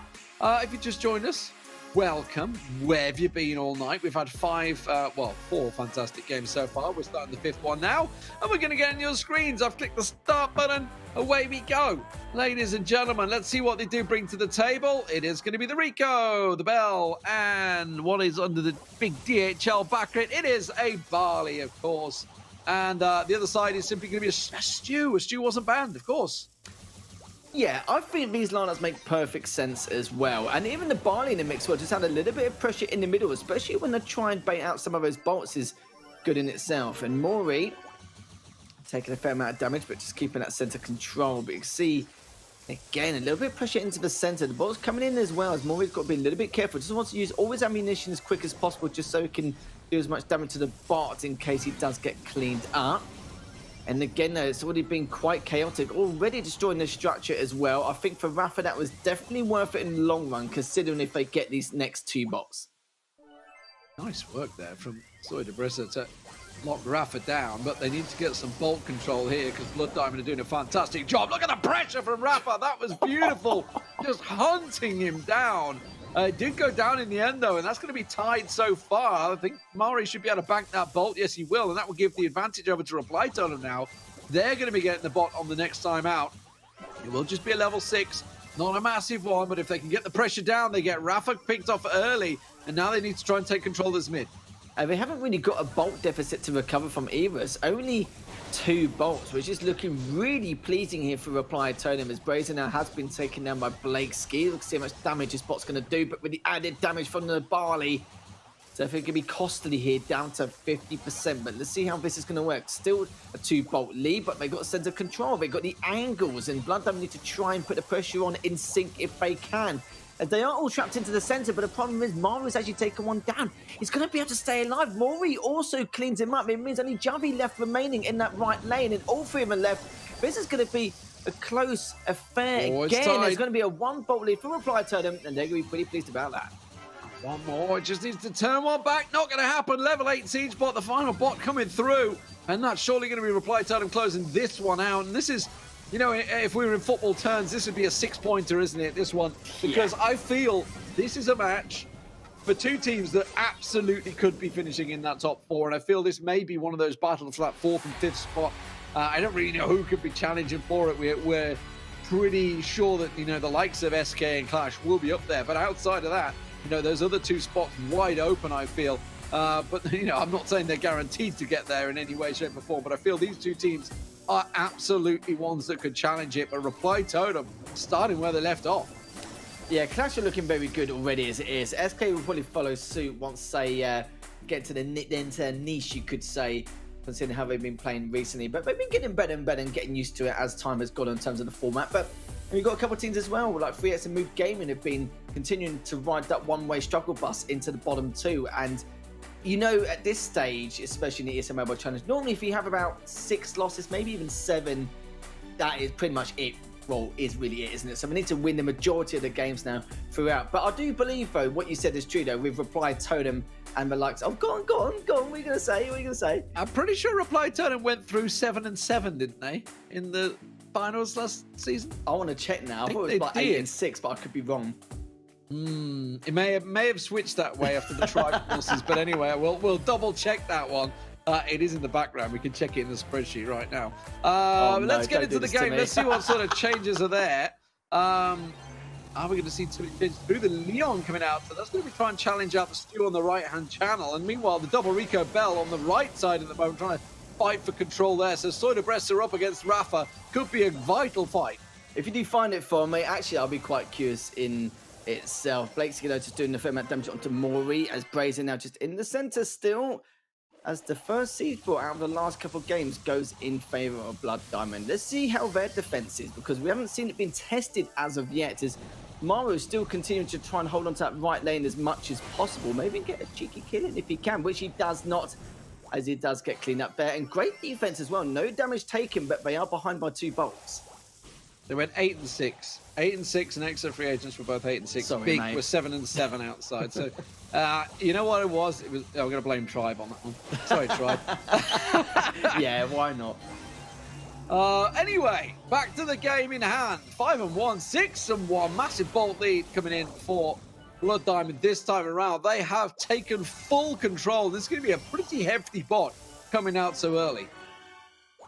Yeah, this is going to be a beefy boy. Level 9 siege bot now coming away with Reply Totem, as it seems like Blood Diamond have been able to figure out what the problems were in that last game. But Brazen does take one out in the meantime. But how good's defense coming out from Reply Totem? It was really good last time. And would it be even better this time? Of course, they're going to take a little bit, considering the bot is considerable amount in comparison. Are behind by 2 bolts as well. Brazen gets the first kill. 2 down now. There's only going to be Rafa left standing in the left lane.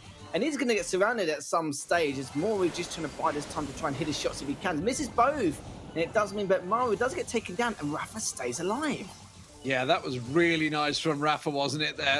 They really not had a counter to Stew, honestly. I think they should just bring a Stew themselves. They went with that Leon, which kind of worked out for Soy de Brest on that right-hand channel.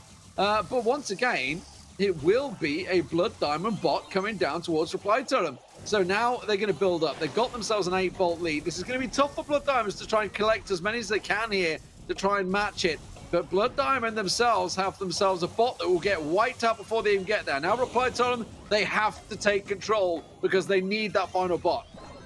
Yeah, sadly for them, it's just not going to happen. Not though. happening. That is going to be all set and done. And I think you were going to say that as well. It's all good. Literally, that match went so quick, but Blood Diamond literally replicated what Reply Totem just did in that first game. Yeah, and like they just had no answer to, honestly, to the stew on the left-hand side. Like I thought they brought the Leon. And you can see that they started it on the left channel, like up against Rafa, and then he went, sort of went, nope, can't do that. He went over to the right channel, back over to the right side. So I expect them to probably bring a stew of their own in the next game. Yeah, we saw the stew in a previous matchup on the exact map from SK, and they did bring out a Barley before as well. But I think they were just kind of countering what they were up against. They had 2 throwers at the time. I think they brought, what was it from the top of my head, the Barley and the Spike at the time. But of course, with the stew, yeah, it does play a vital role. And even though it's more based on range, depending on like the situation, on how they're trying to take control of the center, and that stew can just do absolute wonders in terms of the aggression there. Just trying to keep those ranged ballers at bay or just keep them back is in that kind of radius. So we'll have to see what they could do here. But yeah, I do feel like a stew's going to be required at some point. Yeah, I think that may be the change. Or they shift something else. I don't think they're going to be changing the bell. The bell should be staying the same. I really don't see them changing anything else. And maybe, like you say, they bring a Barley back or something like that. But they've got to look towards what worked for them in the first game. Because that did not work well for Reply Totem. You know, they dominated the first game, and then this time they were just kind of found wanting. They did finally get control, but it was all too little too late towards the end there. So they'll probably have to make some changes, I'm guessing, which is why we're taking a little while for them to get the next game up and ready, because they need to discuss what's going on here, because this would be the first set point for them, for both teams now, to set things right. And as I say, you know, this is effectively what I'd call a 6-point, you know, a big win either side. You know, you'd expect these two teams now, looking at the way things are going, to take down your 3Xs, your moods, etc., because they've started off strong. And in terms of changes, well, the Rico, double Rico, Blakesy and Maru on the left side, and the Mortis coming out for Rafa. But for Soydebressa on the Spike, he's actually ahead of him. He's kind of got Rafa pinned at the moment. Okay, he's he gets away with it and actually cleans up 56 HP. And I kind of feel like with the Mortis, it's like a one-trick pony, really. Like, you know, it's just a matter of time before they figure out a way around it, as Mori's already trying to tackle the Mortis. But he had a few problems, still having issues here, down to 728 HP. Mori could take it down with that one shot, but just not going to happen. And Rafa's just doing work here. He's just been a real pain in that right lane, and no one could do anything about it at this stage. He really has to pick his moments, but this has worked out well for Blood Diamonds. They've gained such a huge bolt lead in those few seconds that it worked in their favor, but now he has to back away. They've got to respect this. 10 seconds, time for Totem to maybe try and tie this up. It's 7. They've got to get one more bolt return, but I don't think it's going to be the case. We've already had one tie, and now it will be Blood Diamond's bot. Level 9, a pretty beefy boy coming towards them, and they kind of have that mid-control as well. Yeah, that is definitely a hench bot approaching them at this stage. That's some good damage, though. Yeah, exactly. This could be a potential all-in here, but it looks like it's not going to even try and go for it. But nice even work then, though, from done Blakesy. a fair amount. And the problem is here, Demons, only 10 bolts available, and Reply Totem are already up by 6. So Blood Diamond needs some kind of early control here. And with Rafa being a real pain with that Mortis, it's doable. Yeah, it's absolutely doable. They've got to try and get some back here. You know, 15 seconds on the clock. It's going to be tricky to get the next 6 bolts. But honestly, Blakesy is doing the damage. He's just going for the back. They're realizing they're not going to get the bolts, so he's going around the back to try and get as much damage down as he can. He's got to be careful, though, because if he's not careful, he's not going to be in position to defend this one. And if they all go down, then Reply Totem could just back it up. You can see Blakesy, he has gone down. He's got the damage down. 36% is what they're chasing with 15 seconds to go. But that's a level 13 bot charging in. There goes Rafa. They're trying to get the damage down, but now they can try and back it up. In comes Soydebressa and Maru to try and get the damage down. 5 seconds of counting. They have going to get it done. Absolutely will lock it down. 33% in the end. And it will be Reply Totem that take themselves the first set. Yeah, that was cutting it close there. 5% between it all, and it looks like, yeah, they will be able to gain that victory. But the game was kind of close. I liked it with the Rico as well, just trying to do a little bit of damage before being taken down and rejoin the rest of the pack on spawn. We know we haven't got as much ammunition, but do you know what? I think that was the next best option there. If he was there a little bit earlier, would have made too much of a difference, and at the same time, he's well out of position anyway. And to be fair, Reply Totem could just leave him be and just let the other two try and defend it off. So it was fantastic nonetheless. And it does mean Reply Totem looking very strong so far. They want to try and take him down again after the performance against Blood Diamond in the BSC. So ready, Reply Totem, 30 kills, just under 233,000 damage. I must say, very impressive indeed. Yeah, absolutely. You know, great turnaround from them. You know, they realized the situation. I don't really know what Blood Diamond could have done. They realized they were up against the bolts. It wasn't going to happen. So, you know, they sent the Rico to try and get the damage down the back, which was the right call. When you look at it, you know, 3% difference. If it had his super up, then it absolutely would have been Blood Diamond's win, but it wasn't the case. So, with a tight game already on the way in the first set, it means we're moving on to Sneaky Fields, which obviously we've had earlier on today.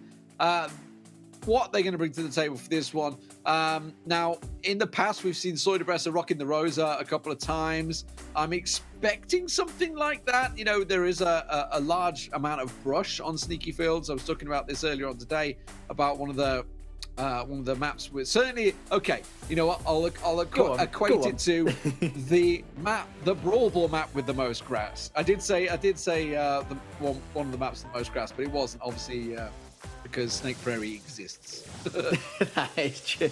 That is true. Double thrower. As we do have the Max on the side of Blood Diamond, and we see Max quite a lot on this map, especially in particular. And that was just a great example, just taking down Mari's Barley straight away. And Rafa really just wants to go absolutely in. And what a great first goal already.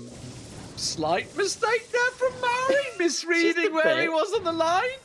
He just backed away and just backed away too far. Massive howler, I think, from Reply Time to start things off. They should be able to get a quick goal to return here.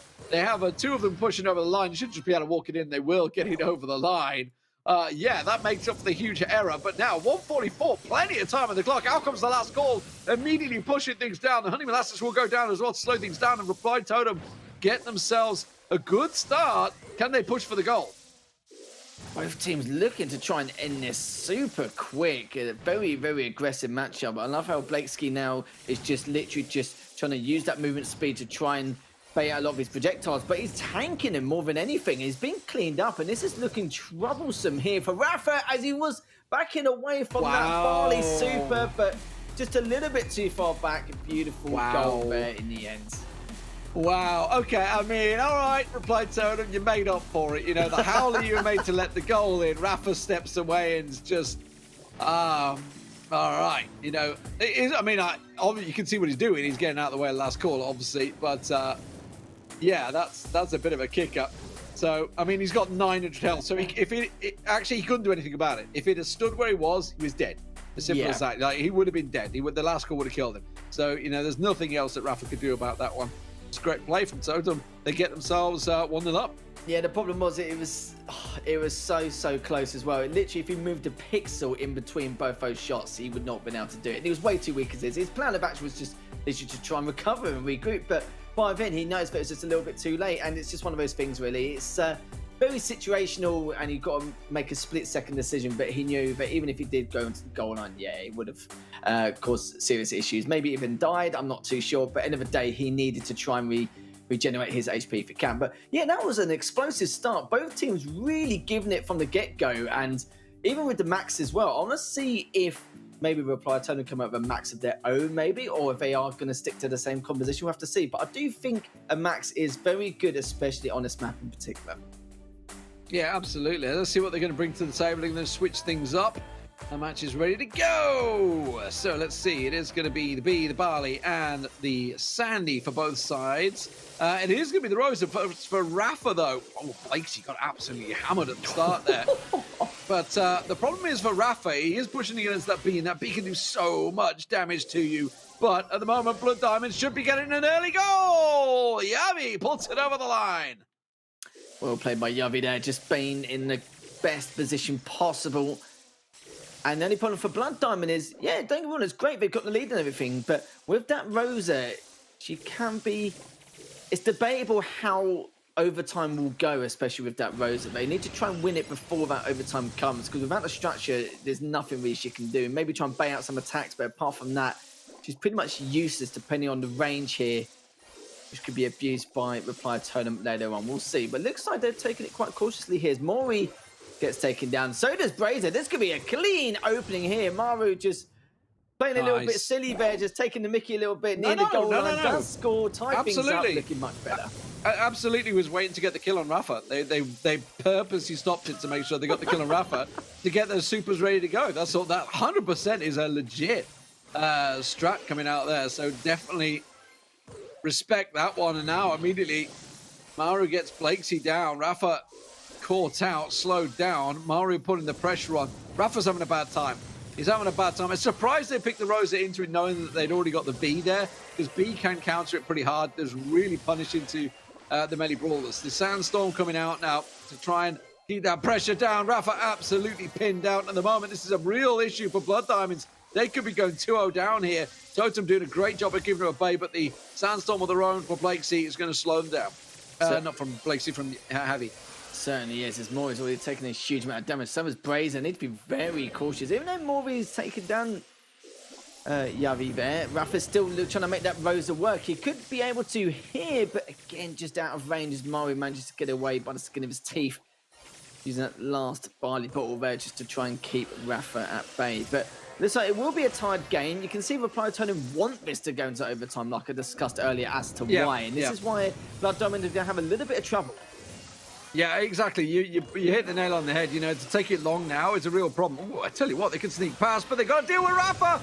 Oh, they do manage to get him down in the end. The Sandstorm comes out, so Javi just keeping himself alive there. And now they can try and push on this one. Mari back on his feet, but now with everybody back up. That's Totem Sandstorm as well. So Blake's shooting blind right now to try and find something. Soida Bressa getting ready to push out, and it's Rafa that he's going for. Gets the damage down. The last goal comes out. Catches Blakesy off guard. That's a problem. Rafa puts the ball in the corner, but it's simply buying time for the rest of his team. Soida Bressa will get the pass and goal. Nice. And Reply Totem will take it 2-0 in sets. Very nice, well coordinated. We said it even before the match started. The Rosa, it's a good pick to a certain extent, but once it's overtime, yeah, I'm not saying it's 2v3, but you just got to use Rosa as a tank initially, you know, to tank all that damage and make something happen. But I think Blood Diamond knew that they were in a world of trouble. Probably 15 seconds, like before it was overtime, they knew there was going to be literally nothing more they can do. So Reply Totem here, 2-0 in the series, looking very strong indeed. As in terms of damage, looking very good in 16 kills here, D-Man. Yeah, I honestly, I think Reply Totem just played really well around the Rosa there, like knowing exactly what they were having, keeping him very much arm length. I'm hard pressed to think of a moment where Rafa was, you know, a danger to Reply Totem, was close enough. You know, they kept him with the Barley and the B combo. You're slowing him down and you're smashing him with that B damage. You know, that does so much against the bruisers like a Rosa, because I mean, obviously Rosa's just a big fat massive hitbox. He's just like, you can't really miss it. Yeah, it's almost like anything bigger would be a Frank, I think, obviously that massive hairdo. But yeah, you know, honestly, full credit to Reply Totem. They played that one really well. Some great goals from both teams though, some absolutely fantastic goals. But it does mean that incredibly we're already at 2-0. We're moving on to Gem Grab next, which would be Acute Angle is the map. And honestly, this could be a quick 3-0 from Reply Totem. That would surprise me. I got Blood Diamond out to win this one. But honestly, Reply Totem have turned up absolutely brilliant tonight. I thought it was going to be Blood Diamond, but maybe to the fourth set, maybe even fifth, considering how we saw Reply Totem earlier on. And speaking of predictions in chat, it looks like Blood Diamond were actually favoured as well, 59% to the 41%. I mean, so I don't blame them. Spanish viewers, they're like, don't forget Blood Diamonds. Here we go. Blood Diamonds have a huge following. There's no doubt about it. Mega following. Now, let's talk about Acute Angle. This is a map that nobody likes. I think. Oh, actually, I want to say that. Just a little bit. I want to do a poll on whether any pro players like this map.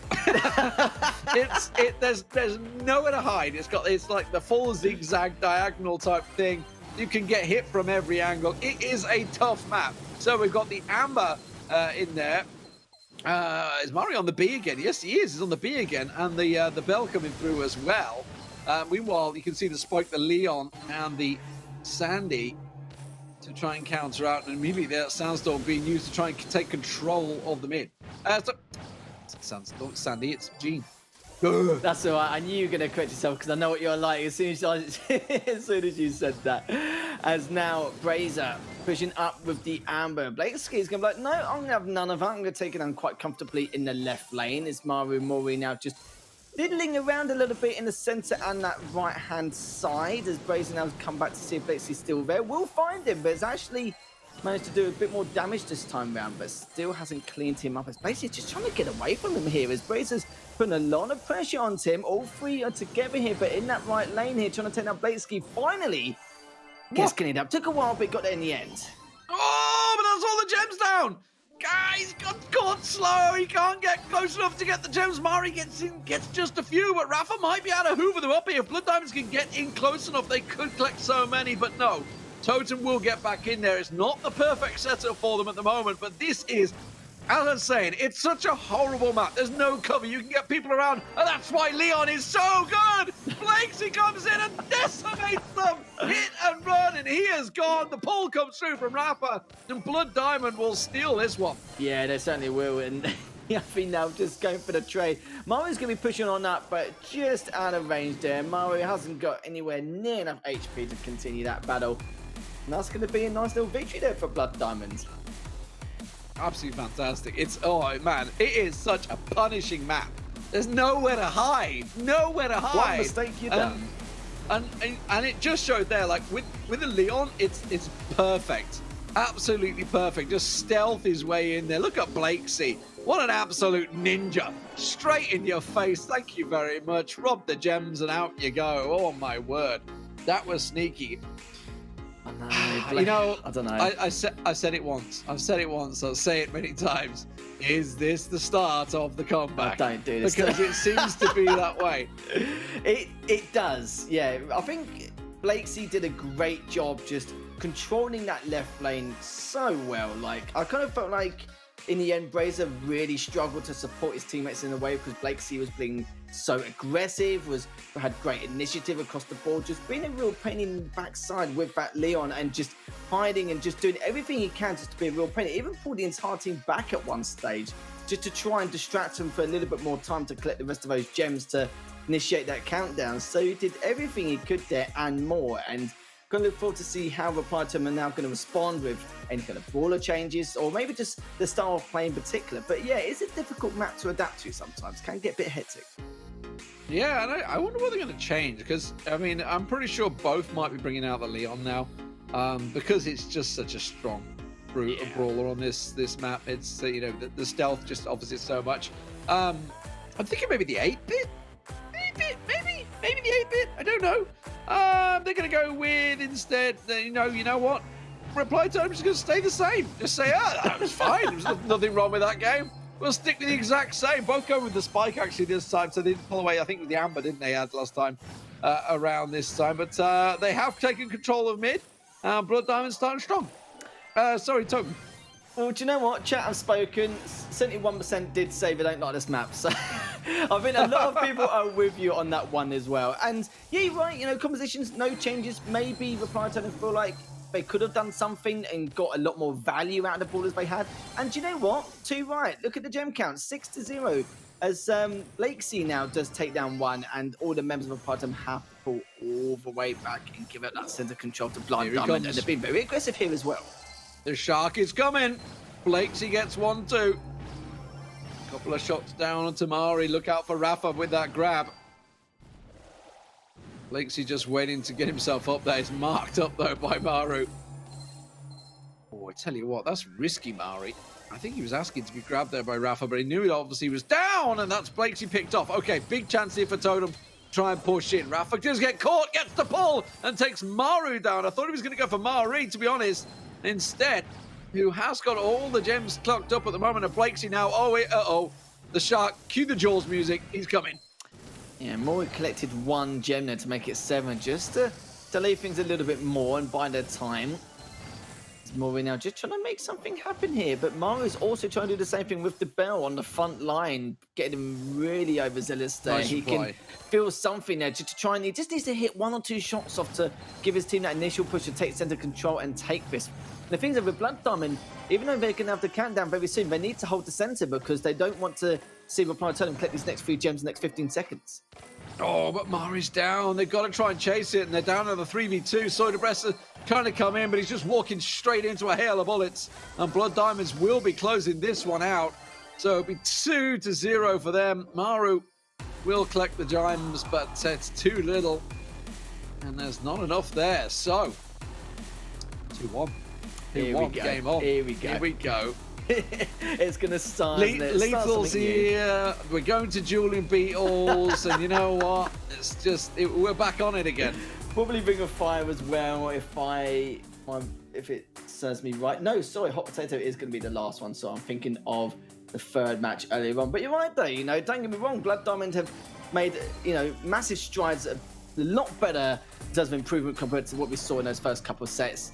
And yeah, it's not the same Blood Diamond we saw the first couple of sets. I would say great center control, but a lot better teamwork there as well. Sometimes they did get a little bit overzealous in that right-hand side, but I think it was more Blakesky really just doing a great job in that left-hand side. Also baiting out a lot of traps, just trying to bait the members of Reply Time to push on up. But the thing is, Reply Time had a very good start there, and just sadly for them, Blood Diamond adapted very quickly.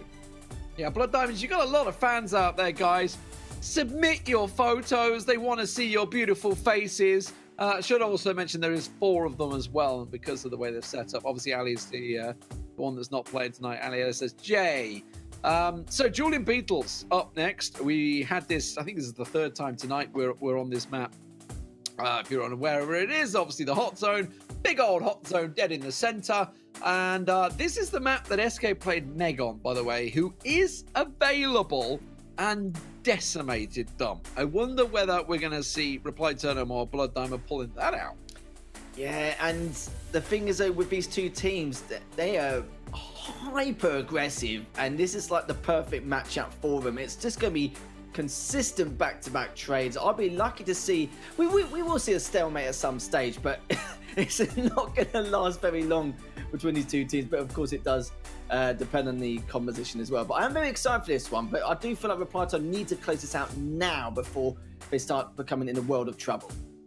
You don't want to be going to a 5th map. There's no doubt about it, and the Hot Potato is a tricky map to go to if we go to it, because you don't want to go there. You don't want to go there because it ends up being a snipe fest. So you really need to lock this one down. Now, for them, I'm trying to think of what we had. We've had a few spikes tonight from both teams, so expect to see maybe a spike. We could, in theory, have a Mortis come out, which we did have from Rafa early on. Yeah.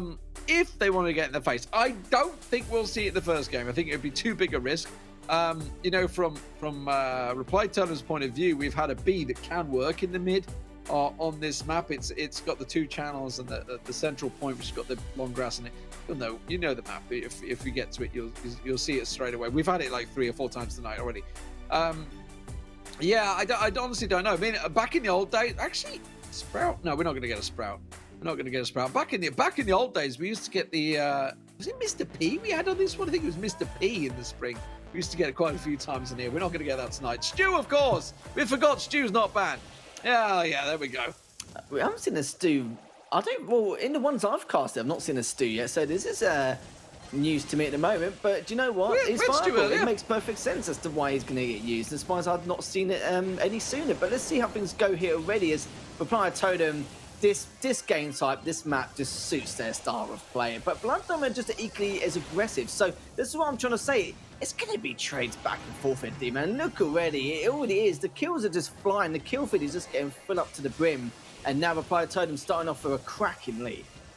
I was so confused seeing Byron because Byron was double banned in the last match with Reply Totem, but they banned Brock, didn't they, this time instead of Byron? I was like, this is not bad, no. Excuse me? So the Bell and the Byron in there as well, but yeah, I mean, with the doubles, do you look at this game? This is just, it's a wide open charge fest. Yeah. Charging back and forth. We did have 8-bit earlier on this map as well. That can absolutely work as well. to try and do a similar. You know, even a Stu and an 8-bit combined could be devastating, but they're choosing to do it for Leon. This is great from Blood Diamonds at the moment, by the way. They're showing great control of this midsection. And Reply Totem finally trying to get close, but the stealthiness of Soy de Bressa is going to get caught out. Look at that, Blood Diamond, how aggressive they were. Once they caught him down, they immediately push, and Mara goes down, and this is a great lockdown from Diamonds. Certainly is. The first minute was literally just hold W from both teams, wasn't it? Not really wanting to give each other an inch at all in the sliders. But Ploto got this huge lead here, D-Man. Look at it now, 59% to 89. As Blood Diamond looks like they're going to have to take this. There's a lot of patience coming out from Brazier, but he needs to get in now. And it's just going to be way too late, and it's way too off the mark. There's Blood Diamonds. Another game, back-to-back now. I mean, I keep saying the reverse sweep is on the cards, and that looked very strong for Blood Diamonds, didn't it? That looked very strong. They seem to have woken up. They've woken up the chat, that's for sure. Get the BD spam out there because the Spaniards are happy about their win over the Italians this time around. But yeah, once they got it, you can see they harassed and chased down Soy de Bressa on the Leon on the right channel. And once he went down, I would question Mari's decision to push. And maybe it's just simply a case of I need to create a situation. But as soon as they'd already gone down to a 2v3, they were only going to, every one of them just turned straight on him as soon as he made that push. If it had pushed as Leon had at the same time, they'd have pushed together, that would have worked, but it wasn't the case. Yeah, he wanted to push that left lane to get an additional angle later on, so he knew it was going to take some damage, but I don't think he assumed it was going to be enough for him to be taken down there. Also, at the same time, it's more Blood Diamond. They just had kill priority on lock. They knew that if Mario puts out at some time, he will, and everyone knows exactly what this guy is like. He cannot sit in one place for a long period of time. Eventually, that guy is definitely going to move and try and create a flank or get behind in some way, and they just waited for it. Mario did it, he got taken down, and consistently had numbers advantage every time. It was just literally, you know, pure sailing as that, smooth sailing as that. So the question is now, Reply Totem needs to try and do the same thing, but I'm sure they'll be questioning themselves as well, because they had a mammoth lead at the very beginning, and the fact that Blood Diamond held on to that lead for that long and overtook them, that was just ridiculous. Yeah, absolutely. I mean, what are they going to adjust here? Like I say, we obviously had the 8-bit earlier on against, I think it was against SK, or was it SK that used it? I think both used it in the end, didn't they? Worked out well for both teams. Obviously, you know, pair that with the Stew could work out very, very well. Get both supers down, because absolutely deliver for them. With the Brock band, obviously the Brock, you're looking at maybe should we remove some of the cover? Should we get some wall breakers in there? Which you could do with the Stew, of course. But with the Brock taken out, which would have been the standard mid setup, not the case. Let's see what they're going to switch it up to. What the adjustments make, I don't know, because that's us. There we go. It is going to be Stew. They're going to stick with the exact same. All right. You know what? If it didn't work the first time, just try again. Yeah. Something like that. I mean, coach instructions. I reckon I could coach for that. Yeah, I would say they just want, they feel like they can get better value, but it's you can do better. It's the same thing, and Blood Diamond again off to, actually it's Blood Diamond who are off to a good start this time around, which is even more worrying and even more questionable here. It's Brazen now trying to push up in the right lane. Maru's still trying to recover from the last engagement. This is becoming a little bit of a hot mess here, D-Man. I mean, I don't know. When I see the mirrors and like they've just, it's not worked for them and they go for the exact same thing, I always think that's a bit of an ego play, to be like, oh, you know, it's just skill matchup. It's the classic skill matchup. We can win it. We're better than them. And which, you know what, sure, you need a bit of confidence. You need that ego in there. But sometimes you just think, let's be tactical about this. Let's think about what we could change in that situation. I understand you've only got a very short time between them, but at moments, Reply Totem up against it, they still, while they've managed to get the kills in here, they really haven't built that percentage up too much.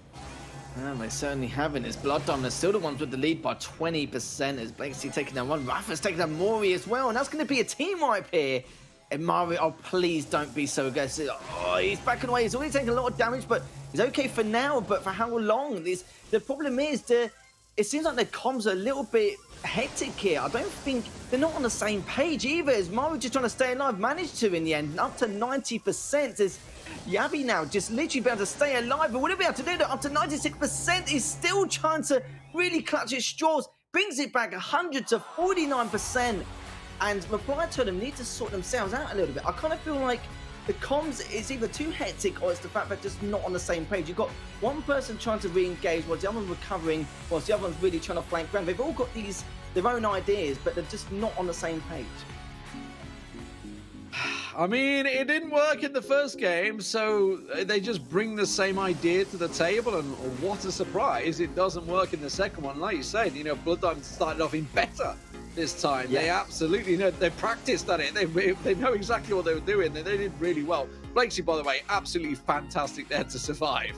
What a performance from him. So 23 kills, 141k damage, 57,000 healing, and a quick 2-0 to take us all square to a piece as we go on to Heist. You know, I hate to say scripted, but when Lethal is here, it goes 5 minutes. It just happens. They're just trying to make me sweat and trying to, you know, really give me the longest series possible. But you know what? It's like I said, more games the merrier. I don't mind it. It's great stuff in the end. And this is what it's all about. The second time today, a team should have won on the third set, and now we're going to the fifth set. It'll probably go to the final game as well, knowing my luck. But am I going to complain? No, because this is what it's all about anyway. But shout out to Blakesy as well. He's been doing phenomenal work. He's been a huge distraction, huge amount of map presence, just getting so much damage done across the board. And wherever lane he's been in, a complete nuisance, and people have been struggling to take on these duels against him. So it's good to see a player like that, especially for Blood Diamond, keeping him in this matchup as well. But obviously not just him, the whole team alone have been looking a lot better as the sets have gone by. Yeah, absolutely fantastic, there's no doubt. Right, well, we're on hot potato now, aren't we? What do we have earlier on this, other than the Brox? I expect to see Bells, possibly Rico's, possibly, because there's a lot of wall bouncing you can do, which was the map earlier on. We had... Who was the Rico that played really damn well? Apologies, can't remember who it was, but it was a Rico that played absolutely magnificent on the left-hand side and just basically didn't get dealt with. Feel like it was... I'm going to look this up now. It's have a rough guess. Game started, but I want to know who it was. I want to know. It's not fair. It's not fair. The game started. We're getting straight into the game. All right, let's have a look. In before D-Man goes back into the VOD. Oh, okay. This is interesting. So now this the is something we don't makes normally sense. see. And yeah, we do have the Edgar as well. Both of them have the bell on top. And of course, the bell being played into the center. Rafa's... Actually, that's already 2 members down here. And Brazer's now going to get cleaned up as well. If he gets cleaned up here, but it means that things will go a bit wrong here as they won't have the numbers. But luckily, Brazer does stay alive. Maury takes down Blakesy there and also takes down Rafa. So now things are completely turned on its head. Javi actually manages to survive, does a little bit of damage, but now you can see Blood Diamond up only by 3%. Well, the stun onto Rafa. I mean, he's not going to be able to get in and get this down. Blakesy's also in trouble, so he managed to get picked off. So Reply Totem doing a great bit of damage there. Now they should be able to convert that and get some damage onto the safe itself, but they still have to deal with Blood Diamonds. Maru will be the man that goes forward, gets Javi down. Soy Bressa getting the punishment down, and this is a great start now from Reply Totems. Edgar goes leaping in the middle. Rafa getting himself the damage done. Blakesy's managed to pick them off the side there, tries to get a couple of the bounces to make it work onto Soy Bressa, but out comes Javi on the respawn. But it's still a big bit of damage onto Blood Diamonds. They have to get control of this game, or Totem will pick up the first one and take match point. Oh, wow. Rafa just didn't work it. Sit down one in the center. He actually went back to take out whoever's in that left lane. He's on 254 HP. He's actually going to try and go for Maury, as actually, even with the Dynamite, he's doing a great job. He is distracting him so much here. And Blakesy, again, look at the damage he's doing with the Rico. Maru is on 112 HP. Javi just needs to hit his shots, which he does not. Rafa's just jumped in into the center, takes him down, and he was trying to leave Maury to go for the safe, but doesn't manage to. Still down by 40%, still got a little bit of time left, but they need to get a team wipe here. They need to. At the moment, it's looking like it's good for Reply Totem. Maru through, and he's still alive. They can't deal with him. They do manage to get him picked off there, but look at Rafa. Rafa punishing on the backside, but they've got to deal with Maru. 10% and counting. They should be able to take him down. Rafa's been dropped on the back there. Maru is still alive and gets the super off. 6% is all it's down to. 14 seconds. I don't think they've got enough time to get the damage down. They realize it's done, and Mari comes around, and the Dynamite pays off. Blood Diamonds just simply didn't deal with the damage. Are we going to see a similar situation that we had at SK Gaming versus NaVi early on. NaVi made it all the way back to match point and then crumbled at the last. I'm just going to say yes at this stage, but I don't know about the crumbling yet. It really does depend on the composition coming up next. And I will say this, and it's quite an interesting one as well, but it's the fact that Reply Tournament, this has been their first match point, considering they had a 2-0 series lead, which means that Blood Diamond have pretty much won every single game apart from that last one in this set. So I want to see what Blood Diamond surely have to go and make a change at some stage. I don't think they did bad with the Edgar, but I did feel like they could get a little bit more value with the composition they had. So the main stick is very hard to tell. Freeze frame of myself there, but luckily I'm back. Beautiful, beautiful. Looked like I was just falling asleep as this series draws to a close. But anyway, it's actually pretty darn exciting. Blood Diamonds, you know, they've done really well to come back to this situation, but now they find themselves up against the match point, which, you know, for Reply Tournament, they're going to be thinking we should have closed this one out early on. They looked like they were going to absolutely decimate them. Blood Diamonds, you know, I got them down for the win, Blood Diamonds, and we were already talking about how we thought, wow, okay, Reply Totem have just blown them away here. This is the totem we expected to turn up. But now we're seeing the other side of Reply Totem, aren't we? We've seen them, the falls and fails of them, and Blood Diamonds absolutely showing their gall to get back into this one. But it's for naught. If they fall short right now, it's for absolutely nothing. You know, honestly, bringing the Edgar in, I thought was actually a right decision, but as it worked out, you know, Dynamite was the choice. Dynamite was the choice. We've seen it slowly coming out. I know Clash have brought it out a few times. Dynamite across various different game modes. But right here, right now, that's definitely the one to go with. The Ricos absolutely should stay. The Bells should stay. I really don't know. I mean, are they going to stick with the Dynamite? Are they going to go with the Barley? Maybe a Sprout, a Spike? Anything out there? Let's see what they do come with. It is going to stick with the Rico, and they are going to go Dynamite themselves. So NaVi bringing the Dynamite to the table, but it is a stew switch for Soy de Bressa. Okay, this is interesting. So no Edgar either, which I was a bit surprised about. Mori's taking down Rafa straight away, and he's only on 123 HP, but he can still do a little bit of damage. But I think he's worried about some kind of trade happening. But Rafa's just pushing straight in just to clean up what he left off earlier. And look at the damage done as well with Yavi's Dynamite there. Done a little bit of damage, down to 88% as Brazier has actually went straight down and took him down.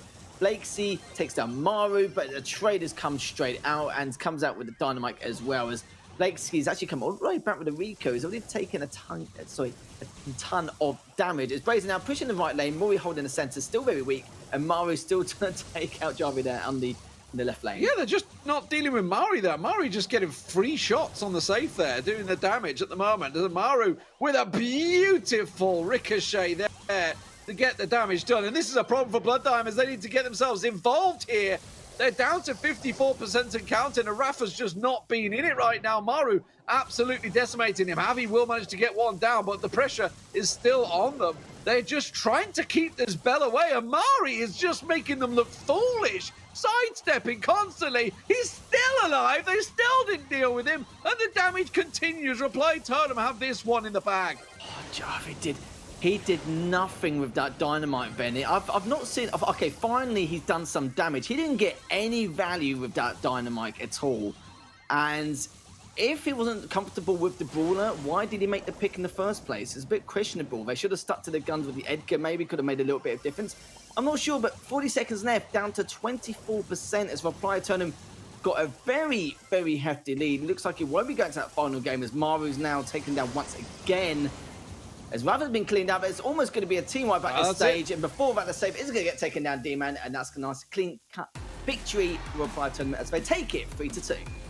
Absolutely insane. Sidestepping, shots, the lot. Mari delivering in the final game of the series to what really should have been done in 3, as it were. But Mari here, like, how has he survived? Like, just dodging, dealing, reading NaVi like a book, and Rafa at the same time. Pops Rafa off, sidestep around, one shot, dodges, gets another shot off. Incredible stuff from Reply Totem to finish off what was a series that, well, in fairness, they had in the bag a long time ago, but it took them a long time to get there because They knew Lethal was casted, so they just said, okay, we're going to have to take some 5 guys. We're going to let Blood Diamonds come back into it a little bit.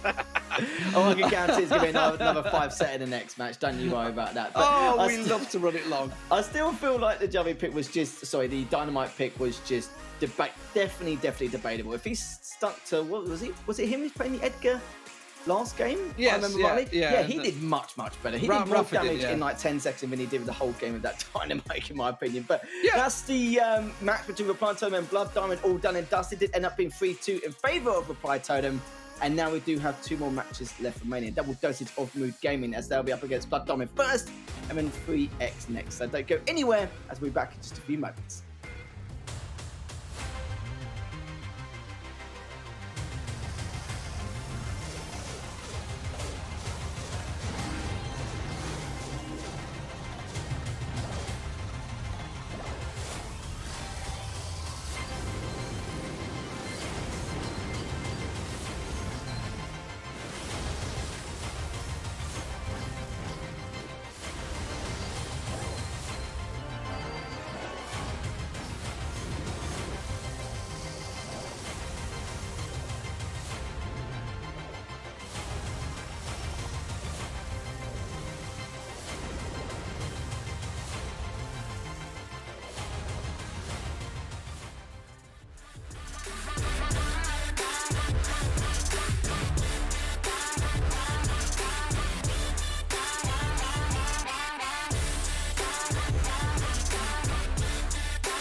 ESL Mobile Challenge is brought to you by DHL and Pay Safeguard.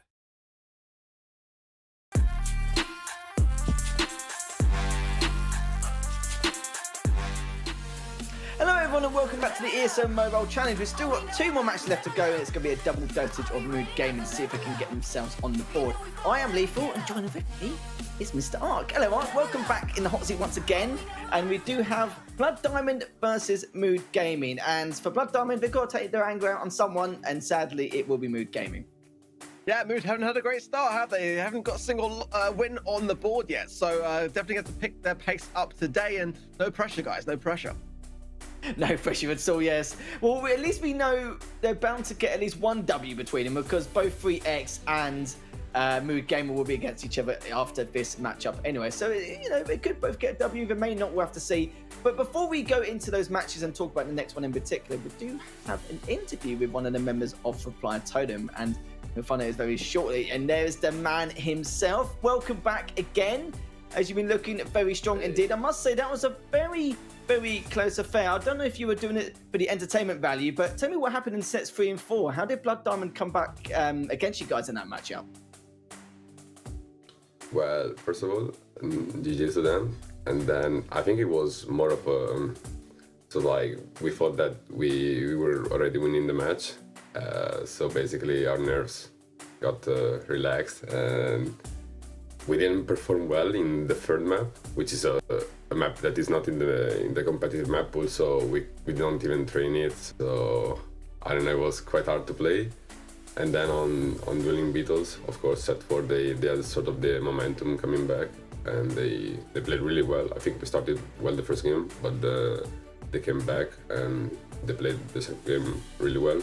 But then in the 5th set we sort of calmed down and we managed to win quite easily 2-0 on a potato.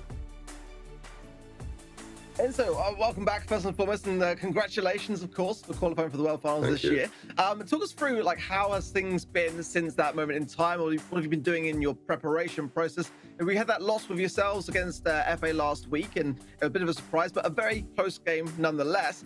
You know, have you guys been taking time to celebrate and wind down, or is that kind of time now over if you have been, and now it's all back on the grind?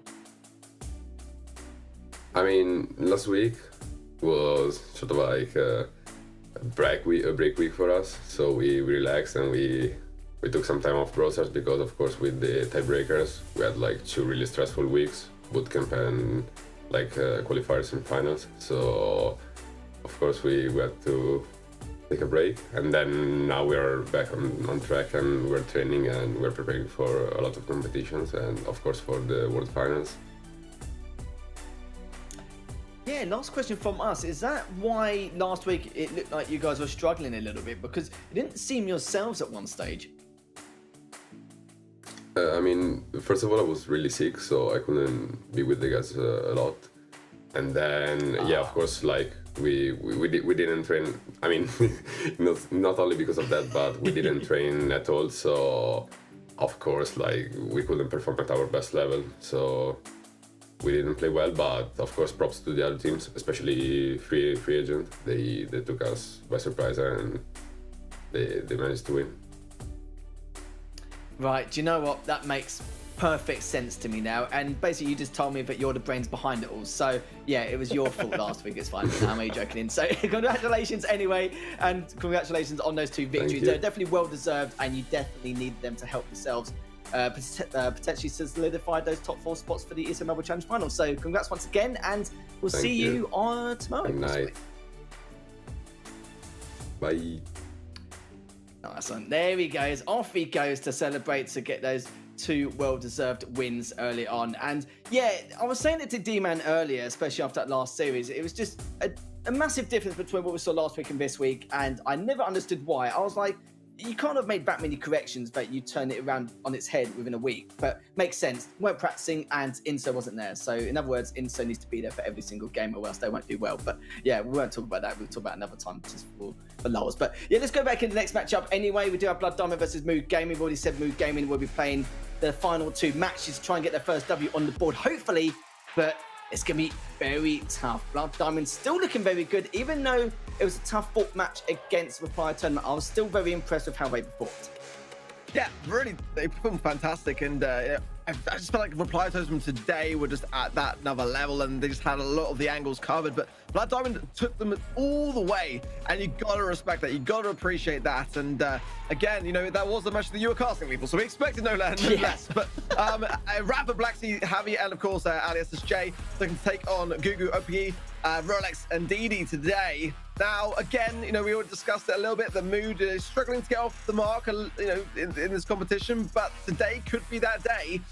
They've got to start to bring together things, and you know, they've done in their scrims, and apply some pressure. And you know, the thing is, Blood Diamond are a bit warmed up already. So bans. Oh, I quite like this though from Blood Diamond. Banning the Mortis, knowing full well that OPE plays a fantastic Mortis, so eradicating that one. A rare burn we don't tend to see too much, alongside, of course, the Ash, Byron, which are quite common, and the Bell as well. But a very specific ban there from Blood Diamond, points at a specific player. And we're going to be kicking things off with Dueling Beetles, a very aggressive and hectic matchup to start things. A nice little warm-up for Mood Gaming especially. Then we'll go to Bot Drop, Safe Zone, Super Stadium, then Double Swoosh if it gets that far. But let's be honest, I'm here, so it will be going to Double Swoosh. I can almost, I can almost guarantee that. But we'll see though. Mood Gaming have got still a lot to prove here, and yeah, it's going to be tough considering Blood Diamond have already worn up as well though. But this is going to be their chance now to really, really shine through. And if they win against Blood Diamond, that will give them the momentum they need, or the morale boost they need to try and take down 3X as well, and try and make an impact here, because neither of them or 3X have made even a dent in the ESL Mobile Challenge so far. That is the thing, and whether Mood have been able to reflect upon the past week and just kind of, because like they had a great start in the play-ins, you know, like in the ladder also they were doing phenomenally well. It just seems like it's been a bit of a rough start. In fairness to them, they had some big games as well, some heavy hits, it's fair to say. So, you know, you've got to give them the benefit of the doubt. But again, you know, Blood Diamond are performing at a really, really good level at the moment. And, you know, just coming shy today, I'm sure they will want to kind of like reflect upon that and learn from that. I felt like towards the end, a few questionable choices. They took out that Dynamite, and Hot Potato weren't quite performing to the same standards we saw on the Reply Totem side. But nonetheless, until that moment, they had great promise. So Mood, I've got my eyes on them today. I want to see them kind of like really start to stretch out some of these sets. I know you don't want to necessarily hear that, Leopold, but you know, it would be nice. More games to merrier, mate. More games to merrier. It's fine. It's right. I will sweat to make sure that we get the best games possible here. I'll tell you that now. And you know what? Yeah, it's already becoming quite hectic. 2 stews on either side. That's actually very similar to what we saw before, but of course, Mood Gaming were keeping an eye on a matchup against Reply Totem, and probably saw that Mood Gaming, Blood Diamond were going to bring a stew as well. So we see the Poco as well. Of course, we've only seen Poco not banned, unbanned actually twice, and this is the first time it's actually being used. Both of them bringing out the Poco here. So very interesting matchup indeed. Mood Gaming just continue to show a lot of life, a lot of aggression as well, and you can see as well Javi just pushing on that left lane, but he may get caught with his trousers down there. So weak, as OP is just so desperate to try and finish up the job.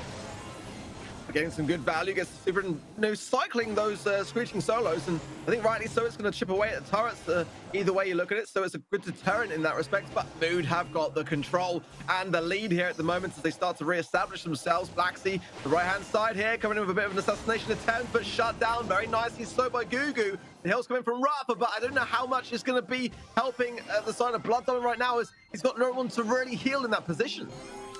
Look how deep Rafa is going with that Poco, just to make sure he's got another soup in his back pocket to try and heal the rest of his teammates. And this is looking much better here from Blood Diamond. Got off to much better mid-game, but saying that though, Didi's actually taken down Black Sea there, and Javi's taken down Gugu, so this is looking a lot better again. But the only problem is, so it's going to be a 2v2 scenario, and Mood Gaming will be losing out on that, as Blood Diamond now up by 10%. All 3 members now in the center, and Mood Gaming have only got time for one more big push. Oh, Max dropping the pen. Okay. Oh, yeah, great there. The support was fantastic, and a lovely turnaround from Blood Diamond. It was a bit hairy for a minute there, but they were able to recollect themselves. That's a few angry pens, and I wasn't sure about his connection. He stood still a little bit, so I'm not sure whether it's related to that, but either way, you know, Blood Diamond were able to resolve that one, and this Poker Hill's very important in doing so. Yeah, certainly were. I was going to say, well, I did mention it, one big push left from Mood Gaming to try and sort themselves out a little bit, but they got cleaned up super quickly there. They were more than prepared for that to happen, but there was no time. They had to make that push, even if they're walking into pretty much a death cycle there. But there we have it. Blood Diamond take the first game, and again, they got off to a bad start. But in the second game against Reply Totem, they looked a lot better. So hopefully they can bring that to the table to try and secure this set win. It's kind of surprising to me because, you know, Brock is not banned. I can kind of understand why not being used at the same time. Yes, it can kind of like take away a lot of the terrain to be able to expose a lot of those turrets, like the lollipop drop and the speed zone as well. But I guess with the Poker Hills coming in, it's going to be something that could be overthrown potentially. Brock doesn't have the greatest of defense in that respect. But yeah, it's interesting to see that no one's going along the lines of trying to break things open at all at the moment. Same comp for Blood Diamond. Let's see, is it going to be the same? Yeah, exactly the same as well for Mood. And I get the feeling that we're not going to see necessarily too much change along the way, but let's see how things start out. Exactly the same positionings on both the lollipop drop and the speed zone. So just both teams trying to assert themselves in this mid. Blacksy gets to the right-hand side lane. That might help Blood Diamond. Yeah, just an entire mirror match, and Blacksy just doesn't care. He just runs straight into the right lane and just tries to get a full team wipe, which is going to mess up the death cycle a bit in terms of timing. But DD just pushed in with the Poco, and he's just trying to be a bit of a distraction in the center, but OP's just taking way too much in that right lane. Blacksy just doesn't care, does he, Ark? He's just diving straight in, knife and fork in hand, and just not caring at all. 50% for Blood Diamond, and I said it in the last game, but if they get up to a good start, I'll be seriously worried for Mood Gaming, and I still am. 2v2 scenario, and there's a little bit of a freeze there. It's opening out in the right lane, and DD now still with that Poco in the center. But is this going to be a moment for Mood Gaming to make this push? I don't know. Oh, look at the lead as well. Blood Diamond got themselves stuck in so early on, and those team wipes at the beginning really coming now helpful and into play. As moment, Mood is starting to retake themselves a little bit to gain back the deficit. But they'll be able to hold firm here, though, as OP takes down the lollipop drop and speed zone goes down also. So how those lack of gadgets going to affect the ability of Blood Diamond to be able to push back in here. Speed zone on the left-hand side for Javi as he goes in, gets some takedown on Gugu, and that is going to be surely a team wipe. Blood Diamond staying strong in the mid. Can't believe the aggression. Javi's still on their side, as now they're actually going for angles rather than the pressure together, and this could work out for him here actually. But as I say that though, not enough time, but they had the right idea. It just wasn't quick enough, which is a little bit of a shame. So just like that, Blood Diamond are now up 1-0 in the series, and Mood Gaming did to think twice about their next plan of action in the second set. Yeah, I think, you know, ultimately there as well, there wasn't a big difference, if any at all, in terms of the comps. So you got to make sure that you're playing it right and, you know, judging those circumstances to not be overly aggressive and, you know, or not being too passive as well, because ultimately, you know, that can also harm you equally as much. You know, that's the worry here really at the moment, is the fact that they are playing mirror matchups is, you know, Blood Diamond, you know, able to make it work regardless as to, you know, what Mood do. Maybe Mood would be better off looking towards a counter comp in that respect to be able to give themselves the upper hand. Try and tell Blacksy to be passive, like, because I've never seen. It felt like he was on their spawn more than they were. Well, obviously not, but it was just ridiculous the amount of pressure, just the map presence he was putting on in that right lane, just filthy in itself. Nearly 200,000 damage. Both those games didn't really last or come down to the wire, really. Just, you know, a lot of map presence just overall from the entire team after such a short amount of time. 17 kills there really does reflect exactly how well they managed to play. But this is the thing, you see, Blood Diamond need to take their frustration out on someone, and for sadly for them, it's going to be Mood Gaming. But Mood Gaming expected this. They saw Blood Diamond play only, what, you know, 5-10 minutes ago after that last series. They probably knew what composition was going to come up against him as well on Julian Beatles, considering they only just played it against Reply Totem, but still just couldn't really do much about it. But really need to keep an eye on Blacksy here. Like, literally, this guy is, don't get me wrong, he's choosing the right moments and the right times to make these individual pushes or additional damage across the board, but sometimes he does get away with a little bit too much, and I think he knows that as well. But do you know what, he's not going to complain at all, is he? He's not, no. So be careful with this bolt, as OP does smell the opportunity but has to go backwards, as he is a 3 versus 1 in that situation there, and the first push will be going the way of Blood Diamond, and a good thing for them, they got the pipe on their side as they have also on the Mood side, so not having good time on defense, I feel, coming up, as OP's not going to be there for it either. Javi's going to break the mid, and why not? It makes perfect sense to get that one taken down early, and just leaving Gugu here alone with no support. I don't know how I feel about this. Yeah, it's gone down to 69%, which, you know what, I think that's perfectly fine and well for first bot, but the problem is now, how is Blacksea going to deal with this? I don't even know how he's actually getting away with this. He was in the front line for the majority of that and is still alive, just dodging and weaving a lot of his projectiles, but also attracting all the attention here. He even drops the emoji as well. And yeah, it's just been a real pain in the backside, just making Mood Gaming's life a misery here. And look at this, a level 8 siege bot in the hands of Blood Diamond, heading away of Mood Gaming. And there isn't even a bolt deficit here, Ark. They're actually ahead by a bolt, and it's going to be more, plus with center control. Yeah, this is getting really worrying now for Mood Gaming. Yeah, it really is. They're going to have to do so much work here. Homemade recipe from Google does connect onto Blacksea, and a follow-up shot as well onto Rafa. Shots from Didi as well do connect onto Javi, but again, like that follow-up is just there every step of the way, and Didi's just even shooting the left-hand side because he knows there's no way of coming back from this. It's such a dominant performance so far from Blood Diamond, and they're not skipping a beat. Everything is on point right now. Yeah, demoralized or deflated is not the word here. It's just, what more can you do, really? Like, I think there's so many mistakes. They've got a shopping list of them pretty much here, Ark, and it's going to be hard to correct so quickly in just one series. And they can't act like this because of the fact that Mood Gaming, they've got another match after this. They've got to play 3x, and this is the last thing they want. Blood Diamond, dominating performance once again. Great way to start off this second set. Nothing really too much to say. I didn't feel like there was one time anything was going to be out of place for Blood Diamond. Blacksea was just being a pain. I think what really triggered him a tad was the fact that when he was actually in the center, two of the players were just trying to shoot the life out of him, and he was dodging most of the projectiles. And when he brought out the emoji, Mood Game was just like, well, what else do I need to do here? But yeah, again, it was not just that though. Mood Gaming, of course, with Javi was actually supporting very well, making sure he can make these battle pushes as well. But yeah, I don't know what Mood Gaming can do here. Something drastic needs to happen. Again, you know, every time we see the same comp on either side, it's Blood Diamond that are just by far the better team. You'd almost kind of think to yourselves that they are running the counter because they're playing it so well, and it just looks so convincing. And it's not. It's very much the opposite of that. So I feel like they've got to make still no changes. You see, I honestly feel like this is where that Mortis ban is so key here, and a really smart move from Blood Diamond, because ultimately that would have been the back pocket thing for Mood to have as a bit of a secret weapon. But that early start there is a very important thing for Mood. They can get a push off the back of this, and then they can maybe try to control the mid a bit better. They didn't really have any of that in the previous game, so now is a chance for them to turn things around.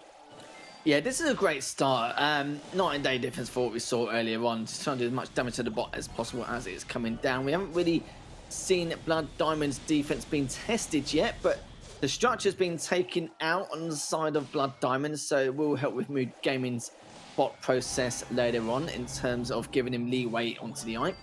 But still even in terms of bolts, but that's definitely going to change momentarily. Mood Gaming just trying to hold it to center. Great angles as well, and must say Gugu is just doing a great job just flying out with the damage. So is Didi as well, and OP just trying to keep him at bay too, but Blacksea is just pushing straight in here. Matt tried to take them one, does get the trade out in the end, but Rafa and Blacksea now, again, it's going to be very tough for them. We have to deal with a level 8 siege bot this time. Going to be pretty hench coming towards Blood Diamond, and let's see how good a defense is this time round. I liked how Blacksea went in there straight towards the Piper, as it made perfect sense, but now this bot coming in, there's a lot of bodies behind it. It could be a one push, but Mood are playing it slow, careful and cautious, and I quite like that. A lovely little homemade recipe there as well from Gugu, just to seal that deal on the left-hand side lane. And having Blacksea, although they cannot push this mid, it looks like Mood have learned from their prior mistakes and are starting to gain some valuable momentum here. The bolts are laid out nicely for the pickup, and like there was just no chance. Only one bolt there. Didi wants to go and try and finish this early on, but he can afford to, in all honesty, because the round is going the way of Mood no matter what, and he'll be back for this push. Cool, I just can't believe what we're seeing here. It looked like they pretty much gave up, but this time round, taking every single siege bot, Blood Diamond barely even picked up any bolts, let alone get any map control. And there we have it. Mood Gaming will be taking the first game in this series, and this is definitely going to be a momentum shift here for Mood Gaming. I would definitely say it gives themselves a big kick in the backside as well, because it was just a shame the way they performed in that first game, and it looked like it was going to be literally no return for them. But yeah, at least we've seen a bit of life in Mood Gaming so far. But if they lose this next one, then they're going to be even more deflated. Just literally potentially teasing Mood Gaming into a victory. Yeah, I mean, bot drop, in fairness to Mood, is a tough map to come back from when you've got such a dominant mid control with the Piper there as well. You know, it can be very much on the side of whoever is holding that mid, and a couple of shots here and there, you can't even contest it. So they learn from their mistakes. They make sure to get that first push, which is so important. It can really give that momentum in your favor.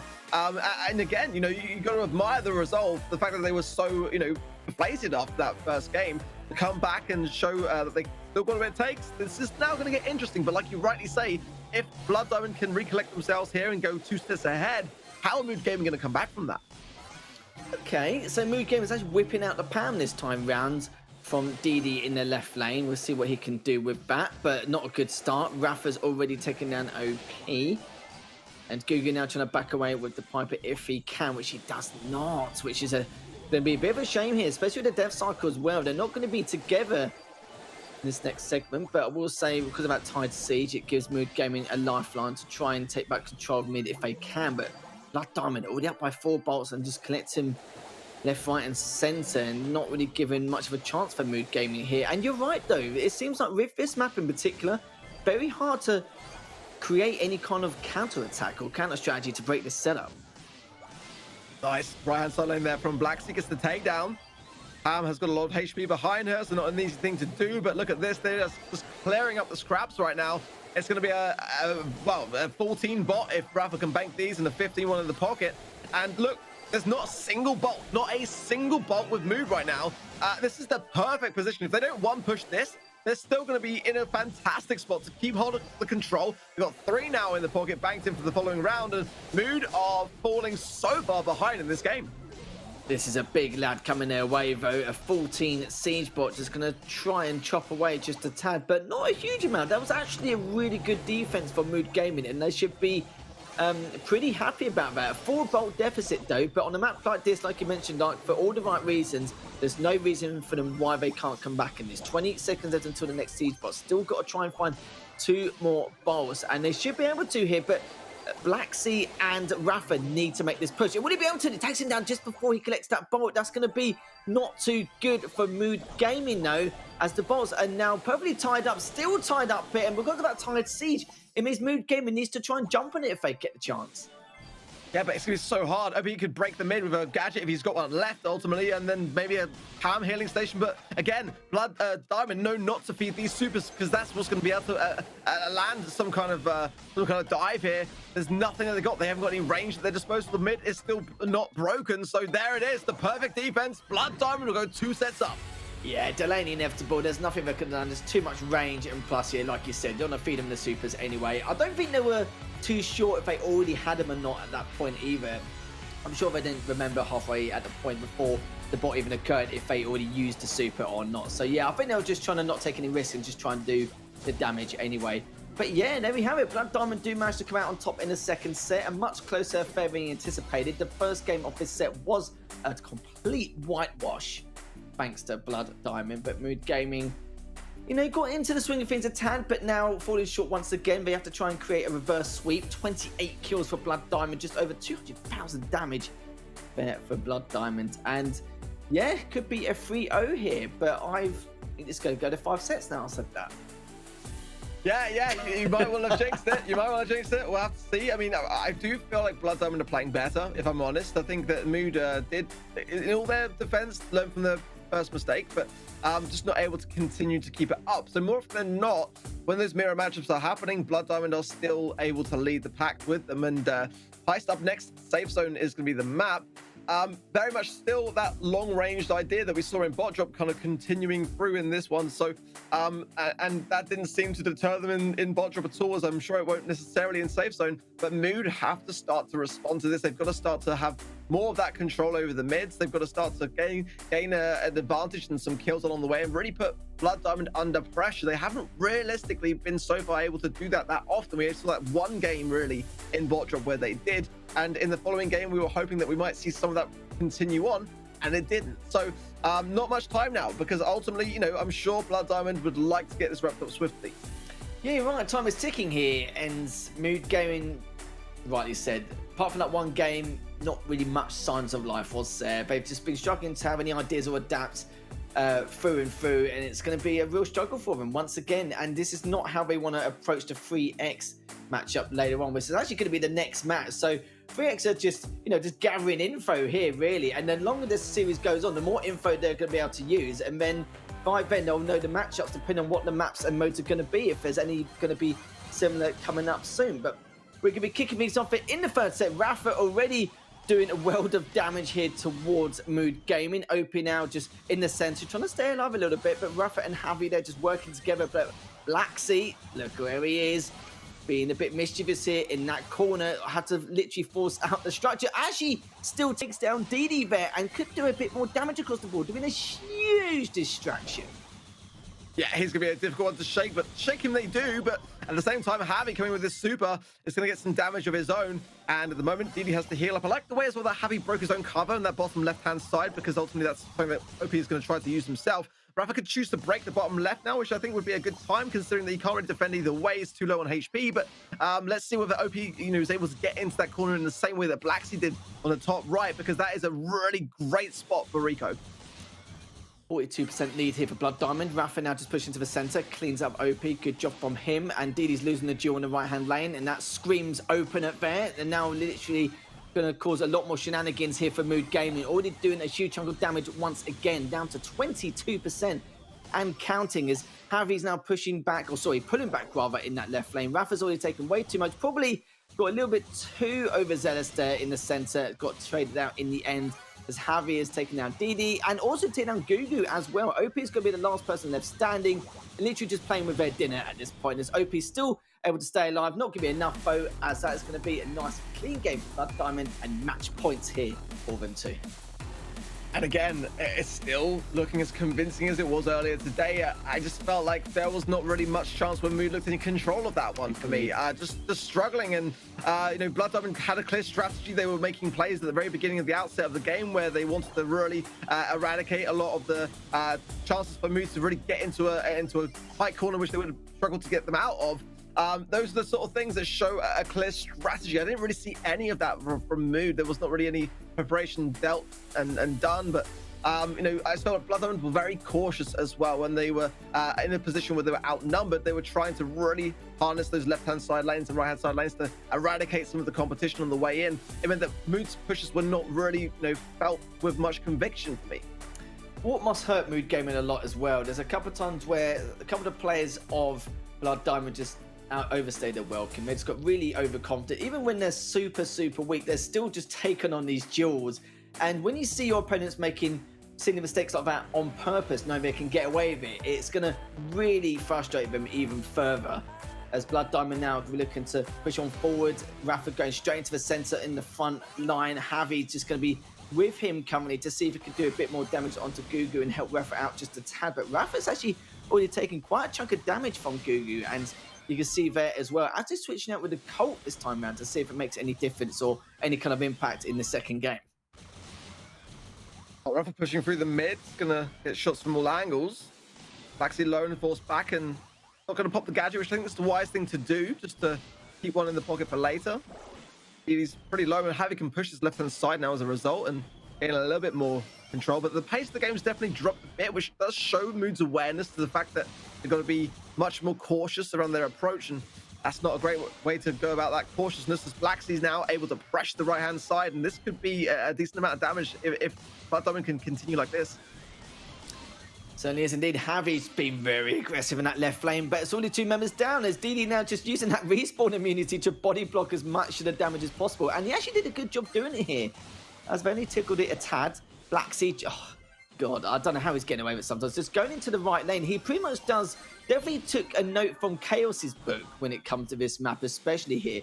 As NaVi now is in the left lane, Rafa's just diddling around in the center to decide exactly what he wants to do. He's just throwing a few projectiles out onto OP and does deal a lot of damage, but so has DD. And Mood Gaming must be thinking, what do we do here in order to try and come back from this? But they can though, only down by 15% deficit. Yeah, exactly. There's still a potential for a comeback.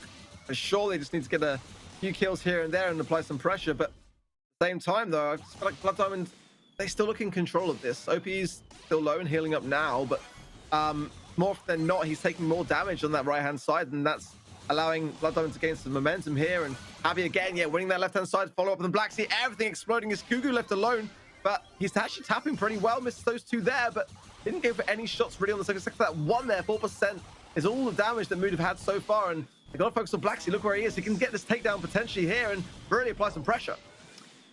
Oh, again, Black Sea. Even though he didn't do a huge amount, he kept him back enough to maybe be able to win this matchup. OP trying to do as much damage as he can with the range of that cult, but still need to find 8%. Not going to happen. That is going to be all done and dusted here for Mood Gaming as Blood Diamond take a very comfortable 3-0 victory. Only Sons and Life in that one game of Siege earlier on in the second set, but apart from that, that's literally about it. Blood Diamond doing work. Well, we've broken your curse, Lethal, and I'll take full credit for that. 3-0 rather than a 3-2. Cheers, mate. But, cheers. I mean, yeah, you're welcome, mate. You're welcome. But honestly, I mean, I think that was purely down to the skill of Blood Diamond and just the way that they approached this one. Didn't seem to miss a beat, in my opinion. Just everything was on point, and pretty much, I don't want to say every single game, more or less every single game. I think we had the instance in Siege where that was not the case, but the mirror matchup. And when there's the mirror matchup time and time again, and one team prevail, then that is down to skill rather than anything that the Brawlers are providing, really. Certainly is indeed, but don't worry guys, if you want to see a lot more Mood Gaming, you're going to see even more here coming up in our last matchup in the, of the evening. D-Man will be back in the hot seat with Arc for our last match, and they'll be playing against 3X here. Both these teams still haven't got a win at all in the ESL Mobile Challenge as we head into play day 3, but finally one of them will do, so don't go anywhere. I'll be back in just a few moments.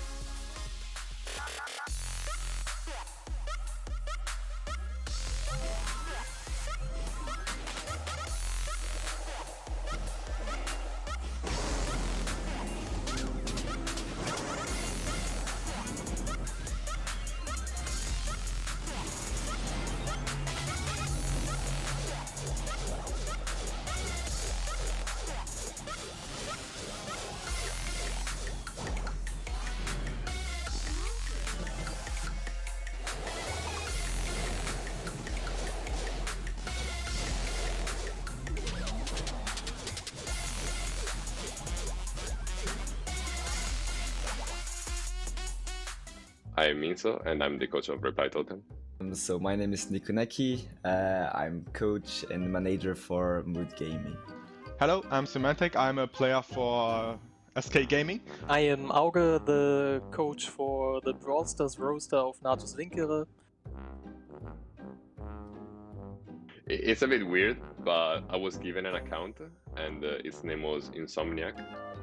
But the game was too long, so I decided to shorten it to Inso. Actually, it's random letters. I didn't expect to write Nikonaki. It was for a Spotify playlist, and then it becomes Nikonaki everywhere. It was back then in a MMO game where my friend had literally this username, and he didn't use it anymore. And I like just the name. Like, it has no meaning behind it. I just like the name. So I asked him, since he didn't use it anymore, bro, how is it? Can I take your nickname since you're not using it anymore? And the only nickname I had so far was my real name, which obviously you don't want in online games. So I took it, and since then, 2012 or something, I just kept with it. Probably Frank, so I could be the DJ and listen to some good music. Oh, for sure Gale, because he's always sleeping like me. I mean, Nani is literally a mate for Jessie, so why not have it for me? Probably Pam, because she would be like a real mother. I don't know, that sounds weird. I mean, you obviously want someone who either carries you or who can support you the most. Well, I think Meg, because she's OP. So like, a healer would be obviously like a really good choice, like a Byron who can attack and defend, and healers in like critical situations, but also like just an insane DPS brawler would be also good. Maybe even Meg, like just calling a bot which she repairs herself, that would be awesome. Like, I think Bibi has, first of all, a really cool skin for a zombie apocalypse, and second of all, she can also fight the zombies with this baseball pit, I think it is. Probably. Yeah. I'll go with Meg. For the moment, Jackie, because you can just go on everyone, destroy them, set ultimate, destroy them again, and destroy them once again. For sure, Meg, Asha, and Jackie, I would say. Like, they're super strong. I think you guys should be warned that we're not here to laugh, and no one knows our 100% level because we never showed it. Watch out for Totem, guys. We're coming strong. No. No, for sure. We are definitely not giving you an easy matchup, so you better prepare yourself.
ESL Mobile Challenge is brought to you by DHL and Pay Safeguard.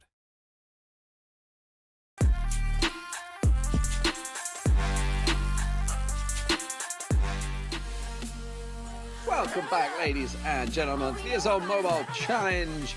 It is Brawl Stars, and I'm DD Smith, and joining me is Ark for this final series of the night. Thank you very much for sticking with us, if you've been here all night. It's been a long one, I know, but we're on to 3x versus Mood Gaming, and it's a battle for the bottom of the table. One of these teams is going to be on 0-6, and one will be on 1-5. It's tough, but you know, a win's a win.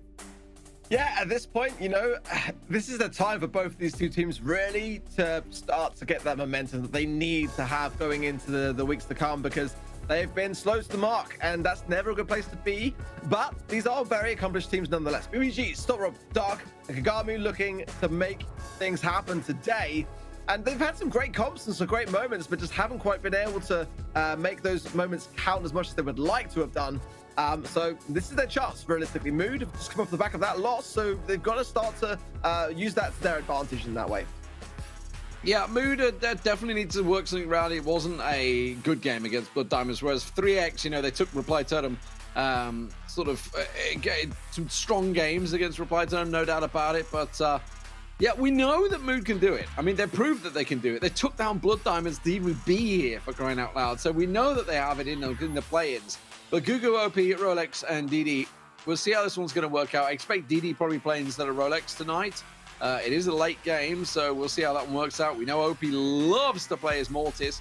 Let's just hope he's not going to be a one-trick pony all the way, though. The bans, they're already in. This is what I like to see. So the Byron Stu, Byron Spike both be taken out. Blind bans, of course.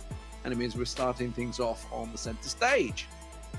Surprised a little bit to not see that Mortis ban that worked out so well for Blood Diamond, but what it does mean is that Ash is not banned. The Byron being banned as well is important to eradicate the effectiveness of Ash, but I'm curious to see if anyone will bring it out. Center stage at first, of course, they're shooting Star. I was expecting to see much Ash there myself, but Dueling Beetles could be potentially there with Poco, which is not banned. Nuts and Bolts for Siege and Hitstop are Heist. I mean, nice spread of maps in all fairness, and Bounty on the second set there is a good way to bring down the pace if you're behind. So there are some possibilities for both teams to be able to work with here. But yeah, I mean, Ash, Meg, are we going to see any of that? We saw a little bit of Meg earlier from SK Gaming, but not as much as I would like to have seen. Honestly, that new Brawl is so fun and it is playable today. Yeah, this is the first game that Ash is not banned in, right, tonight? Yes, it is. I believe so. Yeah. So, I mean, there's a strong possibility. Obviously, center stage, the first map tonight is of Brawl Balls is very much just a symmetrical football pitch, effectively. So it's absolutely possible we could see it on here. It certainly could work out. We've seen some pretty interesting stuff tonight on Brawl Ball, actually.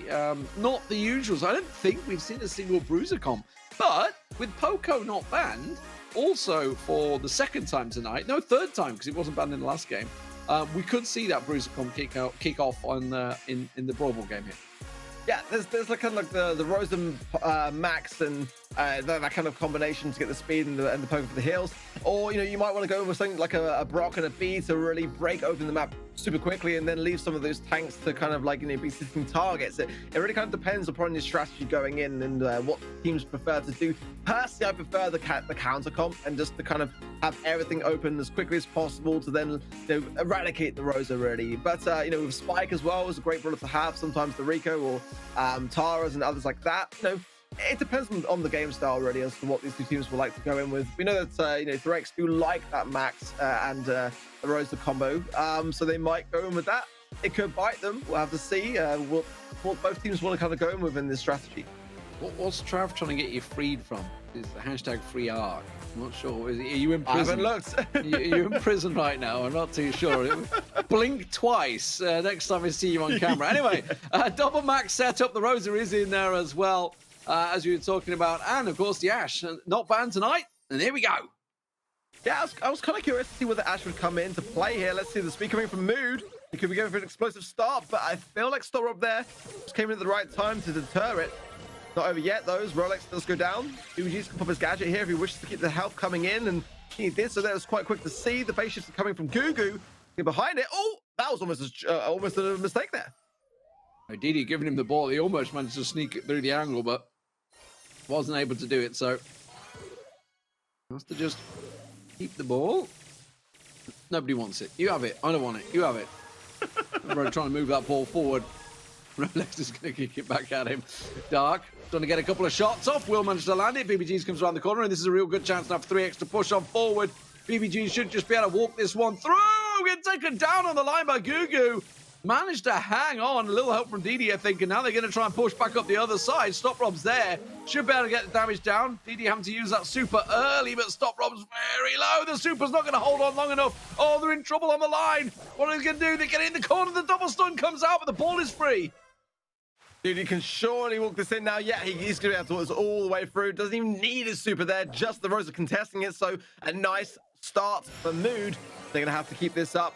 I like the speed coming in straight off the bat, but the unfriendly bushes did slow there. Stop Rob.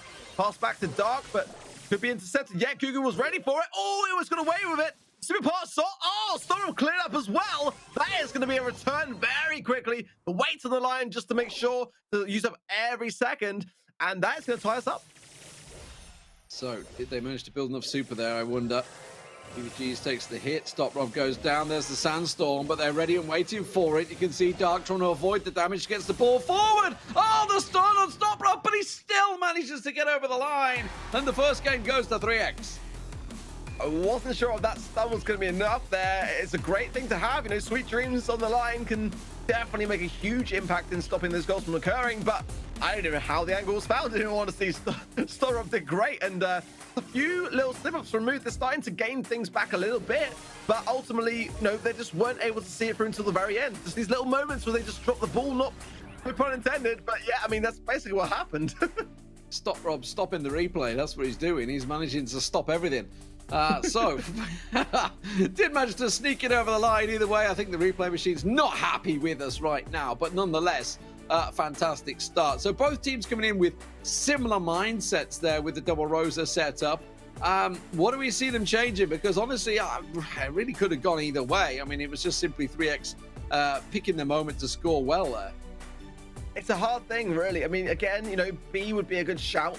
It's a tough thing to kind of consider that Max plus Rosa is deadly. It's dangerous. You know, being able to use phase shifter on the Max side of things and get her into those positions to obtain the ball behind, you know, your eyes is a great thing to have. And it's a risky thing, you know, to have B in and that kind of idea, it can work out well. But in that early game when the bushes are still there, you might struggle. That's why you need to have the Brock to break open as much as you can to really start to lock things down.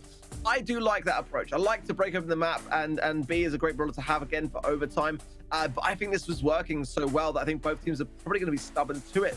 And, you know, I think if you're moved, sometimes going with that counter comp could be a great thing to have. Again, we saw the previous matchup, they were stubborn with their comps and just keeping that mirror, and it wasn't working out well for them. Sometimes you've got to sort of play the strategic approach and go on the counter comp. Well, 3x have brought the Jackie out a couple of times with the Max. We'll see whether they decide to switch that for the Rosa. No, complete change around. They're not moving. That's a ban brawler. That's going to be a remake. That's going to be a remake. Is there a ban brawler? I didn't see one. Byron, Stew, Spike. Spike. Spike. Spike. Spike. Yeah. Spike.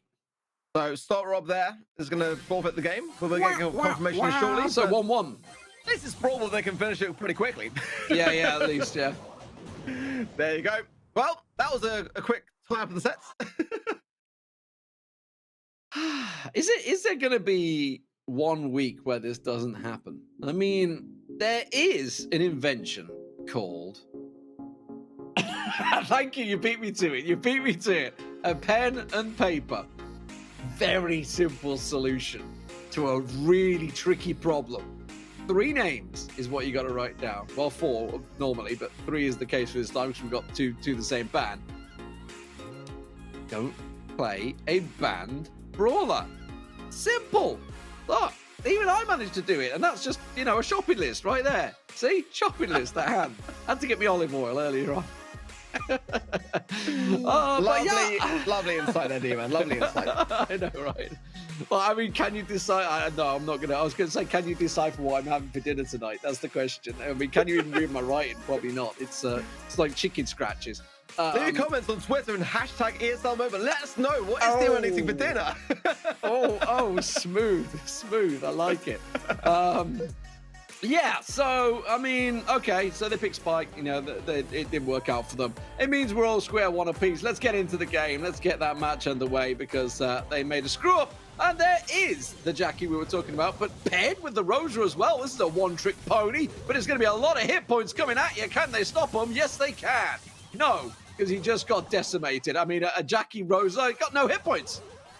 Yeah, and low HP means that they can get the ball clear. Now, I don't know how I feel about Ticket. I know, in fact, no, I do. I don't like it. I don't like it. I don't think it's a good thing to have here. Yes, the knockback was there and it stopped the goal, but I mean, ultimately, there's going to be no cover with the map being broken up along the way. Look at Storm just bullying this. He's just staying so aggressive. And look, he can't even get out of the spawn. Yeah, not good. No.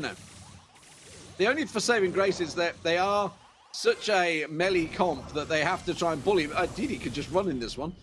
Okay, but look at Starbrob, he's just punishing them. I mean, if he can get in the face of, obviously, Brock, that's a problem. If he gets in the face of Tick, well, there's not a lot Tick can do about it other than try and get the knockback. Starbrob's just sitting around their spawn point.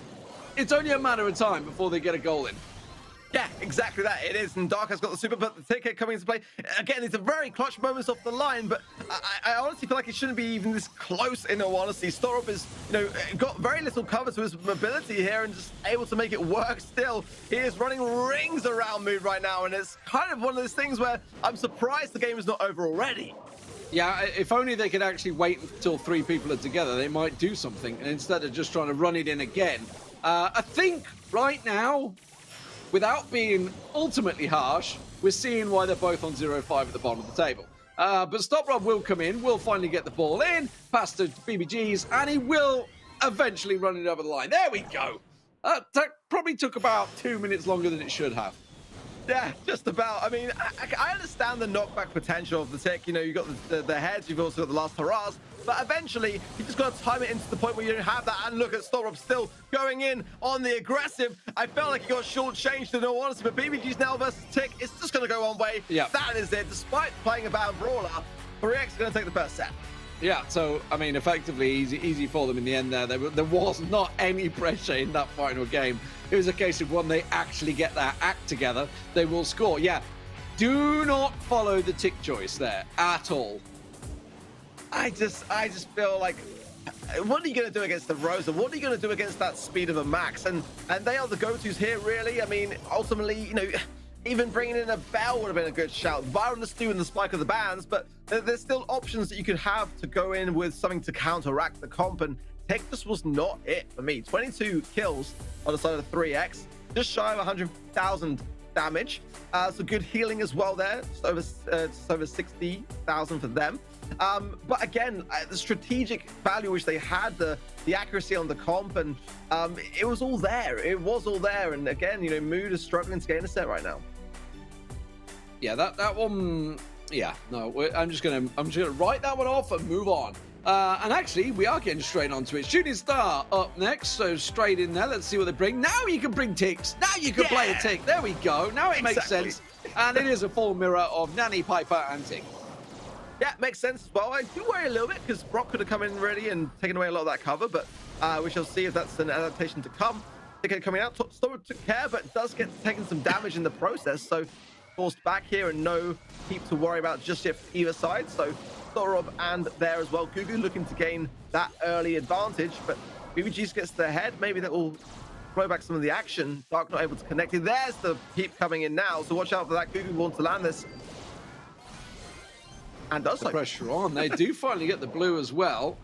So it forces them back. So Mood now in the driving seat. And now it's down to whether they can try and land some of those shots. DD pushing forward, being very aggressive, as you would expect with the tick this time. He can be.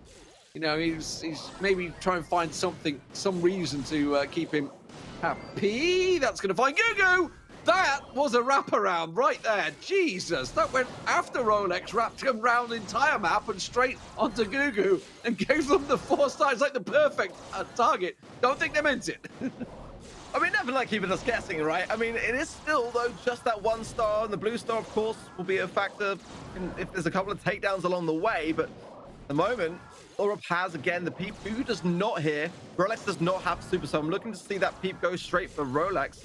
This left-hand side, it's going to work its way around. It may find a target along the way, but nope, going straight for Rolex, and that is a good, healthy lead. Only 15 seconds remaining in favor of then 3X. Yeah, DD just gets decimated, and this is going to be 3X. Looking good here. And honestly, the way they're playing, this might be a quick 3-0.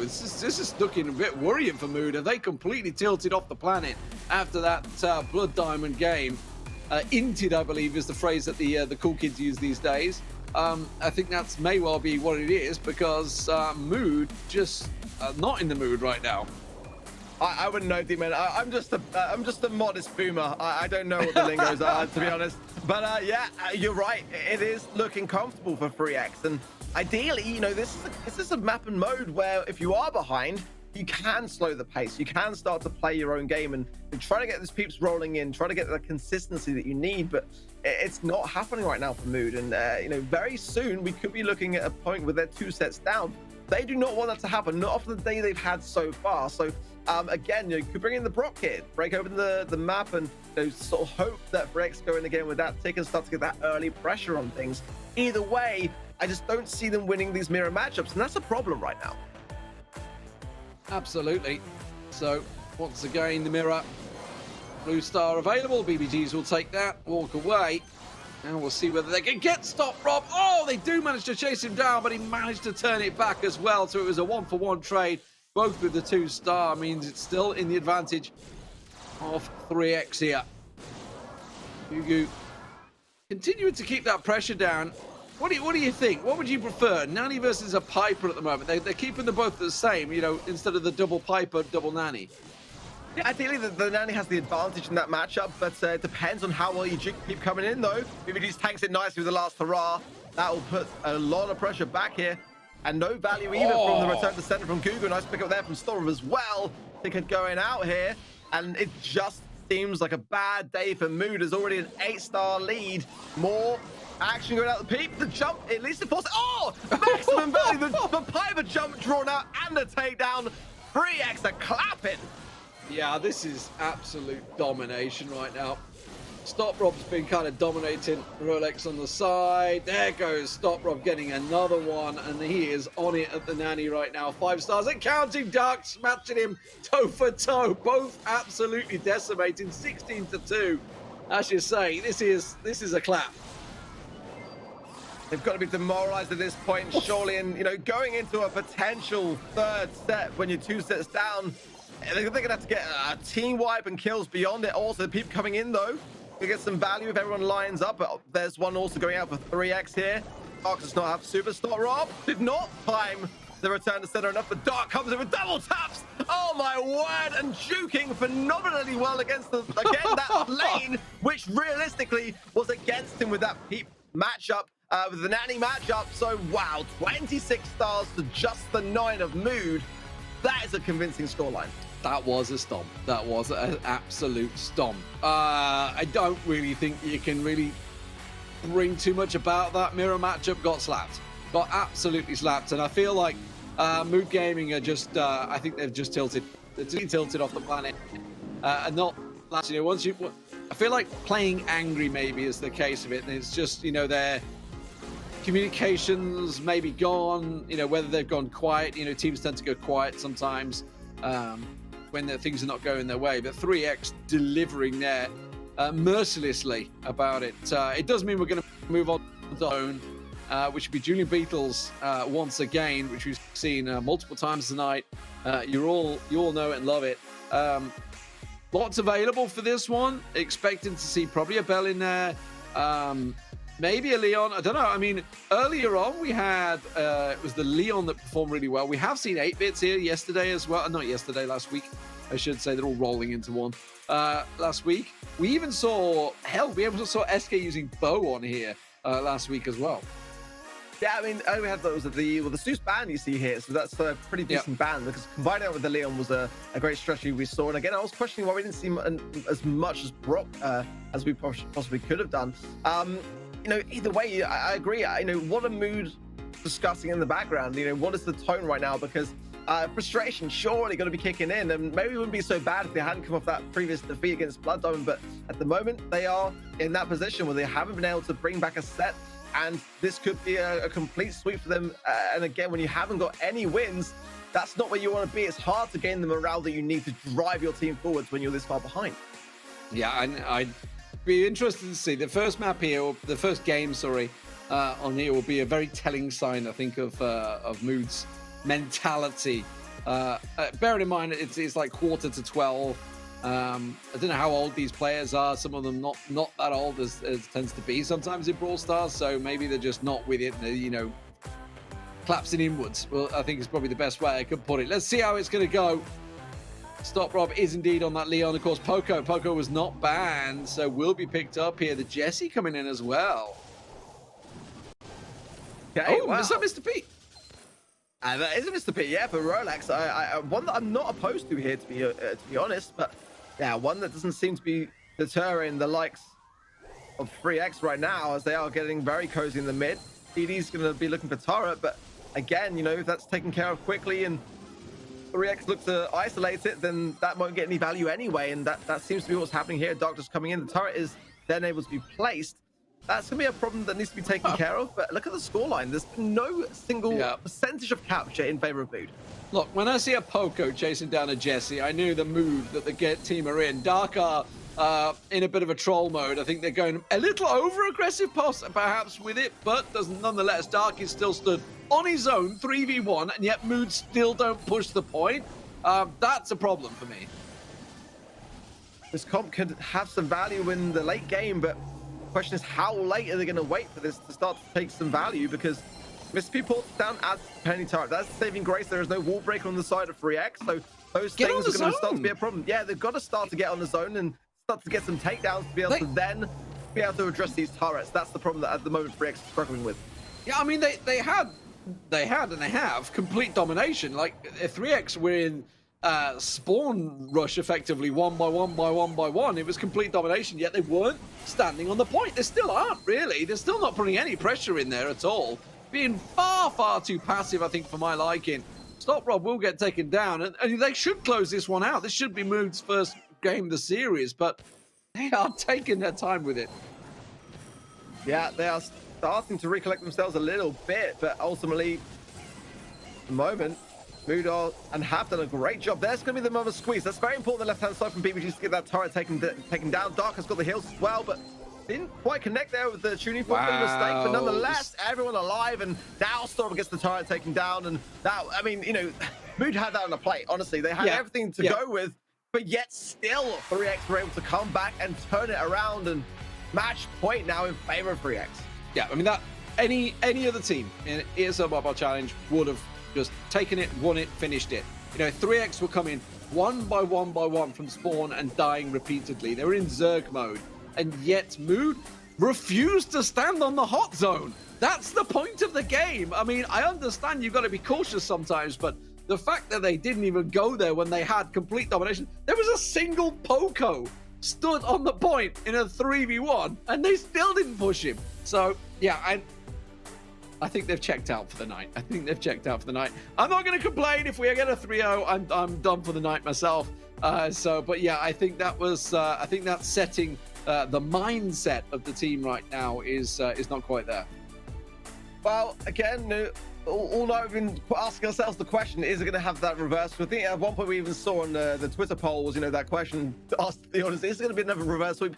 I'm not getting that feeling. I'll be honest. I mean, you know, the advantage there really was that, you know, 3X didn't have anything to break open those walls to get in those turrets, not a gene to pull him out or anything at all. So they were there to stay. Ultimately, they were the right positions for them as well. But again, it wasn't enough. I think Mr. P can come out. Personally, I think that you need to have some more aggressiveness in this kind of comp. It can work, but it just doesn't work at the moment in the way that 3X are playing this way. It just doesn't. Absolutely. Let's see what they bring to the table for match point, game point here for 3X. They themselves bring out the Leon once again. There is the Sprout this time around. I was wondering about the Sprout earlier on. They brought the Poco to the table, Rolex, but at the moment he's trying to be the front man. You should be behind the rest of them, and Gugu does indeed go back and try and work out with the Mortals. It's not going to happen. Yeah, this is the secret weapon of Mood, really, and it could very well be at the time where it's already too late. They are shutting down Gugu well, and well, he gets the takedown there, but Sprout is a big problem when they're faced up against the Mortars. So Gugu really has to keep that focus onto Dark. And that's the thing, that 3X know that. They're going to be looking to protect the president in that respect, and shutting down the mid now will leave him with less places to go. But will he get this takedown? No, can't get in there, can't get close. They can't even clear out the big defensive setup effectively that 3X have, and they just simply move the front line forward and go fully defensive again. DD's going to get around the side there. Rolex is getting punished by Stop Rob. He will go down. DD doing what he can to try and clear them away, but it's still nobody getting their foot on the zone. The overgrowth goes down. That completely keeps Gugu around, and Stop Rob gets the damage on him before he even gets close. That is it, and Rolex knows it. It drops the down thumbs pin, and I think that is going to be it. 3X will make it through this week with a win. Finally, Mood, though, will not. Yeah, I mean, honestly, 100% a deserved win. There's no doubt about it. 3X have shown a lot of fight. You know, I feel they've been somewhat unlucky in some of their series. You think of the Reply Totem games earlier today. You think of the SK games last week. You think of the NaVi game last week. You know, they've gone the distance. They've gone all 5 sets in those games and took it to match point, double match point, and lost out. You know, I think it was only a matter of time. Like, Mood just have checked out. It doesn't seem they were sort of in it tonight, as my cats decide to have a fight just to end off. You know what? It's been a show without cats. I guess they had to kick off at the end of the night. Oh, hilarious. Well, you got your hands full there, it sounds like, but we're not done here yet. 21 kills on the side of 3X and 150,000 plus in terms of damage. 87, quite a high amount actually in terms of the heals. 87,000 for that. And you know, one thing I've got to point out, D-Man, is it does mean that prediction-wise, I've had a clean sweep this Oh, week. my But what word. could possibly be the first time in ESL Mobile Challenge history? Yeah, you were the only one that called Reply Turner Blood Diamonds, which, by the way, went to the final game of the night. So if it had gone the other way, I think I would have been 3-0. Yes, I would have been. I would have been. So I would have had 7 games. Tiny detail, D-man. It's a Just a footnote. small window, but you know what? You totally knew what was going to happen tonight. Honestly, fantastic stuff. Let's have a look at some of the results from the night overall. We've had some amazing games overall. Clash started off things very strong against NaVi. No doubt about it, Clash are the team to beat this season, it seems. Yeah, they really are. I mean, you know, it was a great season for them last season, but this time round, you know, again, we were asking ourselves that same question last time. When are they going to take their first loss? Well, right now, it doesn't look like there could even be a loss coming at the rate that they're going. They are just been absolutely on fire all time. You know, all season long so far. Some great success stories though at the same time. Reply to them starting to creep back into things and sort themselves out a little bit in that respect. And you know, as well, Blood Diamond as well. I like the way that they came in today. Very, very aggressive. Lovely goal there from Maori. Beautiful.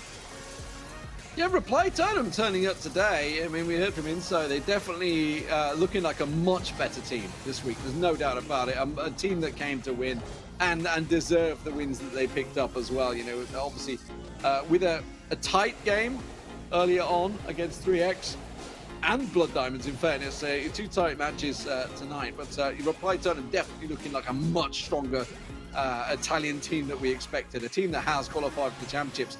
Blood Diamonds themselves, I feel, you know, they so nearly brought it back, didn't they, against Reply Totem. That Reply Totem game we thought was going to be done in 3, but Blood Diamonds suddenly woke up. You know, the Moot game is not even one to talk about, really. 3X dominated that. Yeah, they really did. It was not a good day for Mood at all. They're going to have to come back tomorrow a bit more refreshed. So have they got any games yet? They're playing NaVi tomorrow. So they do have a game to really nail it down. And not too late at this point. There's still the potential for turnaround. We've got the match summary for tomorrow actually up on the screen right now. Yeah, so quick 3-0 from Clash start things off. Very tight game. SK game in NaVi. That went the distance all the way to the final game. 3-2 for that one. Then SK swept FA aside. Surprise for me, that one, no doubt about it. I thought SK would win, but I thought FA would put more of a fight up in that one. Reply Totem 3-0 over 3X. Doesn't really tell the story because 3X definitely put up a bit of a fight in that game. Blood Diamonds, they were 2-0 down, almost pulled off the reverse sweep, ended up losing 3-2 in the final game with double match point played out. That one, their Blood Diamonds went on to decimate Mood Gaming and 3X as well, just brushing Mood aside, who completely fell apart tonight. There's no doubt about it. We'll see whether they can pick themselves up off the floor. They now find themselves at the bottom of the pile on 0-6, I believe, whereas 3X, that's their first win of the tournament. Yeah, and you know, not a single set. That's the thing, not a single set against either Blood Diamond or 3X the Mood. So, you know, they would like to have probably had just a little bit of leeway in that respect to be able to go back tonight and say, you know what, we did well, but they can't really do that going into tomorrow. So yeah, a bit of a bad day for them, no doubt about it, but some great success stories. You know, Reply Totem doing great on that scoreboard, and SK Gaming still those 3-2s every now and again, but they are still doing pretty well. I think just that one loss thing from memory for them. All right, here's your time to shine. Let's have a look at the caster predictions for the day. Yes, we know you came out on top. You had all 7. I've gone ahead. I've gone too quick, haven't I? I've gone too quick. There's going to be big tick marks on Ark's face. I got 6, in fairness. I got 6. Lethal 5? Yeah, 5. He went for Mood in that last game. Ooh, yes. That's a feels bad man, isn't it? That's a feels bad man. So did the audience. I was gonna say it. Yeah, they did. Yeah. You guys at home. All right. You went for thing. Okay, let's have a quick look at that one. I'm looking at some of the points who people voted for, but yeah, I mean, okay. You guys at home going with Lethal. The audience prediction. Yeah, okay. You know what, Ark? Is this your first one? I think this is your first 100%, isn't it? I think so. I think I would have remembered if it wasn't. I definitely had a bit of a rocky half last season, but this season started up on a high. I mean, when we got the DM this morning, I was like, oh no, I thought I got off lightly. Here we go again. Yeah, here we go again. Yeah, Hollow Dark and Smile, friend. But you know that is good. That's a good start. Yeah. Okay. All right. We'll see how tomorrow goes. We'll see whether you can keep that up. Yeah. I'll take. What is that? It's 7 games. It's not 80%, so it's a bit more than that, really. But I'll take it. It's about 87.5% or something like that. Anyone get the calculators out? You can figure it out at home. Lethal. Ah, dear. Must try better, and he must try better. He's going to be sitting at home, sat right now. I can't say the word that he did, but I'm sure it'd be something from Land and Way. Oh, he'll be devastated, absolutely devastated. Oh, I'm yes, sure. I'm sure he will. Yeah, he won't be sleeping tonight. He'll be worried about this and tomorrow. He's going to be doing his homework. He's going to be figuring out tomorrow's to make sure he gets 100%. That's what he's going to be doing. Yeah, go back through all the track records of all the teams trying to work through the patterns that may have been emerging. No doubt about it. Oh, well, anyway, that is the predictions for the night. The main one we want to talk about, though, is, of course, the overall leaderboard. That's the big one right now. And the big sign is that AC Milan Clash are untouched so far, have been dominant at the top of the table. We expected SK Gaming to be up there, but they're not. They're certainly close enough, but as we heard from Pedro earlier on, it hasn't been easy for them. It has not been easy for them. They've got the 4-1 win. Yes, the only loss they have is against Clash, but they were taken to, bearing in mind, Mood Gaming took them to the 5th match, the 5th set and the 5th match. They had that earlier on as well today, going the full distance. You know, they have been pushed the whole way, SK, so far. That's not been an easy 4-1. But the battle, bearing in mind the top 4, is going to be who qualifies. For Blood Diamond Reply Tournament today, great performances could be them. Free agents, not the best day for them.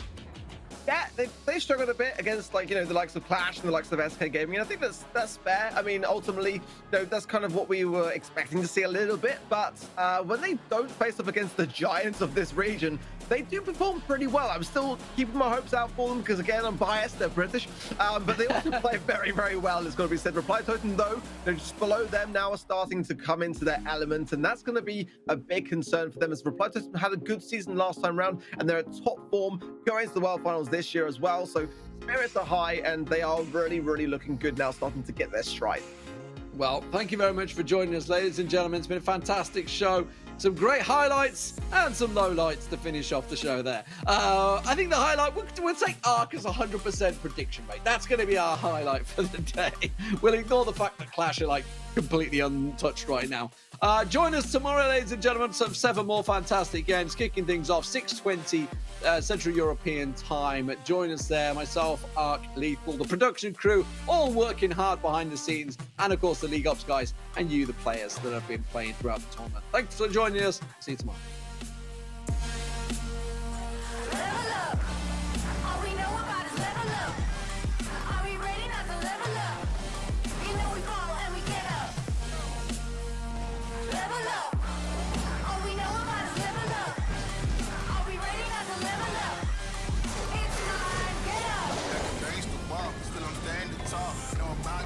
I got my fan with me.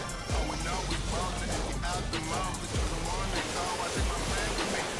Know about it if you tell, know you're breaking calls. With your credibility and all, fall like dominoes. Can you really take the stairs? All I wanna know. Need me a real one when it's time to go. Step it, elevator, listen to all the haters. That's all we know when we level up. Yeah, that's all we know when we level up.